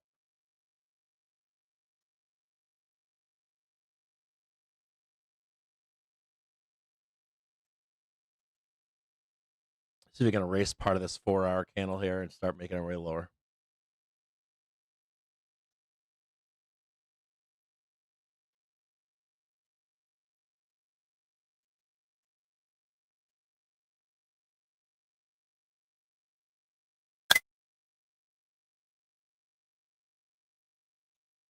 We'll start with this one here.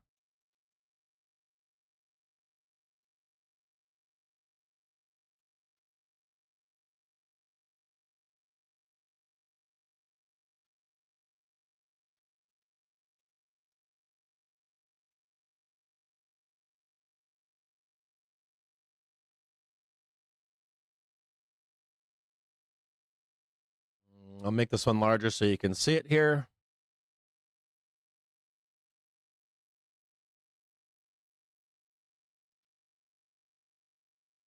Should be a bounce on 6975.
You ain't got a lot of time here, Bears. You only got a half an hour.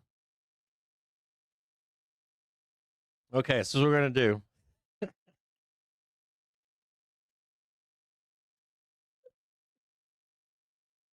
Oh, boy. Let me just look at one more thing here.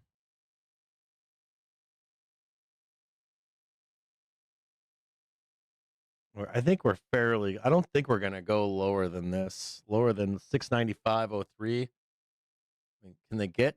Like, this is pretty supportive here. I'm interested to see if they can actually get below this here. This is real support right here.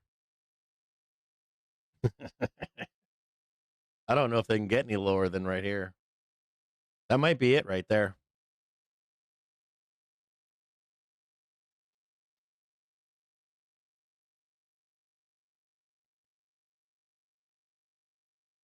I mean, if they can sell down here, oh boy.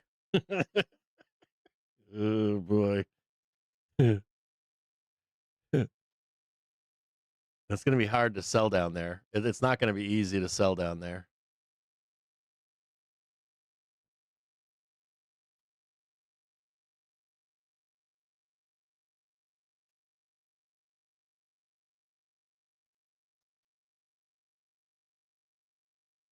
Huh?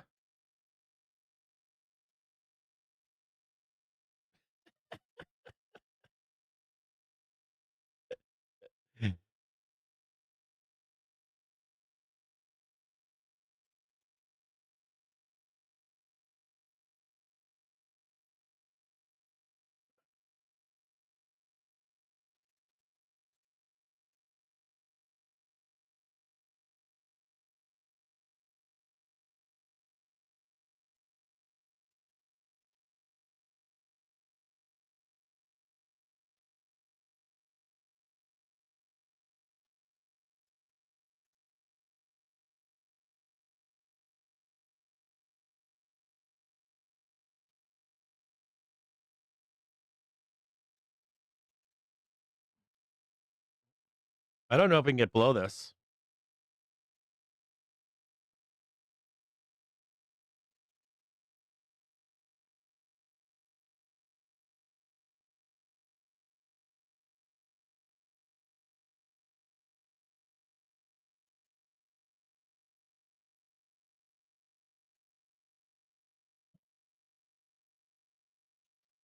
You can see his fingerprint everywhere in the market, though. You've been able to see him on the market for like the past year, I think. I want to say the past year. I don't know what can take this down. I don't know if we can. The only thing that I can think of that would take this down is the like to flush it. I don't think flushing this is going to be easy. We can hope and pray, though.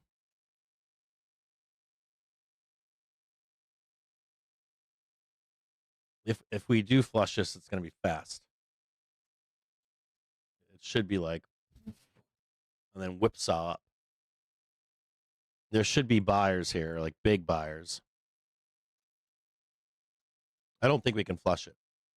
I'm going to only give it like a 30% chance we can flush this shit. I think we would need JPM to like fail in the morning to flush it down there.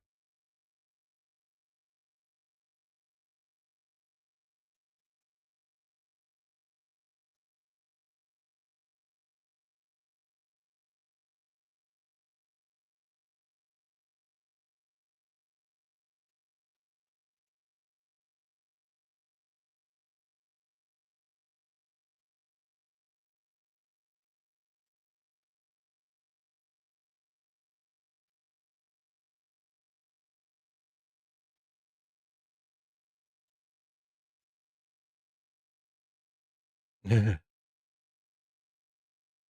don't think we can. You're going to need dealers to flush it. Some LSC sell side, maybe. We'll watch it closely. Here, I'll make it look sexy down here. I don't think we can flush it, but if we can.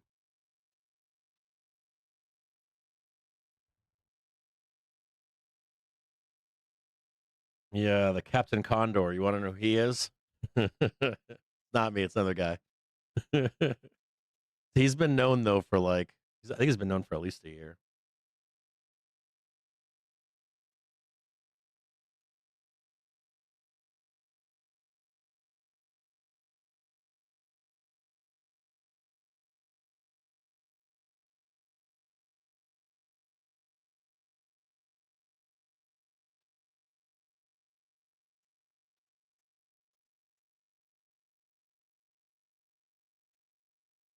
Like the last buyers were on 695 from Friday.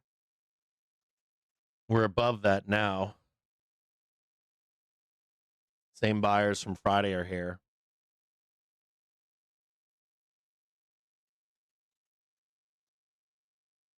I don't know if we can do it in cash market.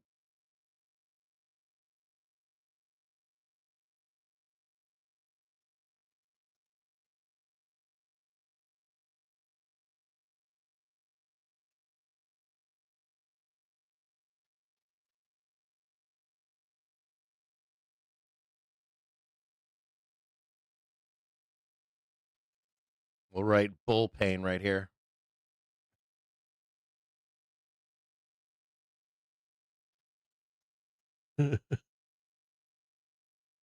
No lube zone. According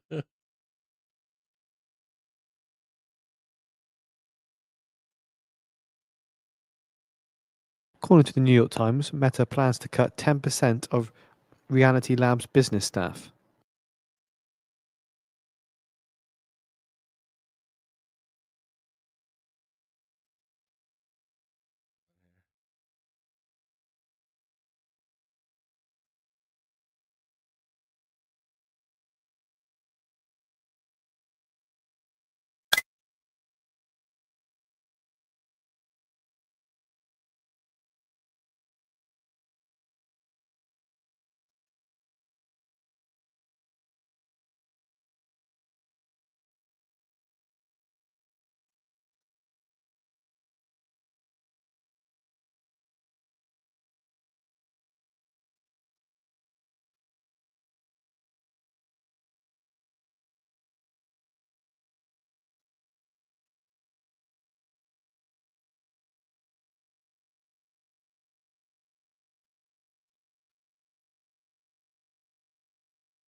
Right down right there.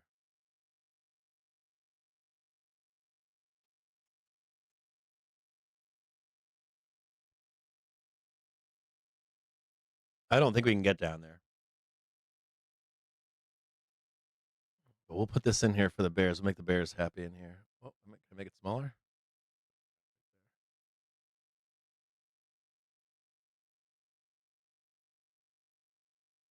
I don't think we can flush it. I think we need like a bad report or something tomorrow. I think this holds up into the close personally, but we'll put it here.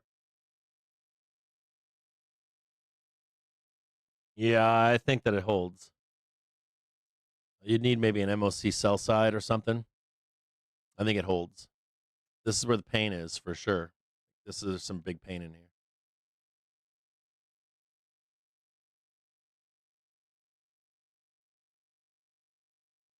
Yeah, Senator Majority Leader 5% Foon right now. says the DOJ probe makes Fed I was chair up like 8 or confirmation something. challenging. I'm still on them. I'll wait and see.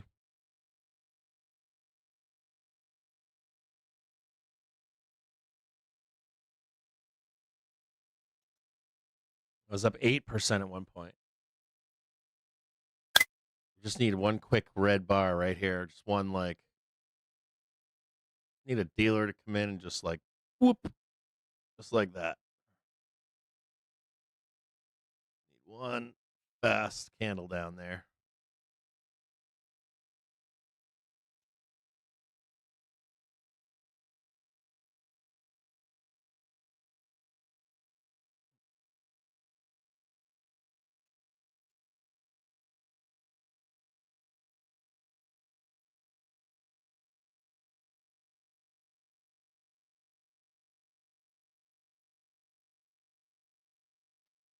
What we'll do is I'll give you an expectation for tomorrow.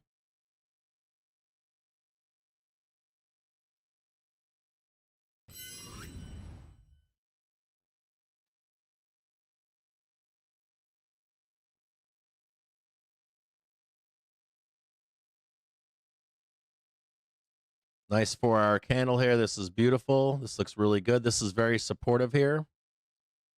I got the new high. We don't have to go any higher right now, but this is beautiful for a nice little cup and handle. Straight up. Even if you get weakness now or after the bell, it should result in an upside move. I'm just going to draw it in right now as it is. I don't even need to see this. Let's go 698.50. That's where we're going. We'll do the weekly here to see if there's anything worth seeing here. Nope. 4 hour. Nope. So I want to make sure we stay above this half pack trade right here. Way is higher.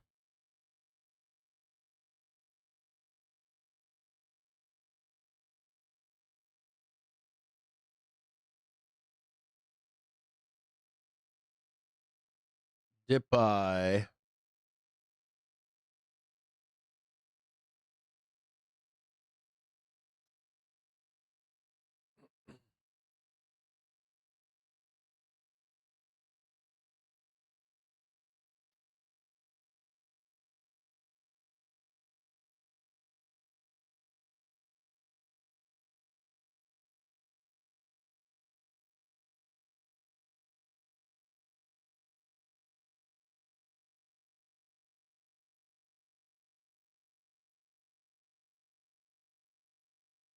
Expectations for tomorrow right here.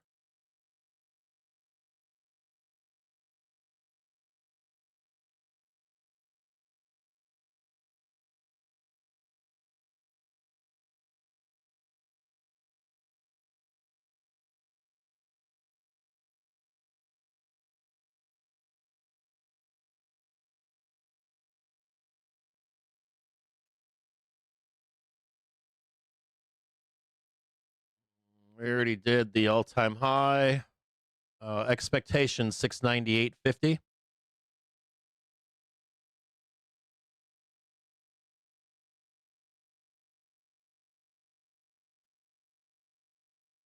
There is one more dip buy down here, but I don't think you're going to get the half break. I don't think you're going to get that one, so I'll put it in for you, but I don't think we get it.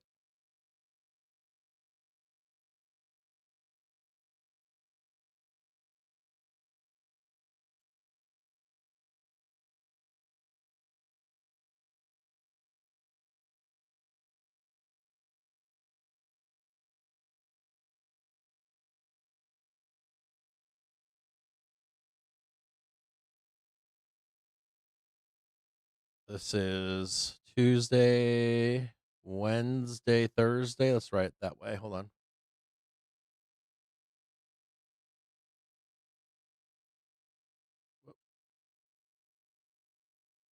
Give you some extra time here.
Bring this back here.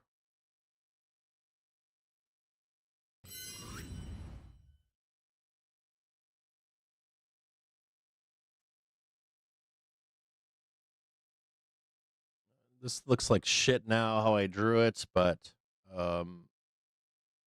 here's a dip. So dip buys are 694.90, 694.08, and 691.82.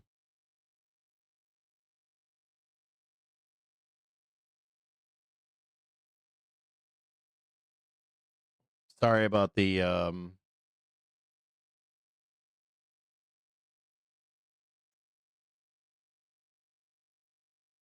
how it looks on this. It doesn't look good with the it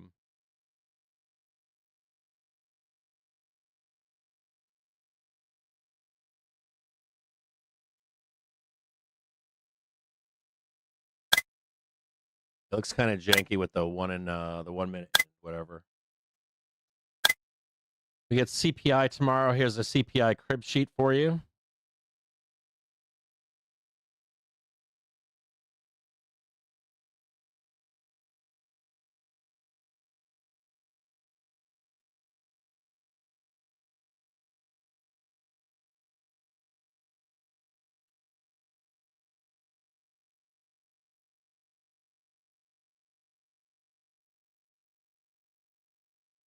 Here's another one here.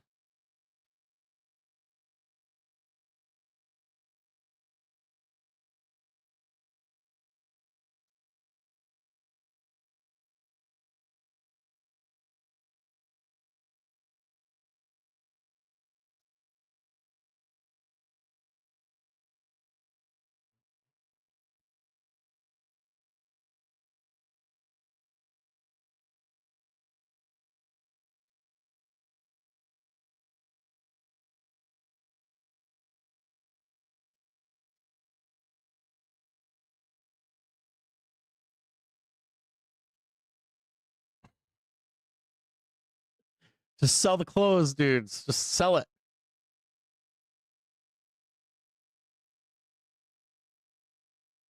Just flush it.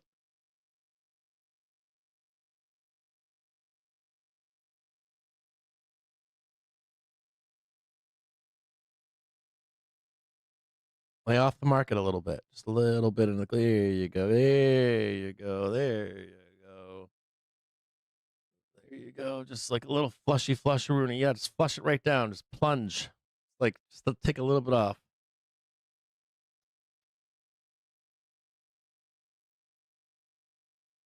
Take a little bit off there. Just a tiny bit. It's good. Yeah, do it. Oh yeah.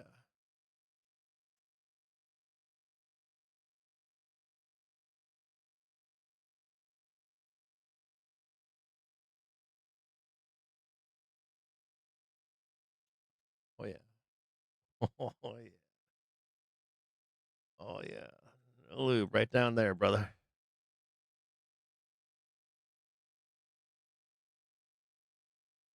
What was this one over here with the hair standing up? What was this one?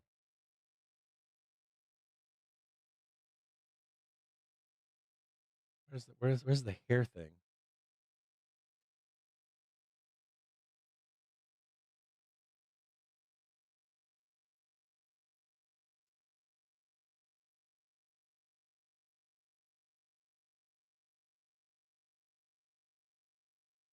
Or RBG?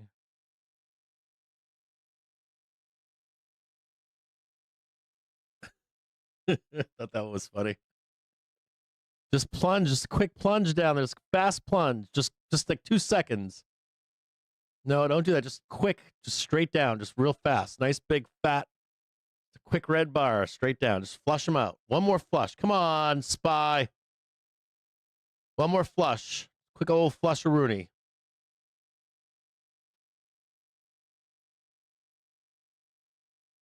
They're not gonna let it drop. These fucking guys don't care. I just need one quick red bar. Just one quick red bar. One quickie. One quickie right there. Don't go any higher than that. Don't do it. Just reject that 1 minute trigger.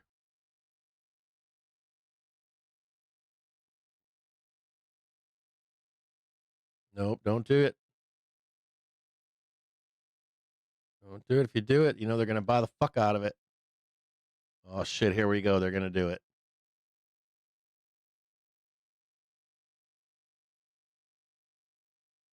Not seeing a MOC. Oh, MOC is in 5 minutes for MOC.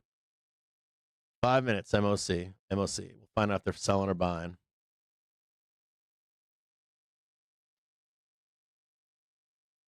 MOC right there. Oh yeah. No lube down there.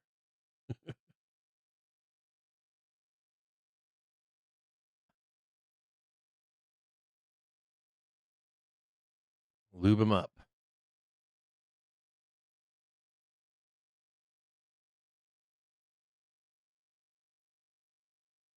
Just need a little quick plunge-a-rooney.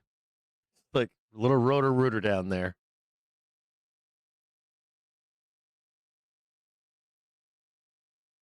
Oh.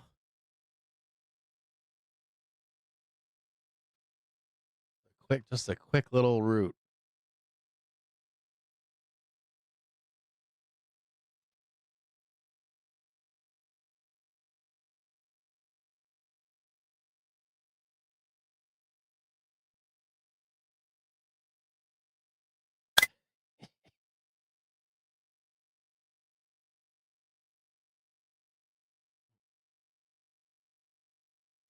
A little tiny, cool it off just a little bit. A little bit of panic on CPI tomorrow. As a note, too, in the economic calendar for tomorrow, we have at 8:30 in the morning, we have ADP employment change weekly. We have core inflation rate month over month, year over year. Month over month, year over year, big numbers. 8:30 in the morning. Then we get new home sales at 10. At 1 p.m., we get a 30-year bond auction. You get Barkin and Muslim speaking at 10:30 and 4 p.m. And then we get PPI on Wednesday at 8:30 in the morning. We get a bunch of PPI numbers, retail sales month over month, group month over month. That's all at 8:30 a.m. Existing home sales at 10 a.m. And then on Thursday, we get import prices, initial jobless claims, continuing jobless claims. Those are all at 8:30, big data week. On Friday, we don't have a ton going on. So the doom is the next 2 days. If there's any volatility, negative volatility, before we get to TSM, we have the start of bank earnings. We have some data tomorrow at 8:30, and then Wednesday at 8:30 in the morning. We wrap up bank earnings with TSM on Thursday before the bell. MOC in the next minute or two. So if you want looking for volatility this week, it's the next 2 days, 8:30 in the morning. Hopefully banks save the markets and TSM saves the market on Thursday. Why is Diddy here? He ain't got no. Oh, there it is. There goes your stops. There goes my stops. I'm up $1 right now. They're coming hunting, stop hunting for you right now. I'm at break even now. I'm at 0. Here come all the stops. They're gonna come up here. This one up. Can't get underneath. Can't sell shit right now.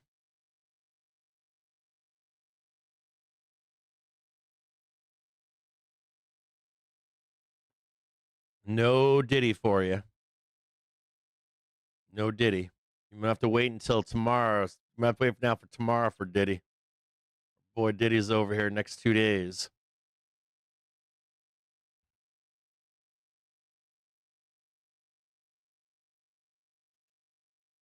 Yeah, you can't really sell here. You need like MOC sell side action.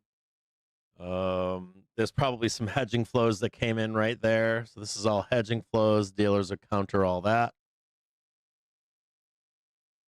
You need some bad news.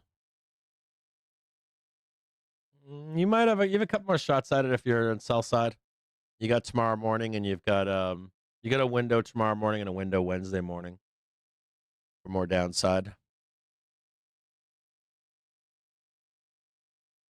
1 minute remaining for the market on close imbalance.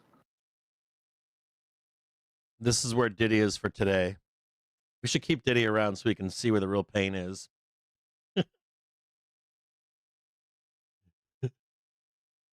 Pain is underneath 694.90. I should make a meme that's just 0 date pain and just show you where the line is every day. It's over here, it's over here, it's down there.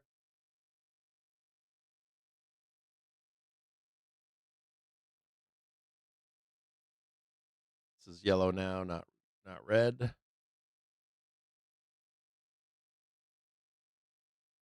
There. 10 seconds. Gap being left behind on SPY right now on a 15-minute basis.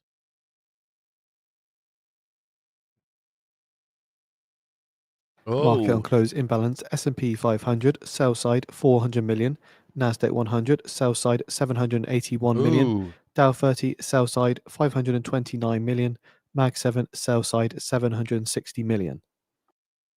ooh, ooh, ooh.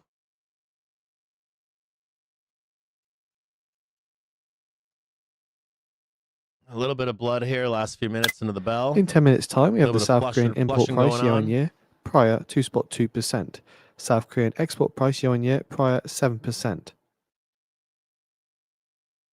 Little bit of deleveraging into the CPI tomorrow.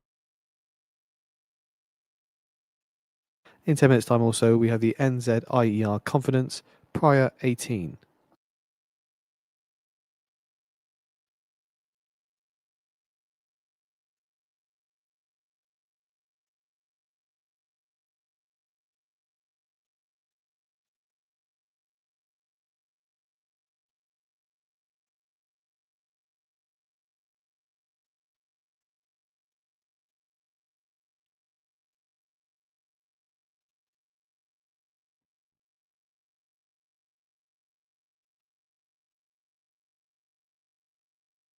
I closed my puts there.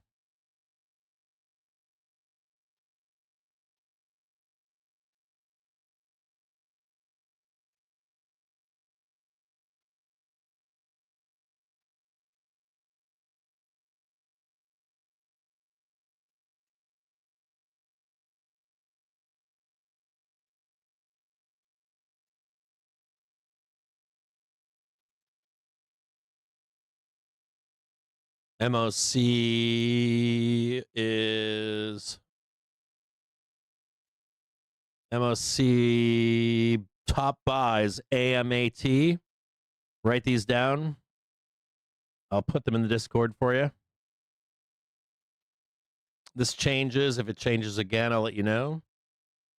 Mag 7 dumping. Greater market holding up.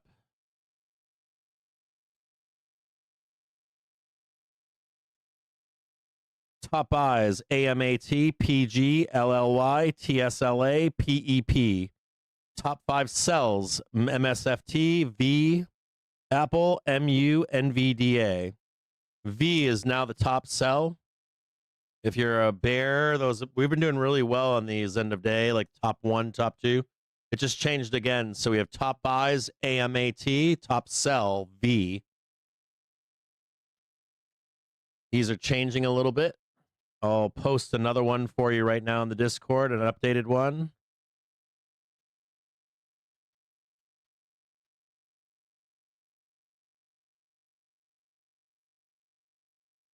These usually work out pretty good into the open the next day. This one's new. A little bit of adjustment there.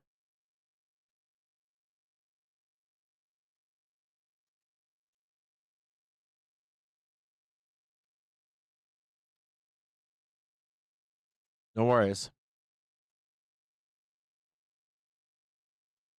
I almost lost my shirt there. Luckily, I didn't have puts open. Waited for that initial dump. Tried to get out of my puts. See how quick that happens? In and out, in and out, in and out.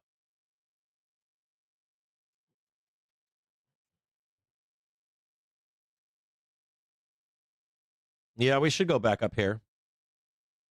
I don't think we can sell that level. Like this whole, this level right here, I don't think we can sell it. I don't see any catalyst to sell it. Tomorrow, you have a catalyst in the morning at 8:30, and you have a catalyst Wednesday, but you have JPM reporting in the morning. If JPM reports fine, we'll be green by open. Any downside move in the morning. So let's go back and look at this really quick. So just so you can see it, get a little bit of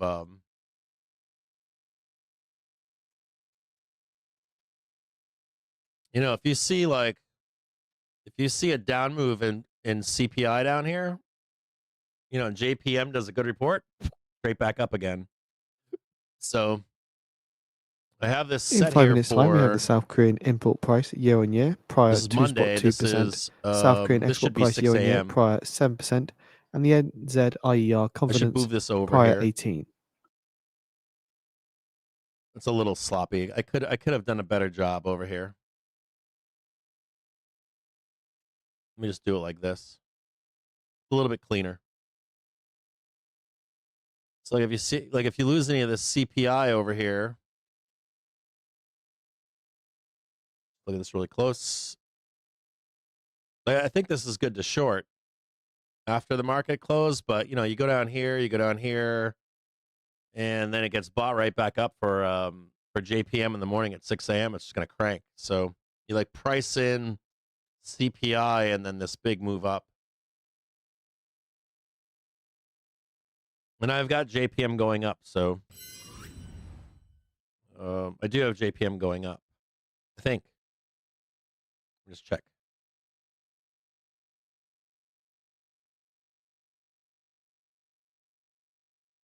Yeah, I've got them going up to. I've got JPM trading. I have JPM trading 328.69 tomorrow. They're at 328.14 on a high. I've got them going to 334.42.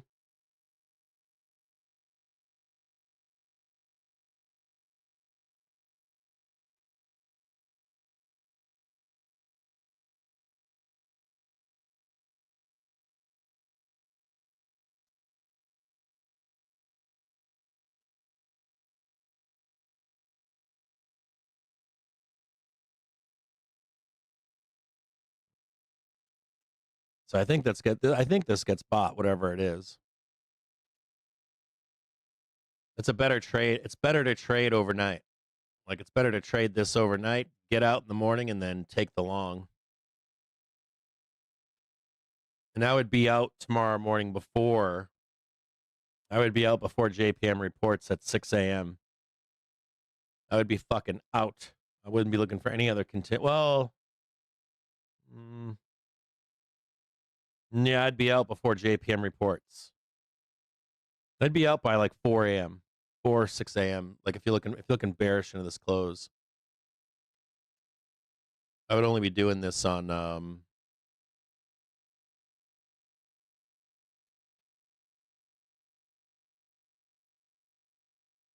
only be getting bearish in here on futures, not on cash market. Would not fuck with the downside move with if you're a cash market trader. Too risky. Better to buy in cash market tomorrow. If you're a seller, you'll probably be fine until I'd say 4 a.m. If you're making money at 4 a.m. the downside, get the fuck out of the market. Don't chase that shit tomorrow morning. Like living and dying by like JPM reports and CPI in the morning, not worth it as a seller. Just sell it through the night. On futures, you got to do Globex or futures. I wouldn't fuck with this in cash market. Better to buy in cash market. Oh, look at that. I wish I should have stayed in for that. Oh, a little bit of deep blood right there. Maybe I should have held puts right into 415. I guess that's me being a hindsight trader, right? They're just staying puts until 415 and then close them. 1 minute remaining. I'll be leading with South Korean export price year on year. Meta platform shares fall in volume spike, last down 1.6%. Price target, cash market traders, 698.50. Better to buy on a flush, either now or in the morning. You can't get this shit. Look at this shit. Bears are fucked here, man. I don't know why bears keep calling. Oh, and I fucking, you know our favorite Gamma people? They sent me an email on Sunday that said, Vol's quiet still. I was like, that's right. Like a week late, bro. A week late again. 10 seconds.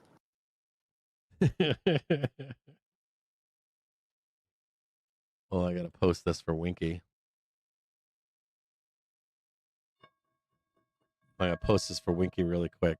NZIER confidence 48.48.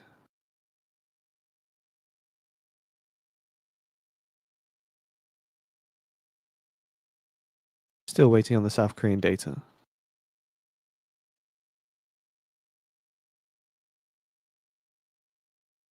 NZIER publishes their quarterly survey of business opinion. The NZIER says that net 22% of firms expect to hire workers in Q1. NZIER says the net 3% of firms reported worse trading in the fourth quarter, and a net 23% of firms expect better trading in the Q1. NZIER says net 48% of businesses expect the economy to improve, and that 25% of businesses expect to raise prices in Q1. New Zealand G4 business confidence 48% versus 18% previous quarter.